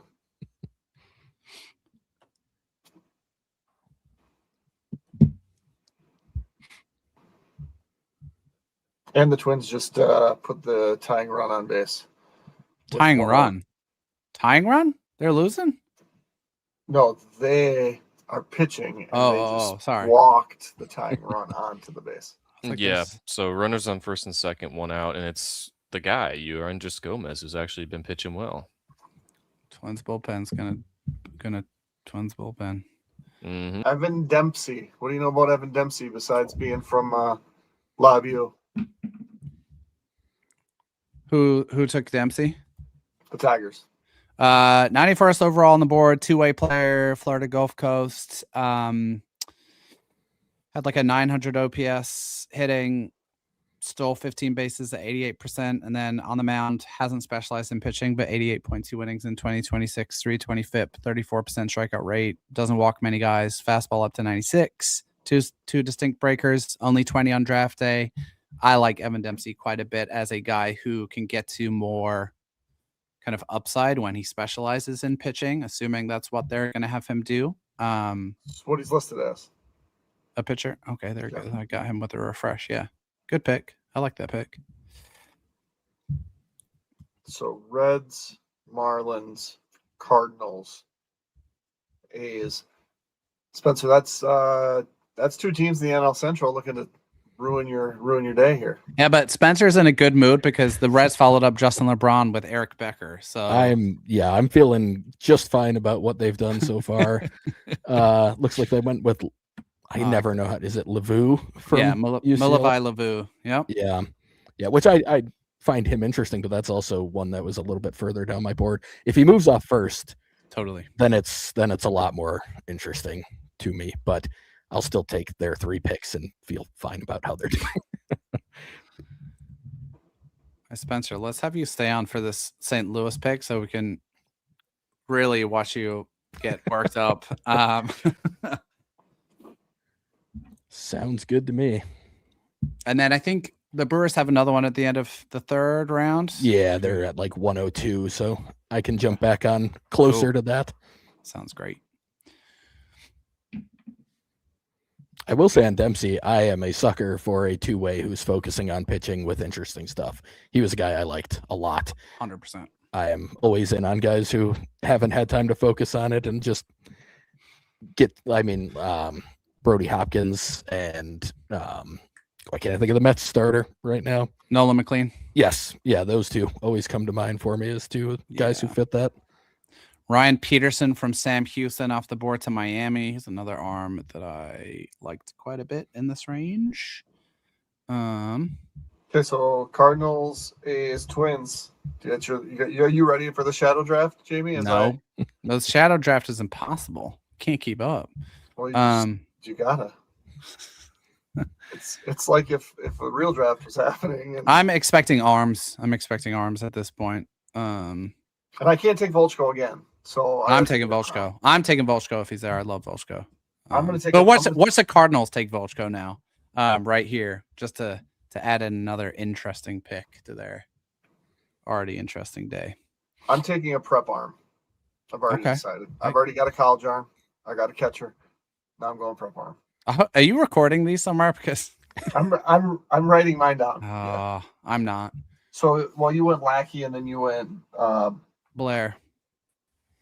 Well, good thing Twins just won 5-3 and didn't blow it. Thank God. Let's keep deluding ourselves that we're going to make the playoffs, guys.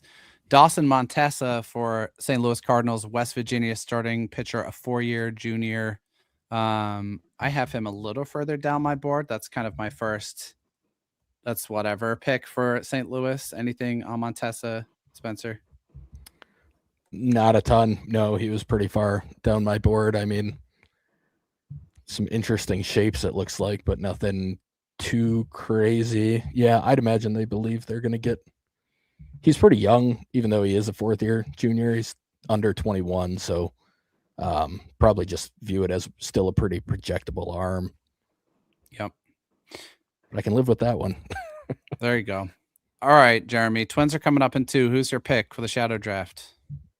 I'm taking 81st on your board, Cooper Harris, prep pitcher from Texas. Okay.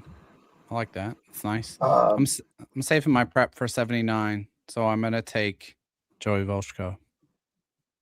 Because that's very James L. Wanger adjacent to me from last year. Gabe Gackle to the Athletics. So the Twins are officially on the board. Watch them take another hitter here now. Wouldn't that just be insanity? Not doing very well today, I'm predicting. But I'm enjoying this draft very much. And I cannot wait to see Carson Tinney home runs in single A. That's going to be ridiculous. What if they took Will Brick? I love Will Brick. So you know what? It'd be like that year they drafted only relievers. That was not a good idea, but I love Will Brick as a catching prospect, as a prospect in general. So yeah, that would be absolutely hilarious if they took a 3rd catcher. And I'm gonna go prep. I'll probably go prep hitter with my next pick. I'll go prep arm with the next one, I think. We'll get Spencer's Twins reaction, and then we'll have him back at the end of the 3rd also.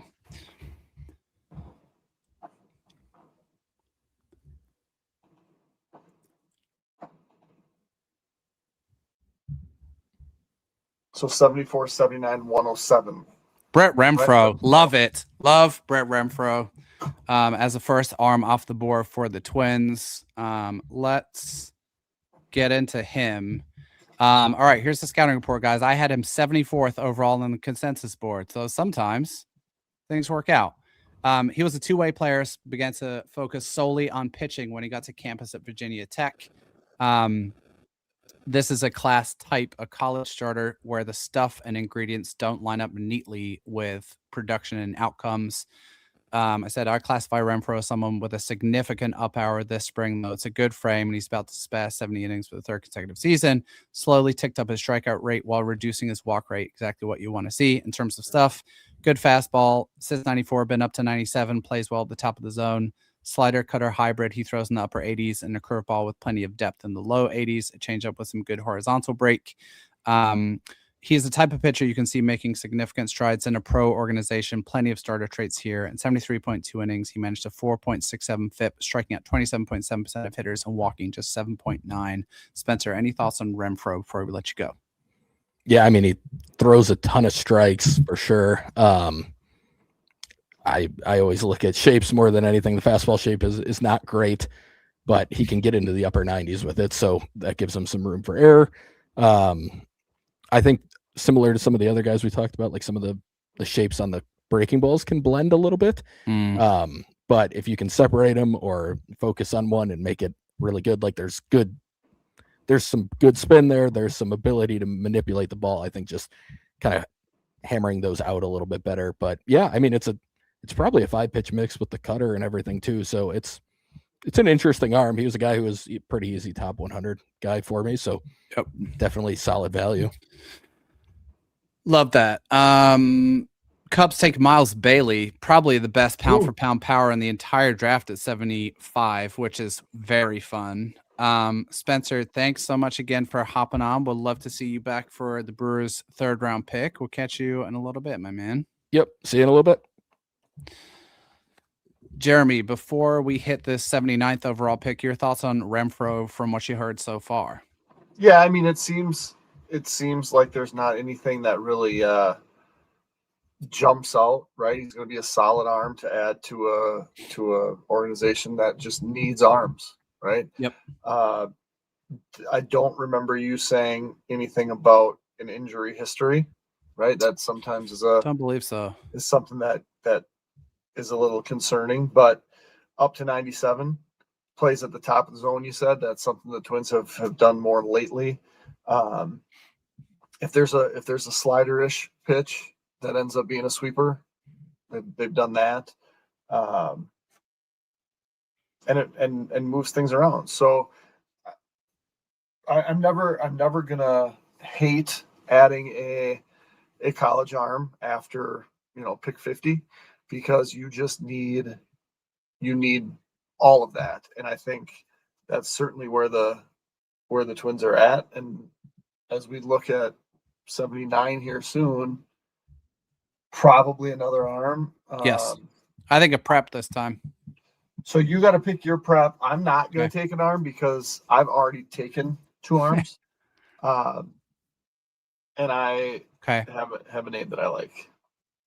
So you let me know. I'll tell you what. Taking either of the Wisconsin prep hitters would be super fun right now. That would be fun. Don't see that happening. Taking Peyton Bonds right now seems a little early. I do think that'd be fun. We talked about him last week. The name that I am going to throw out that I will have to change if he gets drafted. And where did he go now? Martin, Roman Martin. Love Roman Martin, dude. You know that he's one of my guys. So I think he's not going to get picked because he's a third baseman. Maybe he's an infielder from UCLA that was overshadowed by the first overall pick. And I'm going to match what the Twins do and take 2 hitters in the first 4 picks, more than likely. It's just going to be a different one. Okay. I will go for a prep pitcher just because I feel like it has to be a prep. I got to spend some money here, right? Just naming some people who are still on the board. Aiden Robbins at 44, college bat, who was a performer. Will Brick at 50 is a prospect I love. Also Blake Bowen at 53, a prep outfielder that I love. Joey Volchko at 57. Of the prep pitchers, you already mentioned Cooper Harris, so I won't mention the same one again. I'll go Jensen Hirschgorn, 59th on the consensus board, 6'7", 210, right-hander out of California. I think he has a strong college commitment. I want to say it's LSU, and so that might be challenging there. Any of those guys, Joseph Contreras, the guy who you mentioned, Cooper Harris, like any of those arms, I think would be super interesting. But I would also very much enjoy a prep bat at this spot. I'm just keen to add a high school player to the mix. Have you gotten any third round picks yet, or are we on a little bit of a break here? I think they're breaking every round to try to keep this matched up with what they're trying to do. I don't have the feed up anymore. Yeah, it looks like they're on a little bit of a break. But I mean, at this rate, we have to get through rounds 3 and 4. So 45 minutes a round, about. Yeah, it should we're done be at 6 o'clock. pretty quick from here on out, thankfully. Thankfully. You're not having the time of your life, Theo. Yeah, I do like this pick, Renfroe, where the Twins where the Twins got him. And the other piece I want to call back to is would just almost say it's a 30-minute break. That has to be a joke. I don't know about that. Please no. If that's the case, if that's the case, we might be taking a quick 5-minute break from the stream. I just want to go through some write-ups on Renfroe, and we can talk about some places and where he's ranked so that people can read scouting reports on him based on where he was. So as I mentioned, he was ranked 74th by consensus. So the Twins taking him right around the value range that the industry saw him as. Baseball America had him 68. Overslot had him 74 or 75. No, 78th, pardon me. Kylie McDaniel, 76th. Keith Law had him as high as 39. Perfect Game, 98th. Just Baseball, 62nd. And then MLB Pipeline was the low outlet on Brett Renfroe at 123rd. The thing I want to call out about him is that he was a two-way prospect all the way through high school, so he hasn't really specialized a ton. And so I'm guessing the Twins see some avenues to kind of improve his arsenal, improve his breaking pitch mix, as Spencer mentioned there.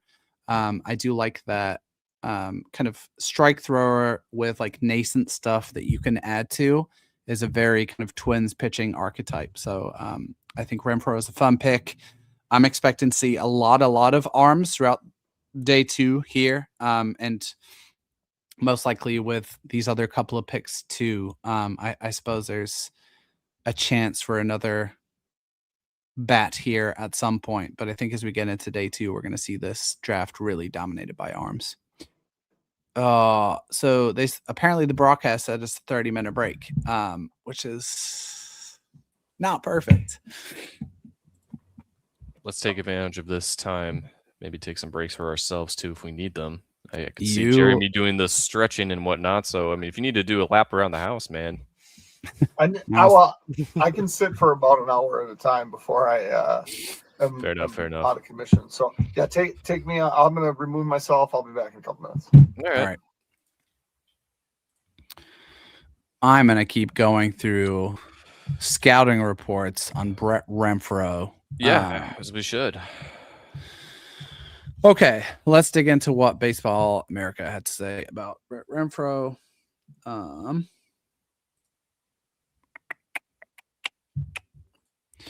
So listed 6'3", 220, 21.5. Baseball America calls him a proven innings eater and workhorse starter who had a key role with Virginia Tech's pitching staff since his freshman season. As Tom Froming pointed out in the chat here, made exactly 15 starts in all 3 seasons. 222.2 career innings is a lot. Filled out 6'3", 220-pound frame, works from an overhead windup in a high 3/4 slot, added a tick of velocity in 2026, and now averages 94-98, but can touch 97-98 on his fastball. Not a huge swing and miss pitch yet, and so it'll be interesting to see what they do with the rest of the mix to work around. Maybe not the most exciting fastball shape. Comfortable throwing his entire mix in any situation and generally throwing for strikes. Lacks a true plus pitch. And because of that, he'll be reliant on mixing, matching, and moving the ball around the zone, but a lengthy track record with Virginia Tech and USA Baseball should see him drafted inside the first 3 rounds. Certainly fits the bill for this portion of the draft.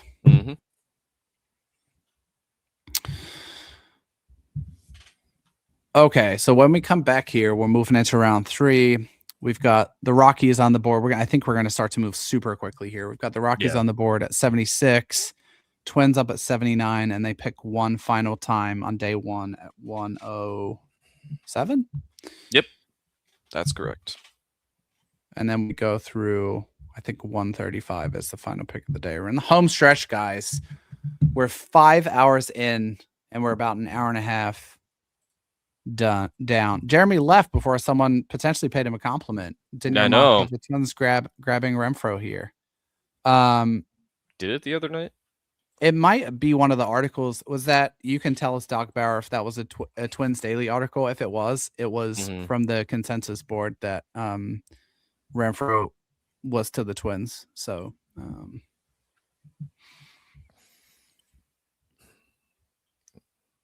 right. Yep. Who are we still liking on here in terms of pitching? That would be a good pick. I know Seth's been saying Joseph Contreras. Yeah, we love Joseph Contreras, Seth. I agree. Okay, let's talk about some of the options if they want to go prep arm. We've got Brody Bamila, I think is off the board with the uncertainty around the UCL injury. Highest ranked prep left is Jensen Hirschkorn at 59. 6'7", 210, right-handed pitcher out of Kingsburg High School, California. If we keep going down the board a little bit, you've got Joseph Contreras at 66th. That would obviously be a super fun pick.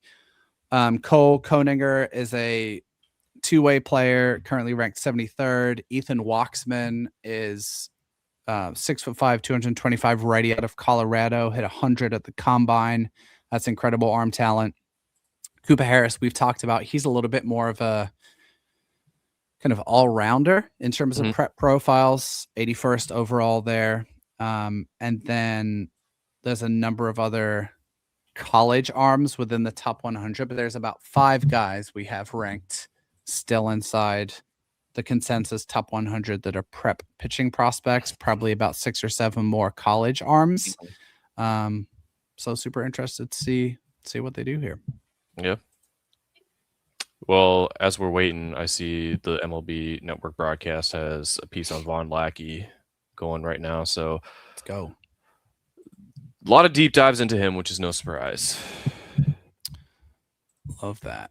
And then we got Saints game notes just sent over now. Walker Jenkins temporarily inactive because he's going to be in the Futures game tomorrow as the Twins representative there.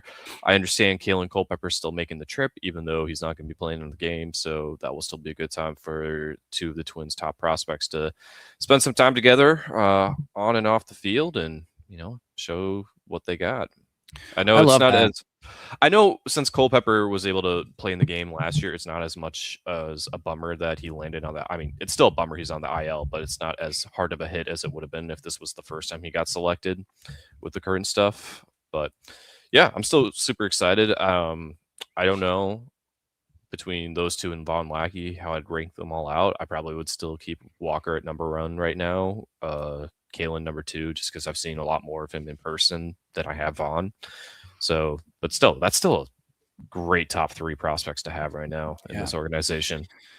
That is a fun conversation. I'm excited to actually give that a lot more thought. I think Lackey and Jenkins are easily my top 2, and I got to think about order, but the upside with Lackey, I think trumps. And I know you know this. I'm a huge Kalen Culpepper fan. Yeah. I think what the Twins really need out of their system a little bit is good everyday players. They don't necessarily need, obviously this would be great for Lackey or Jenkins, but they don't necessarily need a 5-WAR player. They need some guys who are going to be 2 to 3 WAR guys consistently year after year. And I think that's what Kalen Culpepper promises. No, he definitely does. So annoyed that he's been slowed down, but I am glad Walker Jenkins was added to the futures roster, because between that, but like as a result of his injuries, between the futures game and then like the spring breakout thing, I think he's missed all of those, which is crazy for someone who's like universally like a top 20-ish guy. 15, yeah. Yeah, top 15, 20, whatever. Yeah. Let's get into some quick reports here from some of the Twins picks so far while we're waiting for this thing to fire back up. Because I wanted to call out the Fangraphs board, which had Lackey as the number 1 overall prospect, and Longenhagen's reports are always a little interesting to read up on. So just to walk people through some notes here. Here's a write-up on Von Lackey. Lackey's a patient hitter who's dangerous through the majority of the strike zone. He can access power against pitches in the middle third and above, and on both edges of the plate. Posted consecutive seasons with a 90% contact rate against fastballs. Strong enough to hit for some power, even when his footwork is ill-timed. Plus runner, although he notes that he'll probably slow down. But here's the concluding paragraph, which I think is interesting. The sum total of Lackey's parts on offense, above average contact, plate discipline, and potentially power, is more than enough to clear the bar at catcher, and he also makes an impact on defense. He's a pretty good pitch framer for his age and should continue to improve, and has one hell of an arm, winging accurate throws from all kinds of odd platforms and angles. He'll frequently pop a sub 1.9 second pop time, a plus arm that is Lackey's loudest tool. He projects as a top 10 catcher and a multi-time all-star. So yeah, great stuff.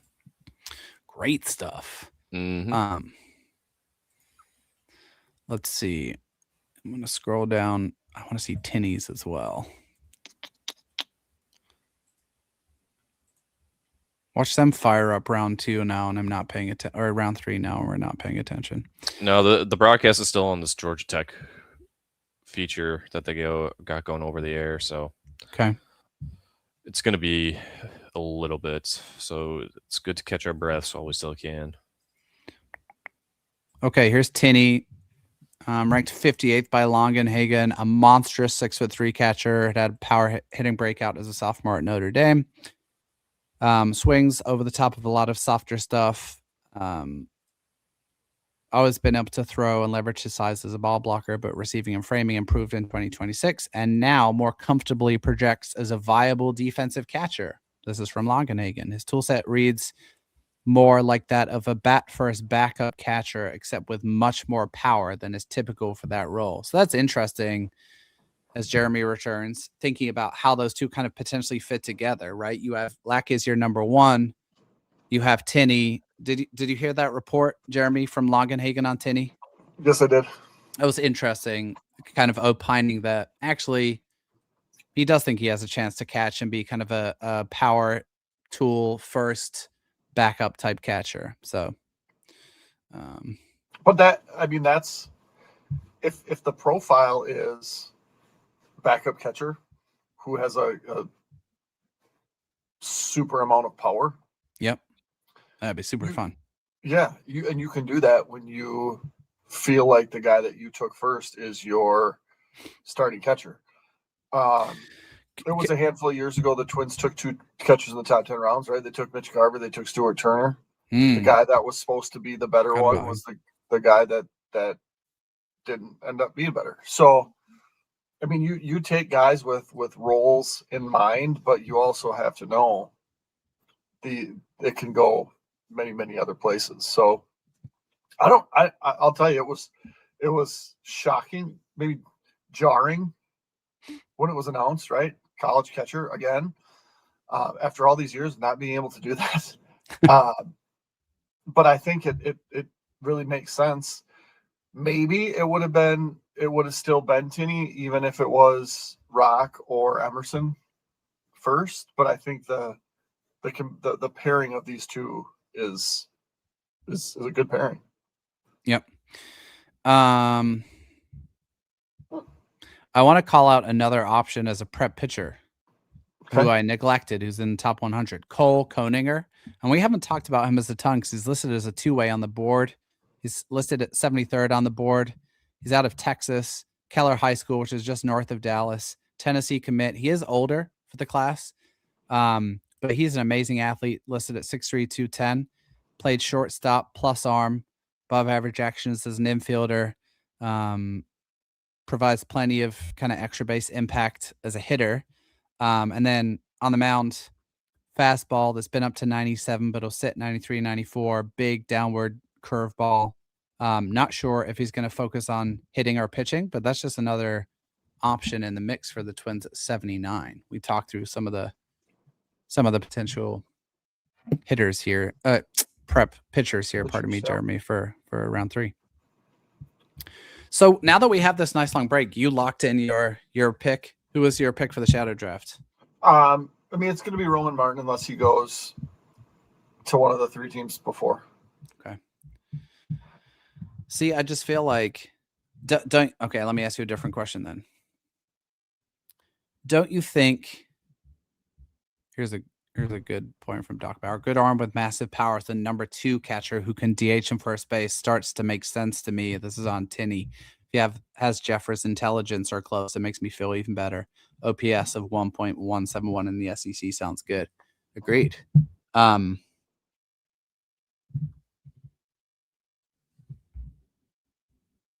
were you thinking? Finish your thought.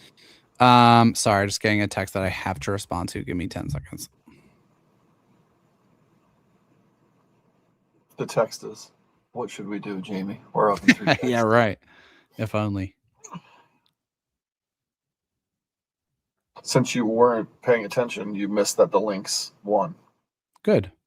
That doesn't surprise me. They blew a big lead, and then they came back, and then they closed the deal. What was my thought? What was I going to say? Okay, yes, here's my thought. Do you think it's fair to say that we should expect a prep at either 79 or 107? Because I do.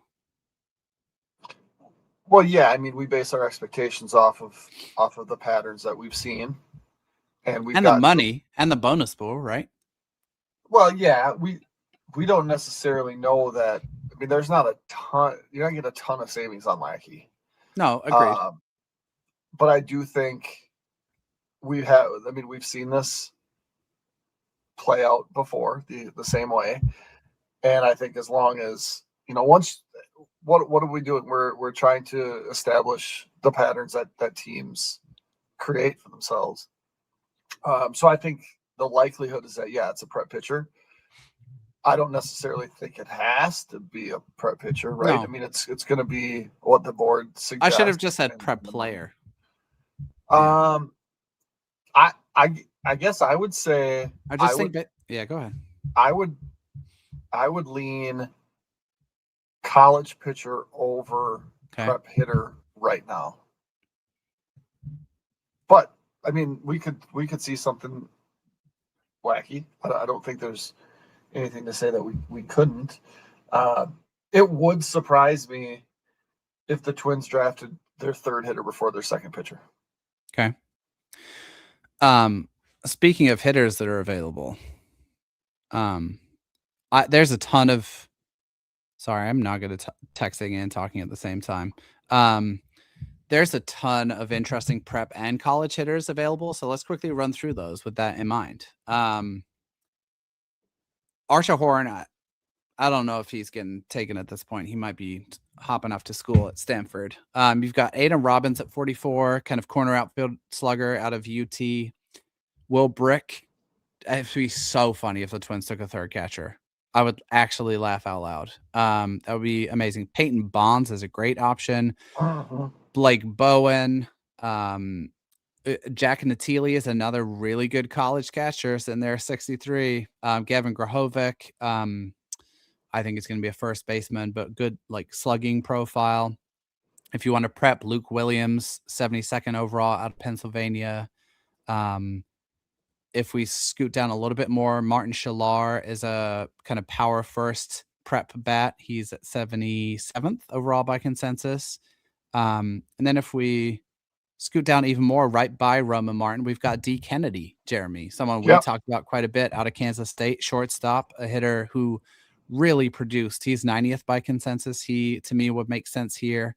But I do think I do want to kind of double down on something you said.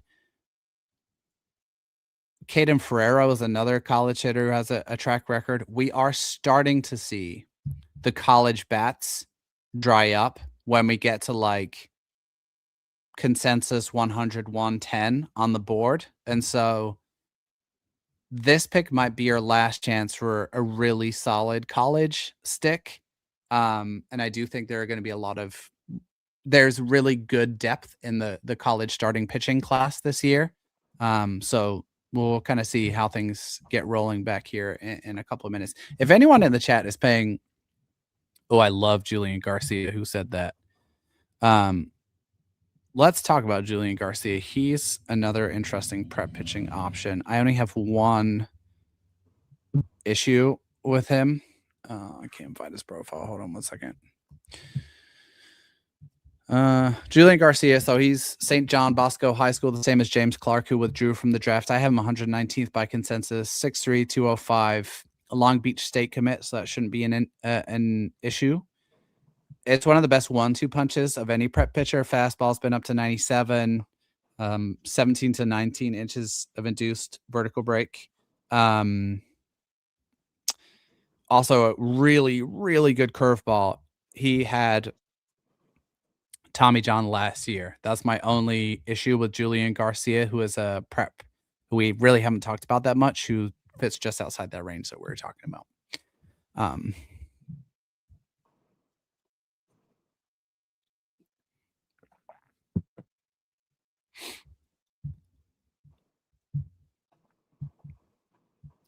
Why take a 30-minute break in the draft? Especially when you're saying, yeah, Jake McCoy, another interesting one. I don't believe he has been picked yet. Especially after you're elongating the draft on day one, and you're going to add more. No, not really here for it. You're going to add a 30-minute break in the middle. That's kind of brutal, I got to say. If anyone in the chat is paying super close attention to the broadcast and you know kind of where we're sitting, let us know in terms of how long this break is going to be or how much longer. It was 4:23 at one point, and it was already done. Like the break had already started. I see. So we've got to be rolling here the next 5 minutes. But I feel like MLB's 30 minutes isn't always like 30 minutes. I like D. Kennedy. I actually like D. Kennedy as a shortstop. Now, look, you've got good shortstops in the system, but they would certainly play him at shortstop in the lower levels if they took him. This would be a great pick for me, D. Kennedy. I love the player. I think the bat is too good to call him a super utility option. 5:50 Eastern resumption, so we're about 4 minutes out. Thanks so much, Ryan. Sounds good. We're about 4 or 5 minutes away from starting again. I need to get my second wind. We're on hour 5. This is when the throat starts to get a little sore from 5 hours of talking. I just think D. Kennedy is underranked based on the production he put up in the Big 12. And we've literally seen the Twins nab a similar-ish player from the exact same school in recent years. So we'll see. I'm excited for the 79th pick. Ready to go. I've been ready to go. In every draft room across America, they're like, "Hey, where are we eating after this?" They're all ready to go. Gonna get through 135, which that's actually quite disheartening because what it means is we're actually only about a little over halfway. Just over halfway. However, we're gonna pick up. It's a couple of minutes per pick, I think, at this point. When we get back and rolling. So yeah, if the Twins took D. Kennedy, yes, he could absolutely hang at second base. And I do like the idea of replenishing the bats at the bottom of the system a little bit because after you get past Merrick Houston in Double-A, what do we got floating around at Cedar Rapids. Cedar Rapids have had a tremendously disappointing season. I gotta say, I really expected them to be good, and they have a history of always kind of competing and always making the playoffs. They've been atrocious this year. So It's got to catch up with them at some point. Every I team hope goes so. through that. I hope so. And now Riley Quick's off to Wichita. Injured arms all over the place. They barely have any starters in St. Paul, so it's all 4 innings plan there. Best stuff plus pitcher available is probably Joey Volchko at this point. I think we have him in the 50s on the consensus board. So I would not expect Volchko to last long after this. Probably be a White Sox pick at 77. Yeah. The stuff comparison is the Twins system stuff comparison is CJ Culpepper, but Volchko's better. But it's like really heavy movement, like a lot of horizontal action on his stuff. Yeah. Let's get going, Rockies. We're ready.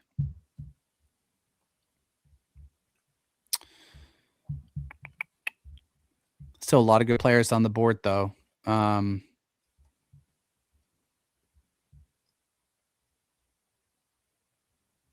You know what? Maybe we should ask Carlos next time he comes on the pod if he'll wear that suit.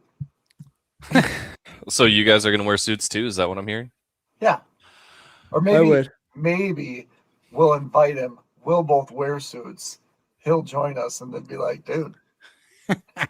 I do feel like we've had him on enough times that we could get away with some good banter like that at this point. Yeah, Yeah, definitely. We should up it though, Jeremy. Like a tux, not just like a suit. Just go full like super fancy. Could you really tell the difference? Of course. Really? Because I don't know the difference. It's because you grew up on a farm. It's true. It's absolutely true. In Wisconsin. I think if we get a hitter here, we're about to see so much pitching on day 2, and I know that's true anyway, right? Like we know that they lean into college arms on day 2, but because the Twins, just by virtue of where they were on the board, kind of missed the boat with the higher echelon tier of college pitching. I'm really interested to see how tomorrow shakes out. I think it's going to be very, very arm heavy. Yeah. But you know what? I think we felt like that last year too. Yeah. And there were a few bats still picked, and that's true. Surprising, but that's true. Okay, so we're starting at about 2 minutes here. I'm going to take my quick stretch. I'll come back. We'll knock out the 79th pick. Let's go. Be right back, fellas.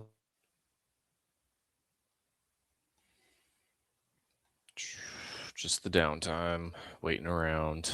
Yeah, there better not be a break between the 3rd and the 4th round. I'd be shocked. I think they're having a 30-minute break now, so they can just go right through the rest of them. And it should be about a minute a pick. So yeah. So I mean, the draft tracker is pretty much what everyone's following now. There's no need to get ahead because it's only like the first round picks. You want to have the few minutes ahead of time. We could be done by 6 o'clock. 6:15, 6:30 still.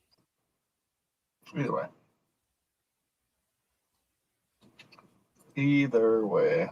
Mm-hmm. It doesn't make sense to have the break. They've always had the break though after round 2. Oh, we got one.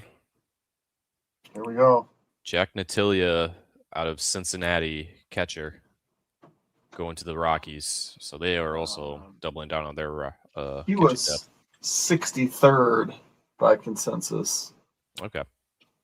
Jamie's got to get back to definitely lock in. He said Hirschkorn was his last one, but now he's talking. Here he is. Now he's talking hitters. So, okay, good. Glad you're back.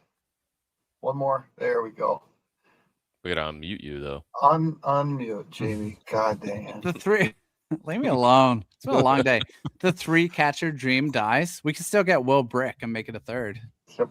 Are you locked in with Hirschkorn if he's not selected? I like her. Yeah, why not? That's fun. Okay. I just want to prep arm just because I like leaning into a little bit of risk now and again. I guess actually I just want to prep player, but yeah, I'll take Hirschhorn for mine. But you give me Brick or Blake Bowen or any of those guys, I'll love it. Yeah, Blake Bowen would be doubling down on Jacera High School, huh? Jacera Catholic. Yeah, High School. exactly. There you go.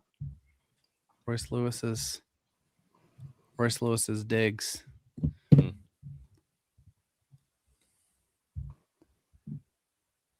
Well, there goes the one pick every minute theory. Every 2 minutes. God dang. An hour around. They're so slow. Mm-hmm.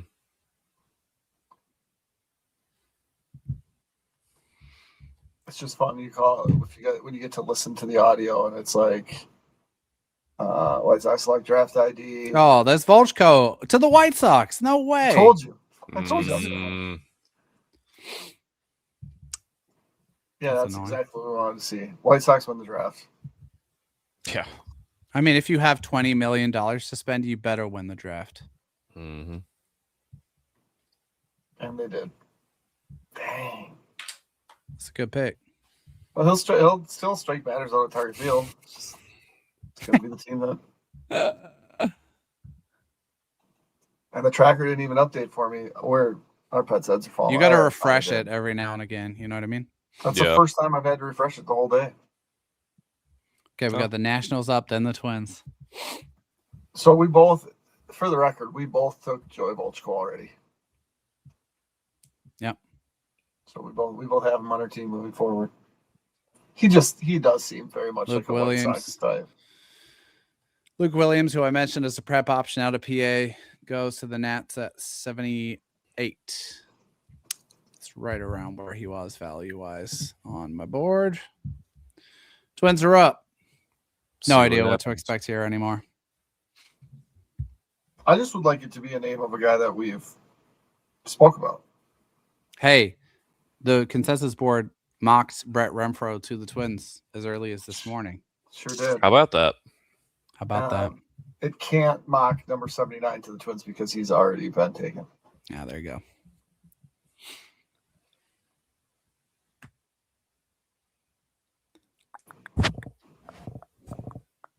Are you less nervous about this one than number 3? Yes, I have no more nerves. The Twins draft is a good one because of number 3, kind of regardless of how the rest shakes out for me. Vaughn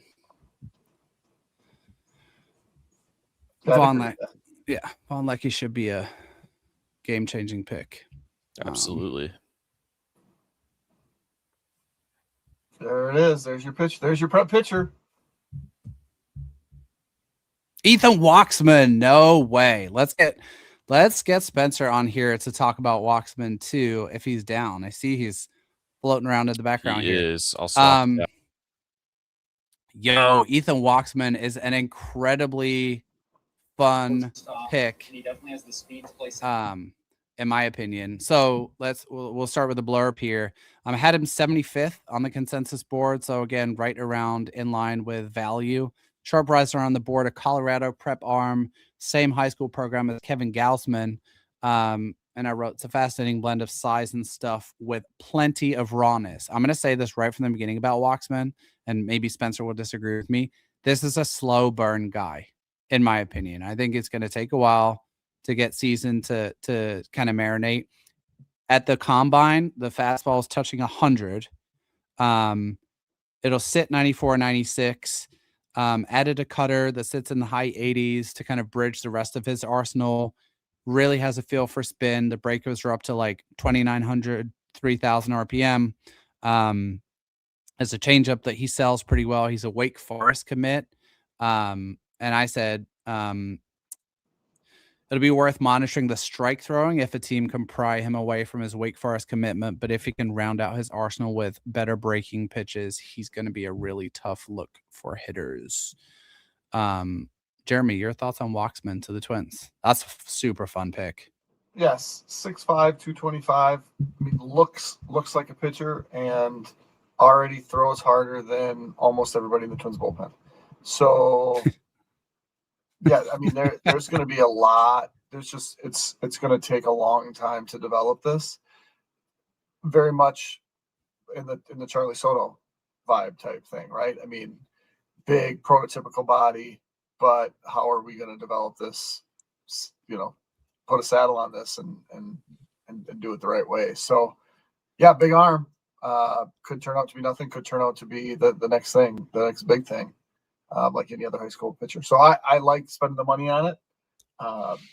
It'll be interesting from the perspective of Wake Forest as the pitching factory, and you're going to have to spend nicely to get him out. He's of there. going to be over slot for sure, 100%. I would think. Yep. Spencer, if you're there, Spencer might be like have us on mute currently. It's quite possible. I can put him back down if that's the case. Put him back down for a minute. We'll get his thoughts on Walksman in a little bit. That's no worries at all. Okay, let's talk a little more about him, some of his rankings. He really shot up the board, and ended up having kind of a tight cluster of rankings by the end, relatively for prep pitcher. Overslot had him 30. Baseball Prospectus 72, Baseball America 112, Kylie McDaniel, ESPN 68, Keith Law 59, PBR 57, MLB 87. So Walksman, I think, from an arm talent perspective, guys, this is one of the better raw arms in the entire class. This is one of the people got jokes in the. I love this. We're gonna explain it. Yeah, there you go. This is some of the best raw arm talent in the class. And if you see Renfroe as kind of a little bit of a safe, a little bit of a boring kind of platform setting college arm pick, Walksman is the opposite. This is much more of a lottery ticket. But this is the kind of guy who, if he hits in the same vein as Charlie Soto and Dason Hill, you really have a problem on your hands. And I think assuming he healthily makes his way through the minor leagues, the floor here is like a high-end reliever. And if he somehow manages to remain a starter, you have an absolute problem on your hands. Super fun pick. Mm-hmm. Okay, catching up. Jason DeCaro, North Carolina college starter to the Pirates at 80. Dominic Vogel, right-handed pitcher out of Kansas to the Orioles at 81. Jacob Duden coming off Tommy John surgery from North Carolina State. He was one of my favorite college arms. If he hadn't gotten hurt, he would have been a top 50 pick in my view. He goes to the Athletics at 83. I still feel like we're moving too slowly for how many more picks we have to get through. Yeah. I mean, it's been 8 picks in 10 minutes. So you're going to get every round is about 40 minutes, and we'll be done by 6:30. If you say so. Gavin Grahovac, I missed coming off the board to the Angels. That fits. They're going to try and push him pretty quickly, I would imagine. Okay, so we've got one more pick coming up here at 107. We've seen our prep. I want to hear some speculation, guys, both from us and from the chat, where we think the Twins might go at 107. Do we think there's another bat in this class today, or do we think they're taking a third arm at 107? I'd say they're going to go with one more solid bat so they can prioritize pitching for most of the rest of the way. Not to say that they're only going to draft pitchers and pull, 2021 Guardians here, but I think it's possible. Ryan says broadcast said they were shocked about the Walksman pick because he'll be way over a slot. So if we try and do the math a little bit here, that slot was around 1.1 million for that pick. Have to assume, well, we know roughly that they saved about 250,000 on Lackey. The Tinney pick, the slot was 2.3 million, was 1.1 for Renfroe. I would have a hard time with them getting to even like 2 million for Walksman unless they like sign a senior or save some money somewhere with a future pick, which is an interesting thought. So do you know, like on the board, where's the highest senior? It's Riojas out of Texas for sure. He's probably not coming at a huge savings. I don't know. He's 23, dude. Like he's, But when you're ranked 87th, you can just be like, man, not interested, and go to the next team. The next guy after that would be probably Eric next time out of McNeese State. He's in like the 170s. He's another pitcher, right-hander. Gavin Van Kampen out of East Carolina is another guy. Grayson Fitzwater. Oh no, Grayson Fitzwater's a outfitter. Pardon me. Aiden Weaver out of Duke. Yeah, that's super interesting. Because their next pick still has a decent amount of money tied to it. Right? They have $733,000. So how much under? Wow, Jensen Hirschkon went to the Braves just now. How much do you think? I mean, based on what we talked about, Lackey's signs for 9.5, so $250,000. Tinney probably. Let's say you say Tinney for 2, so you've saved 500. You've got $500,000. Let's say you get Renfro for $1 million flat. You've saved 600,000. You're up to 1.7 for Walksman, or what? His price has to be what? 2 million. I would guess 2 million. So you just have to come up with 300,000. You can do that pretty easily. You can spread that. You can do that. You can do that in round 7 by signing a guy for very, very little. So I don't think it changes their overall plans a ton right now. It's just you're gonna have to spend the night tonight shopping your picks and making sure that you have the right pricing on these guys. So in order to prepare us for this final pick, Jeremy, I need to catch up on the board a little bit. So you can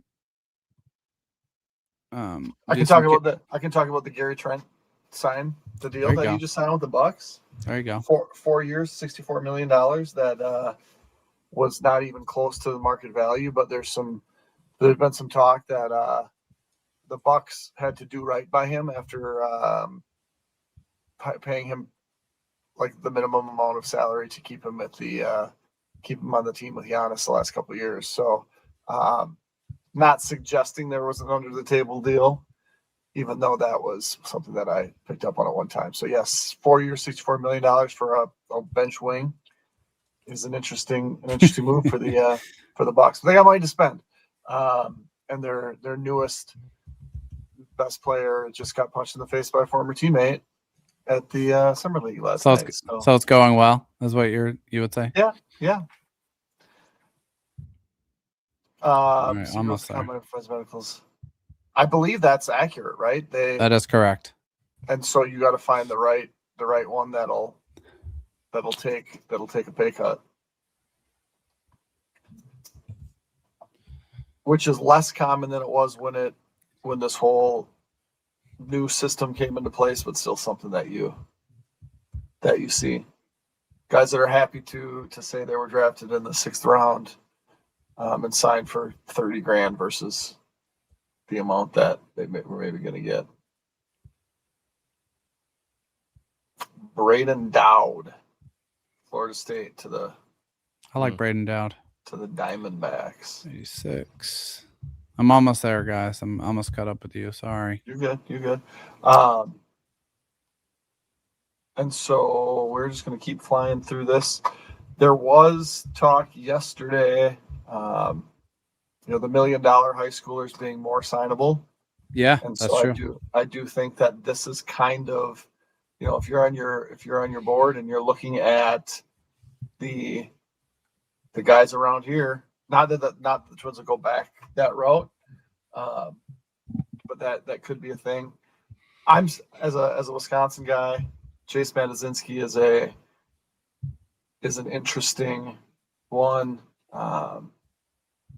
SEC commit, Auburn. ranked 109. Yeah, Hudson kid, and then not too much further down, or maybe it's above. Kenosha St. Joseph Catholic Academy is down at Santarelli.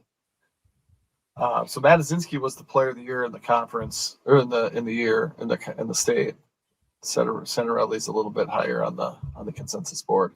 Very different prospects. Could the Brewers try to keep one and say, Brody Bamila? Ooh, that's an interesting one, huh? 89th. So the Texas Rangers come away from this draft with Brody Bamila and Gio Rojas. And if you want to talk about left-handed pitching talent, I mean,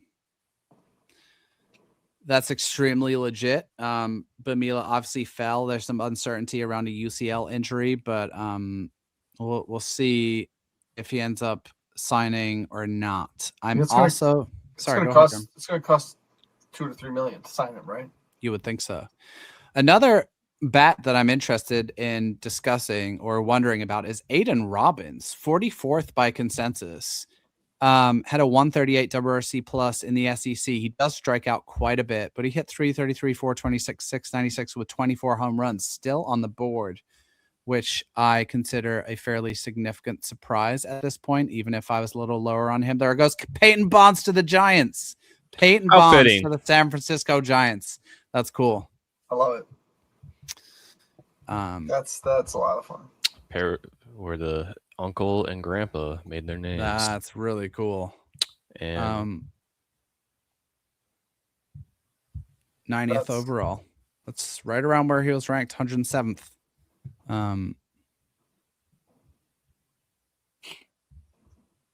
What pitcher are the Guardians going to take here at 95 that it's going to Oh God. Joseph Contreras, how about that? Or Coop Harris. Yeah. It is interesting that we're seeing Bonds to the Giants does make sense. Interesting to me that we're seeing a little bit of a run on college bats. We kind of talked about this, and this is how it played out in our seasons, Jeremy, that when you get to like pick 100-ish, you're starting to see a significant drop off in the bats that are available. And so I'm really interested to see. I would love if the Twins snagged like a Roman Martin, a D Kennedy type.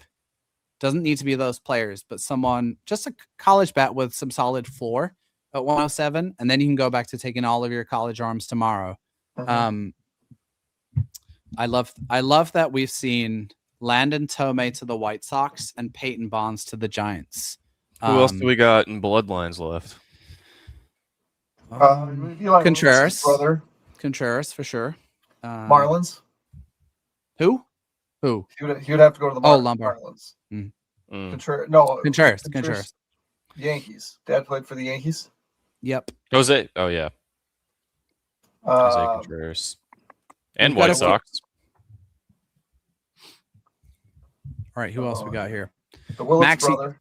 Max Yell goes to Kansas City. He's a senior sign out of West Virginia, listed at 6'6", 235. A little bit of a Brett Renfroe type, where it's kind of like solid college production, but not necessarily elite stuff. But that's a pick that's going to save Kansas City a good amount of money, I would imagine. 91st.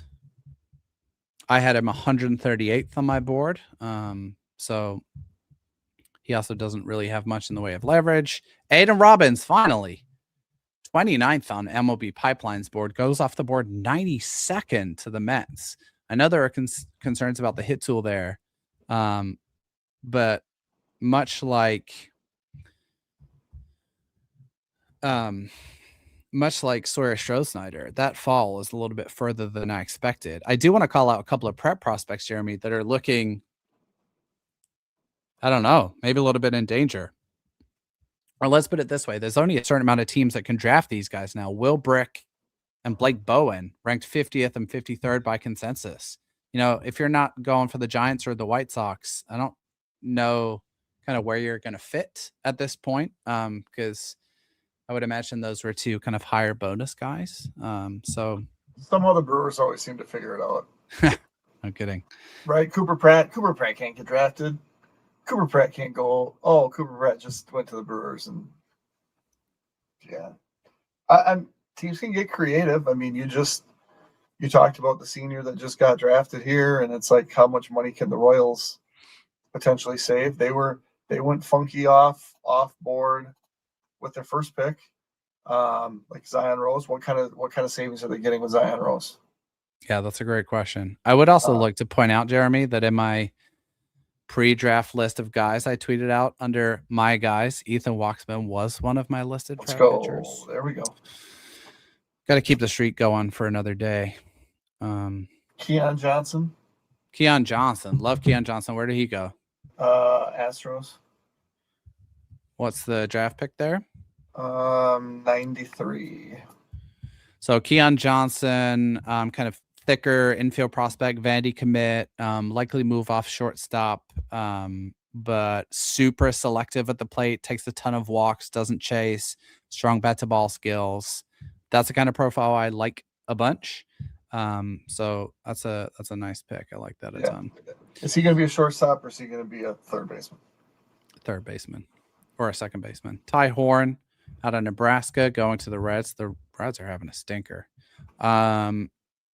He goes 94th to the Reds. I have him 205th by consensus, which that's not everything, but I found every single one of the Reds picks highly questionable. So that's not great. Guardians are up. Who they taking? Who's the pitcher we least want to see? Contreras or Cooper Harris or Julian Garcia?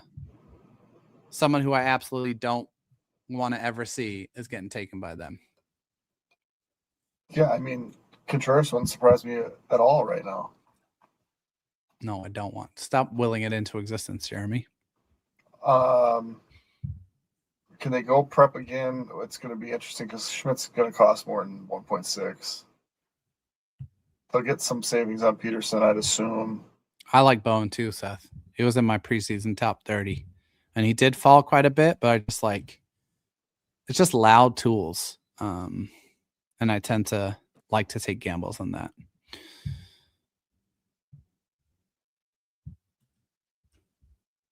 Who is it going to be? Or it's going to be a hitter that you really like because. Yeah, of course. It'll be Will Brick. What should be Will Brick? That's what I'm calling right now. Will Brick or Blake Bowen to the Guardians, and that's just going to ruin my day. Just kidding. I'm having a great time. I was going to say, don't let me a day run. So is your family gone? Like gone? So they left for like 4 hours, but it's kind of like impossible to expect people to just leave for 6 hours. So they're all upstairs, and my kids are 10 and 7. And they're being extremely quiet. Trey Broussard to the Guardians. Okay, yep. That's a pick I can live with. I'll tell you about Broussard in a second. What's the pick number? 90 something. 95. Okay, so Broussard started as a JUCO guy, ended up at Houston, double plus runner, center field type, good bat to ball skills. Actually hits the ball pretty hard for his size, but hasn't quite put all of it together production wise. 25 stolen bases, walks a lot, doesn't strike out a lot. Just a good all-around kind of tool set for Broussard. I like that pick. In that range, I had him at 123 on the board. So, yeah. Broussard is good, but it's not a scary pitcher. So, the Red Sox have really deviated from their strategy, too. They've been, pardon me, they've been leaning in heavily into arms, and their first two picks were Schaffner and teammates in North Carolina, Owen Hall. Oh, like this pick for them. Chase Matisinski to the Red Sox. Wow, that's cool, man. There's your boy going off the board. That's super cool. From Hudson, Wisconsin to hopefully Fenway Park. I'm just watching the they play that one in River Falls.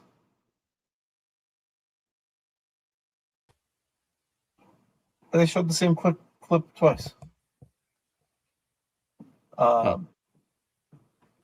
that'll be fun. So he goes 96, you got him 109.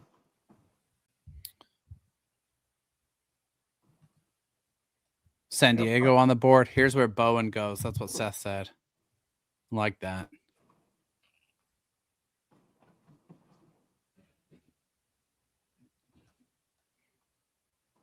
What do the Cubs do before Contreras goes to the Yankees? Man, the Cubs have really leaned into some power. in this class so far. Yeah, they have. Miles Bailey's. I'm so Ryan Lynch goes to the Cubs. That's kind of a track record, proven college innings eater from North Carolina. Ryan Lynch. Well, Lynch was the Padres. Padres.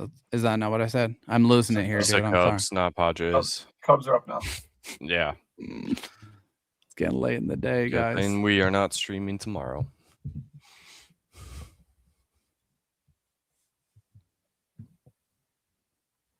If you're still sticking around and watching, click the subscribe button in the corner. Yep. Facts. Much appreciated. We've got a little Steven boost is before the draft. Steven is upset. He wanted Lynch for the Twins. Cubs are up. Don't know what they do at this point. Who do they have so far? Townsend, Sorrell. And I like the Cubs class. That's fun. Very, very college heavy. Fun draft class, though.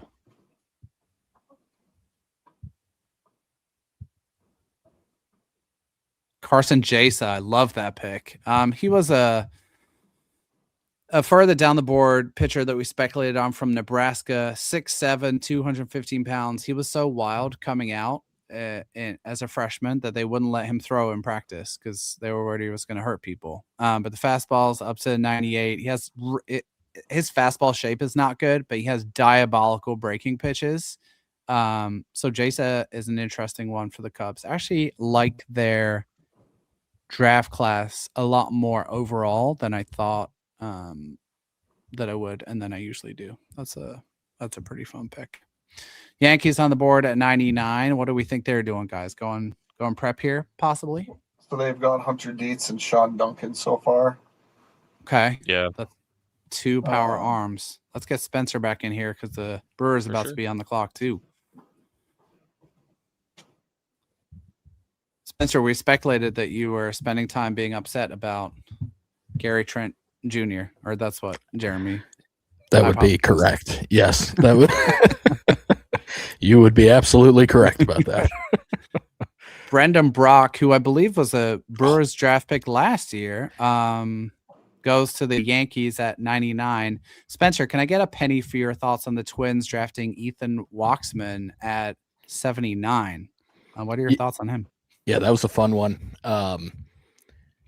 It's funny. He was the guy that went to the combine and started touching 100 and then got all the old heads yelling at him about how he wasn't throwing strikes. But he's a guy who's showed pretty good command throughout his high school career and kind of wanted to show that he can ramp it up and get to that velo, which the fact that it's in there is important. The fact that he can get there and then now you build up the strength. And I mean, I not to point to Miz every time, but you can see what that type of body and that type of kind of lanky, that type of body can just, if you build the strength and you have it in there, it'll eventually be there more consistently. The strikes will be there more consistently. Yeah, he's an interesting one. He's a guy I liked quite a bit. He was bordering on the top 50 for me. So nice. Yeah, I think that was a good pick. And Twins fans should love it because you just made the Waxman to Miz comparison. So that was great. Thanks for doing that. We don't have to put that on ourselves. There's Ruja Riojas out of Texas, probably the number one senior player in the class, off the board at 100 to the Phillies. Spencer, what are you thinking for the Brewers here? Any demos that, or is it just our usual, like, let's wait and be surprised by what they do?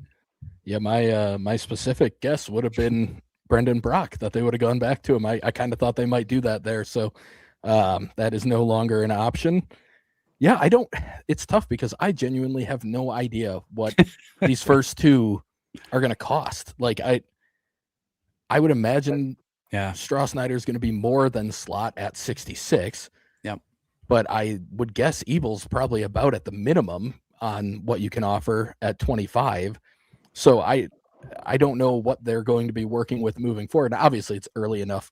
Even if they are at Slot or a little above, they could still go prep and then do a bunch of senior signs and all that stuff. But it's a limited pool. I don't know. I really don't know. I thought Brock would make a lot of sense there, and I think they did have interest in redrafting him there, but I don't know which way they're going to go here. I could still see them going prep, but Nate Who's a Taylor. Who's a Sorry. prep pitcher with great spin? Spencer, who's a prep pitcher with great spin?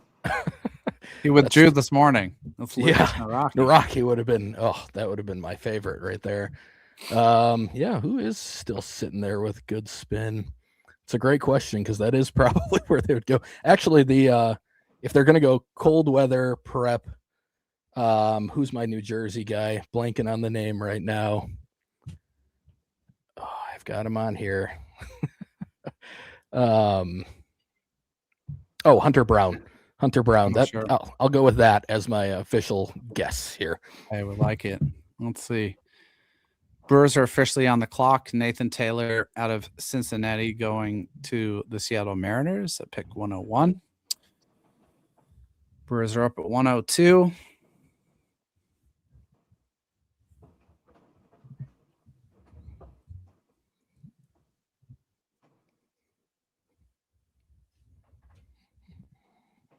Come on. Don't make us wait. Don't make Spencer wait. Hey, do you think that Tyler Hill getting punched in the face was deserved? Probably, yeah. The natural Tyler Hero probably deserves to get punched in the face quite often, to be honest with you. You know what? I'm with you. Kyle Jones, an outfielder out of Florida, to the Brewers at 102.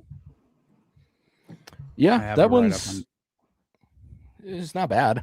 I don't love anything offensively there. Like, I think he makes decent enough contact, and I mean, it's probably a plus defender in center, and he's got 70 speed, so that's where he gets most of his value from.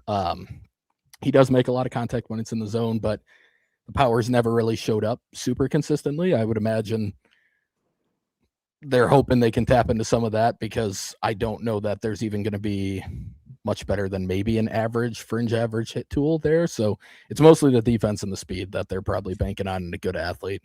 Yep. That stacks up with slowed down by injuries in 2025, but back in the Florida lineup in 2026. I said solid all-around profile, kind of good but not great offensive skill. What did he end with? 317, 418, 478 with 6 home runs, 23 extra base hits, 12% walk rate, 16% strikeout rate, and 17 steals with a good chance to stick in center field. Yeah, that's an interesting pick. I feel like that's a guy you can, if you can get something to tick up, there's something there, but you're always going to need those guys in the org. Yeah, I like that pick. Yeah. Not too bad. They were four away from the Twins picking, so we got to get ready for our pick. Oh, God damn it. Cooney goes 103 to the Blue Jays. I'm going to go for a bat here. Jeremy, I'm going to go D. Kennedy, shortstop out of Kansas State, who I'm very fond of. And I'm surprised he's still on the board. And I think the Twins should take a bat before the college bats really start to wear thin, as they're about to. So D. Kennedy is my pick. Who are you going for? Well, you see, I've already taken 2 hitters. I'm going to need to think about this one for a second. You better hurry. Ben Davis out of Mississippi State off the board to the Colorado Rockies at 104. Oh, there's some names that I like down here. I just got to find them. You guys talk amongst yourselves. Let me. No, we just want you to sweat. I don't want that. I'm so impressed that so many people have made it through this entire truly. No, seriously, thank you to all of you who have stuck with us through most of the day. It has been a long one, and we appreciate your support. We're about to pass 6 hours on the stream, man. Speaking of sore backs, we've got the White Sox at 105, so they'll probably White Sox having a nice draft. I I saw that Spencer too. The St. Louis Cardinals took Caden Ferrero too. Yes, they did. They are having a nice day over there. Eric Segura out of Oregon State goes to the White Sox. That's perfectly fine. Nationals are on. Okay, Jamie, tell me about this pitcher from Texas A&M who missed the season with Tommy John. Shane Sadow. He looks like he's missing a ball. I don't. I don't like Shane Sadow. But you're disrupting my flow. But he's. I'm taking him. Is Sadow a senior sign? Turned out to 22. He's 22. Eligible as again as a 22-year-old senior. Yeah, he had Tommy John. He came back. He wasn't as effective. He didn't get all of his velo. His fastball shape wasn't as good. 535 FIP and 71.2 innings. Decent strikeout rate. Pumps a lot of strikes, but the stuff never quite ticked back up. But that's not a bad shout if you want a money saver, I suppose, Jeremy. Sure. I'm more into taking a left-handed college arm right now. I don't like Shane Sadow, but go off. 124th on the board. I just don't know how much. Cooper Harris. Cooper Harris goes off the board at 106 to the Washington Nationals at a Flower Mound High School. Twins are on the board at 107. Last pick of the day for the Minnesota Twins. Get Spencer. We'll keep you on here for this reaction too, and then let you go, pal. Who are we getting? I think I would maybe take a bat, but I will not be surprised at all if they continue to go arms. Martin or Kennedy would both be fun. Agreed. I like both of those. There's a lot of prep names on the board still. I don't know if they have money if you're getting Walksman. That's exactly it. Because I think he's an expense. Like, it's a Wake Forest commit. The arm talent there is just very legit. And that slot was only like 1.1. So.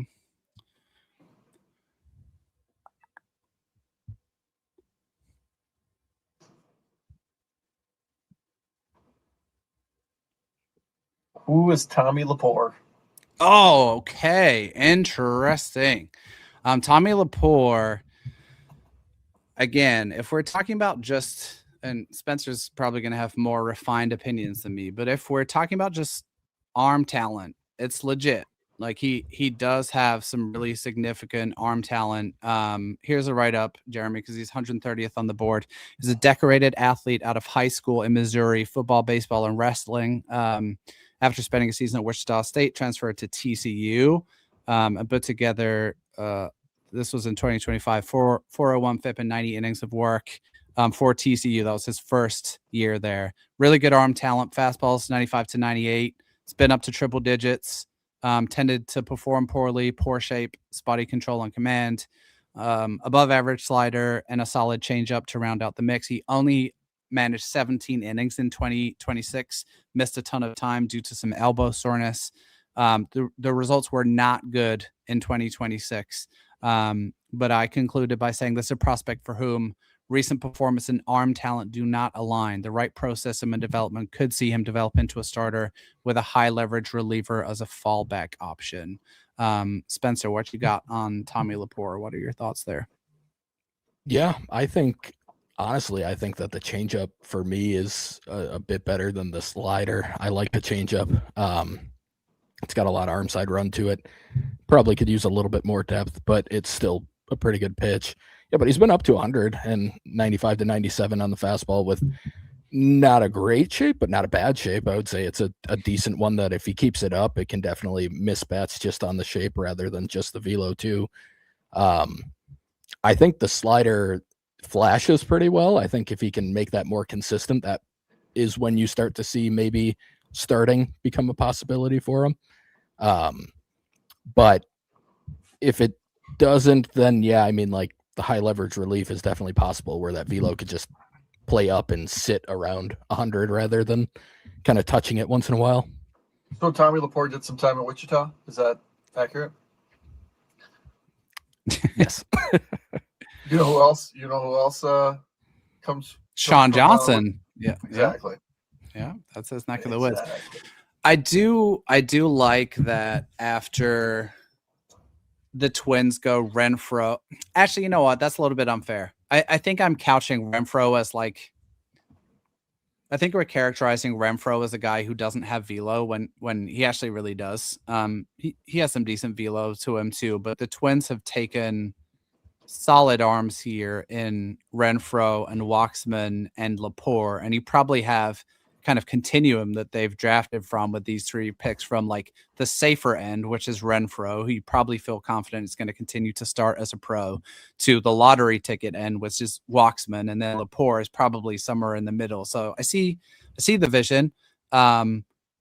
It's solid arm talent. They'll have to go to work on pitch shapes and arsenals and all that good stuff, but solid after your Carson, Tinney, Von Lackey catcher mega mix to start off the day.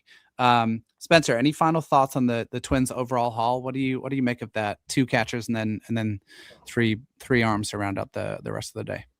Yeah, I like the class. I think Waxman's a guy I really, really like, so I think that was a good pick. Tinney is a guy that the ceiling is super high. Like if he can stick back there, and then also obviously the power is pretty real.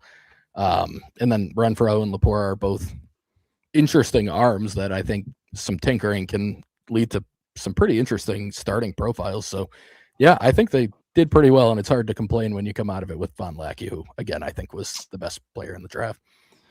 Love it. Spencer, if you are down, we'll get you back one last time at 1:30 Sure. as we get ready to round out day 1. We're probably about 30 minutes out. Thanks for continuing to hop on and off. We appreciate your time and your expertise and having fun with you on the stream. So we catch you in about 20 minutes here. Yep, absolutely. See you in a bit. All right, sounds good. So Jeremy, the thing that I like, just I mean, without going way in the weeds like you guys have done, the pitchers that the Twins drafted listed at 6'3", 220, 6'5", 225, 6'4", 230. Yep. You're talking big, yep, durable frames, big dudes. And yeah, I think we've seen this in the past. Roman Martin to the A's. No. But we've seen this now more recently, where like the power used to be not the thing that the Twins leaned into. Yep. Carson Tinney, power. Waxman, power. Power arms, power bats. Power, right? And then you've taken your I mean, Von Lackey, not power, but might be a 2020 guy, right? And Renfroe, like you said, we're not giving him the same sort of headline power, but still a guy that throws in the mid-90s. There's really nothing to not like at this point. You text me and you said, what were the Twins going to lean into exactly? Arms and catchers. Okay, you nailed it. That's what we've done. 5 for 5. So, are we going to see some hitters drafted that aren't catchers? I would anticipate that. I'd be really shocked if we rounded this out with only pitchers. But sorry about that. You're great, dude. That's trash. Yeah. We have a running joke for anyone on the stream that Theo always has his fan on, and you can hear it as a little background noise on the stream. Yes, so wanted to keep it going. My office room in our apartment is the one that doesn't get AC, so that's It's why a hot day, man. It's got to be running, but we're almost done. We're powering through. Okay, here's my take for day 2 when we won't be streaming the entire thing. I gotta say, man, recency bias, being in on all the players, all of that is part of it. I like this class quite a bit. I think, and we'll catch up on picks here in a second. I think this draft is going to ride or die with Von Lackey mostly, right? And if that pick reaches its like 70th percentile outcome, this class is going to be successful no matter what happens. I really like the idea now that we've kind of talked it through quite a bit, the vision of here's your kind of secondary catcher with some ability to plug him in other places, who just has an absolute ton of power. And then you nailed it, Jeremy, with the arms. It's big dudes with really good arm talent that the Twins have clearly identified and said, here's what we can do with player A, player B, and player C. And we kind of have a vision for how we want to tweak the arsenals, tweak the breaking stuff, tweak the sequencing, whatever the thing is. So that's right, Tom. Here's the draft takeaway theme from day one. They paid attention to AEW and realized they need some heavyweights. Agreed. I like this class a lot so far. And someone asked a question on our prep show the other day, which I think is relevant here. It was about the pitching. And basically the thrust of it was, what's gone wrong with the pitching development in the past couple of years? And he kind of went on to clarify that after that 2022 draft with like Corey Lewis and Zebby Matthews and Andrew Morris, and you have two of those guys now in the majors, like really contributing for the big league team in a meaningful way. The next two classes didn't really yield much in terms of arms. And last year we said, wow, it looks like the Twins are leading into a little bit more velocity, right? With Riley Quick, James Ellwanger, Matt Barr, those guys. I think we've seen them back that up. We haven't, in Walksman, you've got a guy who's touched 100. Lepore has been up to 98. Renfroe been up to 95, 96. I do think we can say that's, I don't know if a pattern is the right word, but they're leaning into higher caliber arm talent since in general, since their kind of college arms from 2023 and 2024. And I think that's a notable and a plaudable trend that I'm kind of keen on them continuing. So one thing that, as we have seen that lead into velo, I mean, looking at the 23 draft, Soto 6'3". Looking at the 24 draft, you had Jason Hill 6'5". You're not seeing later on maybe guys that are 6'1" or so. Yeah. But last year, Riley Quick 6'6", 255. James Ellwanger 6'4". Matt Barr 6'6". Jason Wright's 7 feet tall, 37 pounds.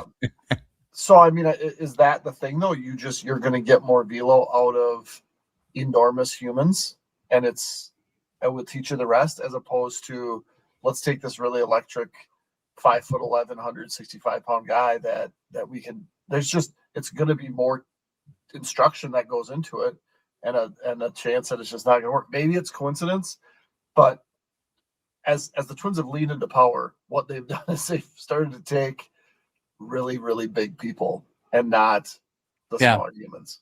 Mm-hmm. We've had a bunch of picks too that have happened. Yeah, let's catch up. You don't love. That's okay. Let's catch up on some credit here. 111 Roma Martin to, and this is what we said in the early 100s. All the rest of the college bats are going to go.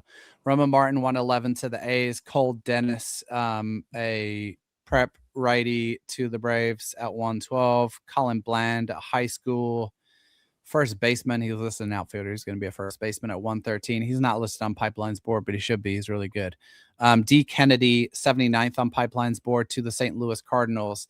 I do want to call out that the Cardinals draft looks too good on paper. It won't, like, we'll look back on this and be like, remember how much we love the Cardinals draft? And because they basically have all these name recognition guys from the board. But I do like D. Kennedy a lot as a prospect. Wesley Roberson, prep outfielder out of Georgia to the Marlins at 115. Josh McDevitt out of Missouri, a college right-handed pitcher to the Arizona Diamondbacks at 116. And then Hudson Calhoun out of Mississippi, a right-handed pitcher to Texas at 117. We are coming up on like 17 more picks. We are actually on track to finish on time at 6:00. So the Cardinals, you mentioned their draft. Yeah, so let's. They've taken 7 guys, right? Hard not to like a draft when you've taken 100%. 7 guys in the first 114. Interestingly enough, 5 have been hitters. 3 of them college hitters. They've taken 2 prep hitters and 2 college arms. Okay. Easy to like a draft like that. I mean, those are the things we like, right? Like, prep hitters. And they took 2 in the top 50, and they've taken the college arms that we've liked, and then they backed it up with hitters that we've talked about. So hard not to like that draft. But yeah, you're right. They're not going to hit on all 7. I'm just scrolling through to see who are the other drafts that we like, and I was going to the Blue Jays because they're often a team that drafts in a similar fashion to the Twins, but they've only had 2 picks. Tampa Bay has some nice pieces. I do like what the Cubs have done so far. The A's have some nice pieces. I got to look through all of these in more detail, but let's get back to round 4 and finish this up. Carlos Martinez out of Hofstra to the San Francisco Giants. He's a senior. He'll be a savings pick. So they can sign. Who did the Giants take? Perhaps who do they take? Schmidt. I can tell you in a second. They took Boldeman and they took Wachter. Yeah. Caden Wachter is another Bloodlines pick. His dad played professional baseball. Doug Wachter. Here's a comment for you from Seth. Yeah, he threw 93 and straight as an arrow. And Who was that? Cole Stewart. Oh, But was that really 15 years ago? Cole Stewart was 2013. That's 13. So getting close to it. Yeah. Who was the number 1 pick 15 years ago in 2011 for the Twins? That's I don't remember. Well, before Stewart with a fan on. Yeah. Well, before Stewart it was Buxton in 2012, but the one before that. Where was Tyler J in 2014? He was 2015. So Nick Gordon was 2014? Yep. And then Kirilloff. 16. Larnick, 17. So before that, 20. Back, what year are you looking for? 2011. Isn't that Levi Michael? Oh, I hated that one. Yeah, that was one of the worst they've done. Never seen the light of day. We can just say it didn't work out, guys. Levi Michael, Travis Harrison, Hudson Boyd, Madison Bohr. I love the Corey Williams pick. That didn't work out. Derek Rodriguez, probably the best guy out of that draft in the 6th round. But then he only showed up in like 2022 after they re-signed him to a minor league deal. Yeah, but he played for the Giants. Like, he made the major leagues. I'm not sure that any other these guys did. Jason Wheeler. No, Seth's yelling at us because 17 people but Levi Michael in the comments, and we're just not paying attention. Sorry, guys. Good call. You guys know ball. Good call. Levi Michael. Yeah. Golly, you know what? I was having a great day until we started talking about Levi Michael. Let's catch up on a couple of picks here. Shane Sadow, your guy, is off the board, Jeremy. 120 to the New York Mets. Dom Batista, a prep outfielder out of Illinois, off the board to the Kansas City Royals at pick 119. We've got about 13, 14 more picks here before we wrap up around 6. Houston Astros are on the board. We go through 35, right? I believe so, because there's like 3. Yeah. Cam Durnan, Missouri shortstop. He was a guy who was trending up in the last couple of weeks ahead of the draft to the Houston Astros. He's not ranked on Pipeline's board, but again, I believe he is on the consensus board somewhere. 182nd, I have him, but he has rankings as high as 62nd on the board. So it gives you guys an idea of how diverse we're getting in terms of rankings. I think we haven't had a player who's not been on my board yet, and I got about 15 more picks to make it. And there's always one in day one who's not on my board. So looking forward to hitting 100%. I'm looking forward to the Guardians making a pick here that's going to make things not as fun. See, the problem is now I haven't been keeping up with the picks in the tracker, so I don't even know who's available. They'll take, I'm going to say it again, Will Brick or Blake Bowen, one of those two. That's what's going to take me off. We're assuming that Archer Horn is going to go to Stanford, right? I would think so. I'm starting to think that Blake Bowen is going to Oregon and Will Brick is going to Tennessee as well. But there are still some teams with a ton of money notably the Chicago White Sox and San Francisco Giants, who could, although the Giants have paid 2 pretty expensive prep pitchers already. So I don't know. So why is Will Brick? I mean, I get it. Reclassifying, right? He reclassified. Because he'll be 19 next year, I believe. He's older for the class if he didn't reclassify. But if he doesn't reclassify, he's draft eligible. Well, I guess if the rules change. Yeah. Ethan Norby goes to the Reds. I actually like that pick for them. He's a left-handed pitcher out of East Carolina, college performing with a really good college track record. The Guardians are up at 123, then the Padres 124, the Tigers at 125. If you're still here and you've been here for the entire stream, massive shout out. You've made it 6 hours, which is nuts. Well, I'm going to hop off a little before 6 here because we are going to get our end of day 1 Zoom with Sean Johnson, talk about all the other guys. Get us some good quotes. I know Von Lackey discussion was already happening in the ballpark since they were able to break away and talk to Sean earlier today, but I will try to get a little more up to speed on that for those of us who were not covering the game at the ballpark today. So I might honestly just wrap up here and take a few minutes before we hop on that. So I think we had, if not one of our best, certainly the best we've had so far.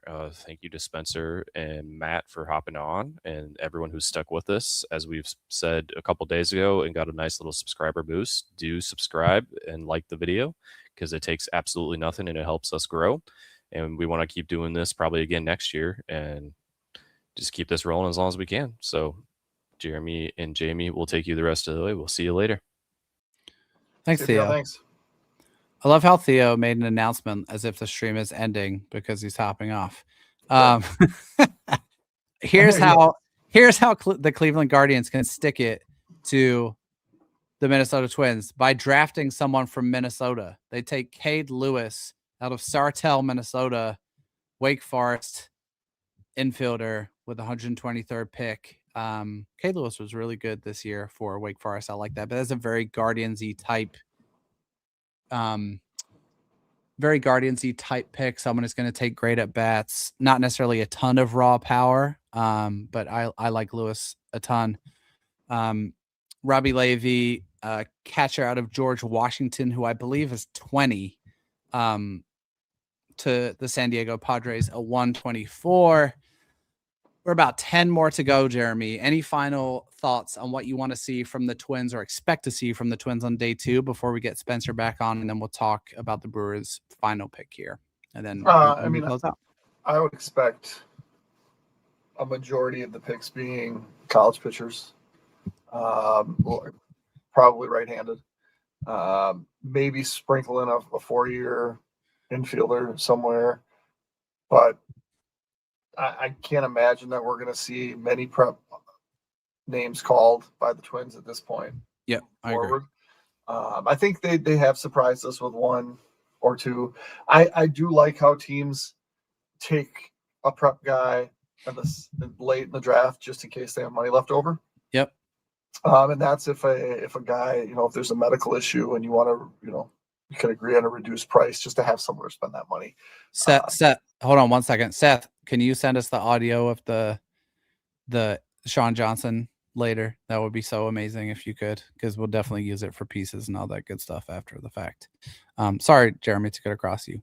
Nope, that's it. So I would just say lots of pitchers, and they got their guy, and now the rest is just the icing on the cake. I'm so annoyed, dude. 10 picks left, and the first guy who's not on my board comes up. Dominic Pellegrin. Who are you? High school senior out of Louisiana, drafted by the Tigers in the 4th round. Not on my board. 99% sure I'm not on my board, and I have how many names this year? 300? 297, I think, is where you ended. That was so annoying. That's the Tigers. Tigers. All right. We're in the home stretch here, man. Yeah, I think I agree with all of that. I'm so interested, Jeremy, to know what Walksman's price is. We will find out eventually. Yeah, we You definitely will. will. Well, hopefully we will. How about this guy? Did you have another obviously Louisianan guy? Absolutely not. Dylan Marino with the end of his the end of his name spelled Neaux. Just like perfect. Go Tigers, right? Yep. And we're going to talk about him because Spencer's going to have to. No, Spencer's talking about the Cubs. Pitcher out of Northwestern State in Louisiana. That's a college I don't think I've even heard of. Mason Militakis, I believe. Southpaw Twins drafted him. Second round, third round. That rings a bell. Oh man, that's so funny. So now we're only gonna have guys. We're only gonna have guys who I don't have on my board now. Mason Militakis was drafted in the second round of the 2012 draft out of Northwestern State University. Wow, amazing. That means I was covering the draft 15 years ago. You want to hear something funny? In the like Cubs Slack, someone wrote, "I immediately regret signing up to take the Cubs 4th round note." Because how are you going to find info on Dylan Marino? Well, you're not going to get more than one of him, so that helps. Oh man, let's get Spencer back on here to talk about this final Brewers pick. I got to change the layout. That's why. Hey, buddy, how you doing? Doing great. You got any juice on Dylan Marino out of Northwestern State in Louisiana? No, I did enjoy seeing that message come through, though. Oh, okay, hilarious. but here's the thing. This is interesting. He actually had entered the portal and was committed to go pitch for Alabama. What? So how'd you get that? I Googled his name. Okay, great. Deep dive. Well done. Yeah. High quality research. Paul Contreras, not the other Contreras, goes at 127 to the Yankees. Cal State Fullerton. Brewers coming up here at 130. Devin Sheeran, LSU right-handed pitcher, goes to the Phillies at 128. Sheeran's interesting. Fun pick. Seattle, and then the Brewers to back up. I look forward to some kind of big surprise. I'm almost certain that the White Sox are going to take one of Will Brick or Blake Bowen at some point. I just feel like they have so much money that feels like an inevitability. It makes a lot of sense. I'm feeling Isaac Morton here for the Brewers. Do you know that he had TJ? I knew he had an elbow injury. I didn't know that it ended up being there, but I would love saver. I'll still go with it. Heck yeah. I love that. Would love Isaac Morton. Let's get some Gophers drafted here, guys. Or they could take the kid from Kenosha. Santorelli? Yeah. He's expensive, I would bet. I was gonna say, I don't know if they've got the money for him anymore. Always figure it out. I never worry about that with them.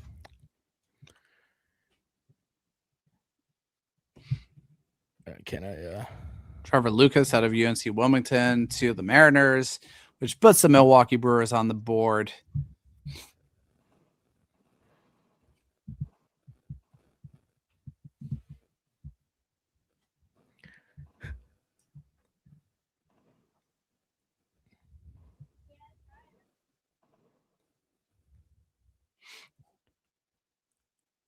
I was going to say, I couldn't think of his name for some reason. Chris Lavonis, they did not figure out the money for. That's and I really wish they did. You know what? Chris Lavonis might be a top 10 pick next year, the way he's going. I know. See, but they knew exactly what it was going to cost. And they offered over $3. They offered over $3 for him. And he said no, and they drafted him anyway. So, I don't know. Sometimes you play chicken. Sometimes you lose. $3 million in front of you is a lot different than the idea of it over the phone at one point. But he still turned it down, and it seems like somehow it's going to pay off for him. Good for him.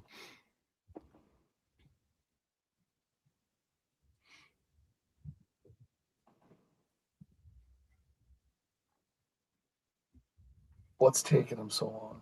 Yeah, what's the deal? Maybe I got to refresh here. Nope. Brewers picks have been taking the longest to come in. Yeah, all day. seriously. Right when Spencer gets on, they go into like a little bit of a lull. Oh, Julian, oh my God, I love this pick. They figured it out. Ooh, Julian Garcia, prep pitcher, a righty out of St. John Bosco High School in California. That is the same high school that James Clark, who withdrew his name from the draft earlier today, attended.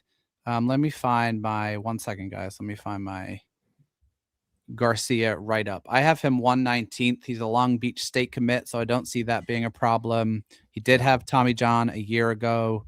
Really electric 1-2 punch, fastball up to 97 with good shape. A really good plus curveball spin rate. You won't be surprised to learn, Jeremy, north of 3,000 RPMs on that, which is a big whiff inducer. Also shown feel for a changeup with some tumble and fade. Potentially a really tough 3-pitch mix. And I said his injury history raises some questions, but the arm talent is real and the college commitment should be easy to navigate if a pro organization feels convicted on his profile. What say you, Spencer, about Julian Garcia? That's a fun one. yeah, I like it. I didn't have a ton of research on him. I was aware of him. I especially noticed the Long Beach State commitment. That's something I'm always paying attention to for some of the top guys, like where they committed, and that's been a good school. Don't get me wrong. They've had a decent amount of guys drafted and they do a good job with development, but that still feels like something they can probably feel pretty comfortable signing him away from there. But yeah, I mean, the fastball shape is good. It's got some pretty good carry. I think it's got some late life and he can get up to 97 already. The changeup I think is actually pretty good. I like that shape on the numbers that I've seen there. And like you said, the curve, good spin rates. I think it got sharper from what I've been seeing kind of over the course of the season. So that's going to be a big part of it is if it gets too loopy, obviously that's tougher to get away with in pro ball versus when you're just landing it for strikes against high schoolers who are kind of amped up to try and hit mid 90s. But it's still, I like this a lot. He's young, 18 and 2 months. So it's a pretty good pick. I'm a big fan of this one. I think it'll be over slot, but I don't think it'll have to go crazy because of that commitment, like I said. For sure. Love that pick for the Brewers. Guys, one that's going to be interesting for all of us at the end of round 4. The Blue Jays take Will Brick, 131st overall. That slot is 581,000. They're going to have to figure something out there because that's not what it's going to cost. Russell Sandafer out of Florida goes to the Dodgers at pick 132, which puts us into the compensation round. 3 more picks to go. Then we're wrapping this thing up. And while we wait for these last couple of picks, I'm going to put this comment here, which is the first time I've ever agreed with Keith Law. I think the Twins will end up with the best player in the class, and they have to be ecstatic that it fell this way. Now, maybe that doesn't happen, but that is going to be my abiding thought on day 1 is that you got a consensus top 3 player in a consensus 3 player draft. So I cannot say how much I love that Julian Garcia pick. He was definitely one of my fave preps in the class. And Jeremy, you were on it. Like, even though we're almost LOLing at some point with who's got the best spin rate, like probably Julian Garcia of the preps who are left in this range of the board. So Brewer's going to Brewer. He just didn't come from the Northeast. Otherwise, yeah, there you go. Yep. Yeah, need him to be a Jersey guy. Bo Peterson, high school infielder out of Kansas to the Astros at 97. Astros continue to target kind of athleticism with their draft picks. And excuse me, to the Astros at 133. He was ranked 97th on Pipeline. We've got San Diego and Philly left, and then we're going to close this stream up and get everybody on their way for some recovery. Let's see. 2 picks to go. Who we got? San Diego. I'm expecting. Is this the Padres' 3rd pick or set? It is. Who have they It's a got so far, fifth. Jeremy? Borthwick. Oh yeah, Borthwick. Yeah, Elliot Lascelles. Lascelles. Yeah, sounds Canadian. Ryan Oh. Lynch. I love Alex. Robbie Levy, and Alex Conover. Alex Conover is a sneaky bet in this class for me. I think he's 20 years old, Oklahoma State outfielder, good athlete, some of the better production in college baseball in 2025. I like that pick a ton where they got him. Good player. One to go. Philadelphia Phillies. Pick 135. Also making their 5th pick. They've got Tyler Spangler, Caden Bogenpole, Ruger Riojas, and Devin Sheeran. That is a very interesting class so far from the Phillies. This is a sentiment that I feel all the time. Friend, whoever commented this, I agree. We like the Brewers on this show. There's nothing but Brewers love and admiration. There's no, I don't like the forced kind of fake Brewers Twins rivalry. It doesn't feel legit to me at all. Both of those teams care more about rivalries with other teams, and so it's just fun banter. Jackson Jelkin, who I know that Spencer likes, goes to the Phillies at 135, a senior out of Kentucky. I think he's 23 or about to be 23. But he has some super interesting shapes and things going on. Also a very extensive injury history. Spencer, any Jackson Jelkin thoughts before we get ready to get out of here? Yeah, I mean, he can get up into the upper 90s with a really low slot, so it helps it play up, even though it's not like the greatest raw shape. It gets a pretty good vertical approach angle into the zone. The slider reminds me a little bit of like Abner Uribe's, where it's thrown pretty hard. It's not a ton of movement, but it seems like it's pretty late and sharp movement. He mixed in a sinker this year. I think he could be a cutter guy just based on how he throws that slider. So that's something interesting too. And then he'll throw a bigger curveball as well. Like there is a starters mix here. Obviously with the age and the injury history, it reminds me of a souped up version, different profile than Craig Yoho. But like, that was what I liked about Yoho when the Brewers drafted him a few years ago, was that it was maybe a starter if he's healthy enough and they think he can build up, but if not, he could probably move pretty quickly as a relief guy. So yeah, he was a guy I was interested in as a very low money guy, I assume, as we moved into the middle rounds here. For sure. Great breakdown, Spencer, as always. Guys, we are going to get ready to push pause here on a 6.5 hour stream, 135 picks and an hour of build up. Thank you guys so much for taking time to be with us, to talk draft, to talk amateur baseball, to be interested in this event. This is something we enjoy and prepare for all year. So we're really, really grateful for everyone who took the time to join us. Remember ways that you can support the show: like and subscribe on your preferred podcast platform. Subscribe on YouTube, retweet the video, share about the show if you enjoyed what you saw today. We will have a ton more of breakdowns on day 2 of the entire class, and plenty more draft conversation in the upcoming days. But thank you guys so much for joining us. Spencer, thanks so much, man. It's always a pleasure. Really appreciate you.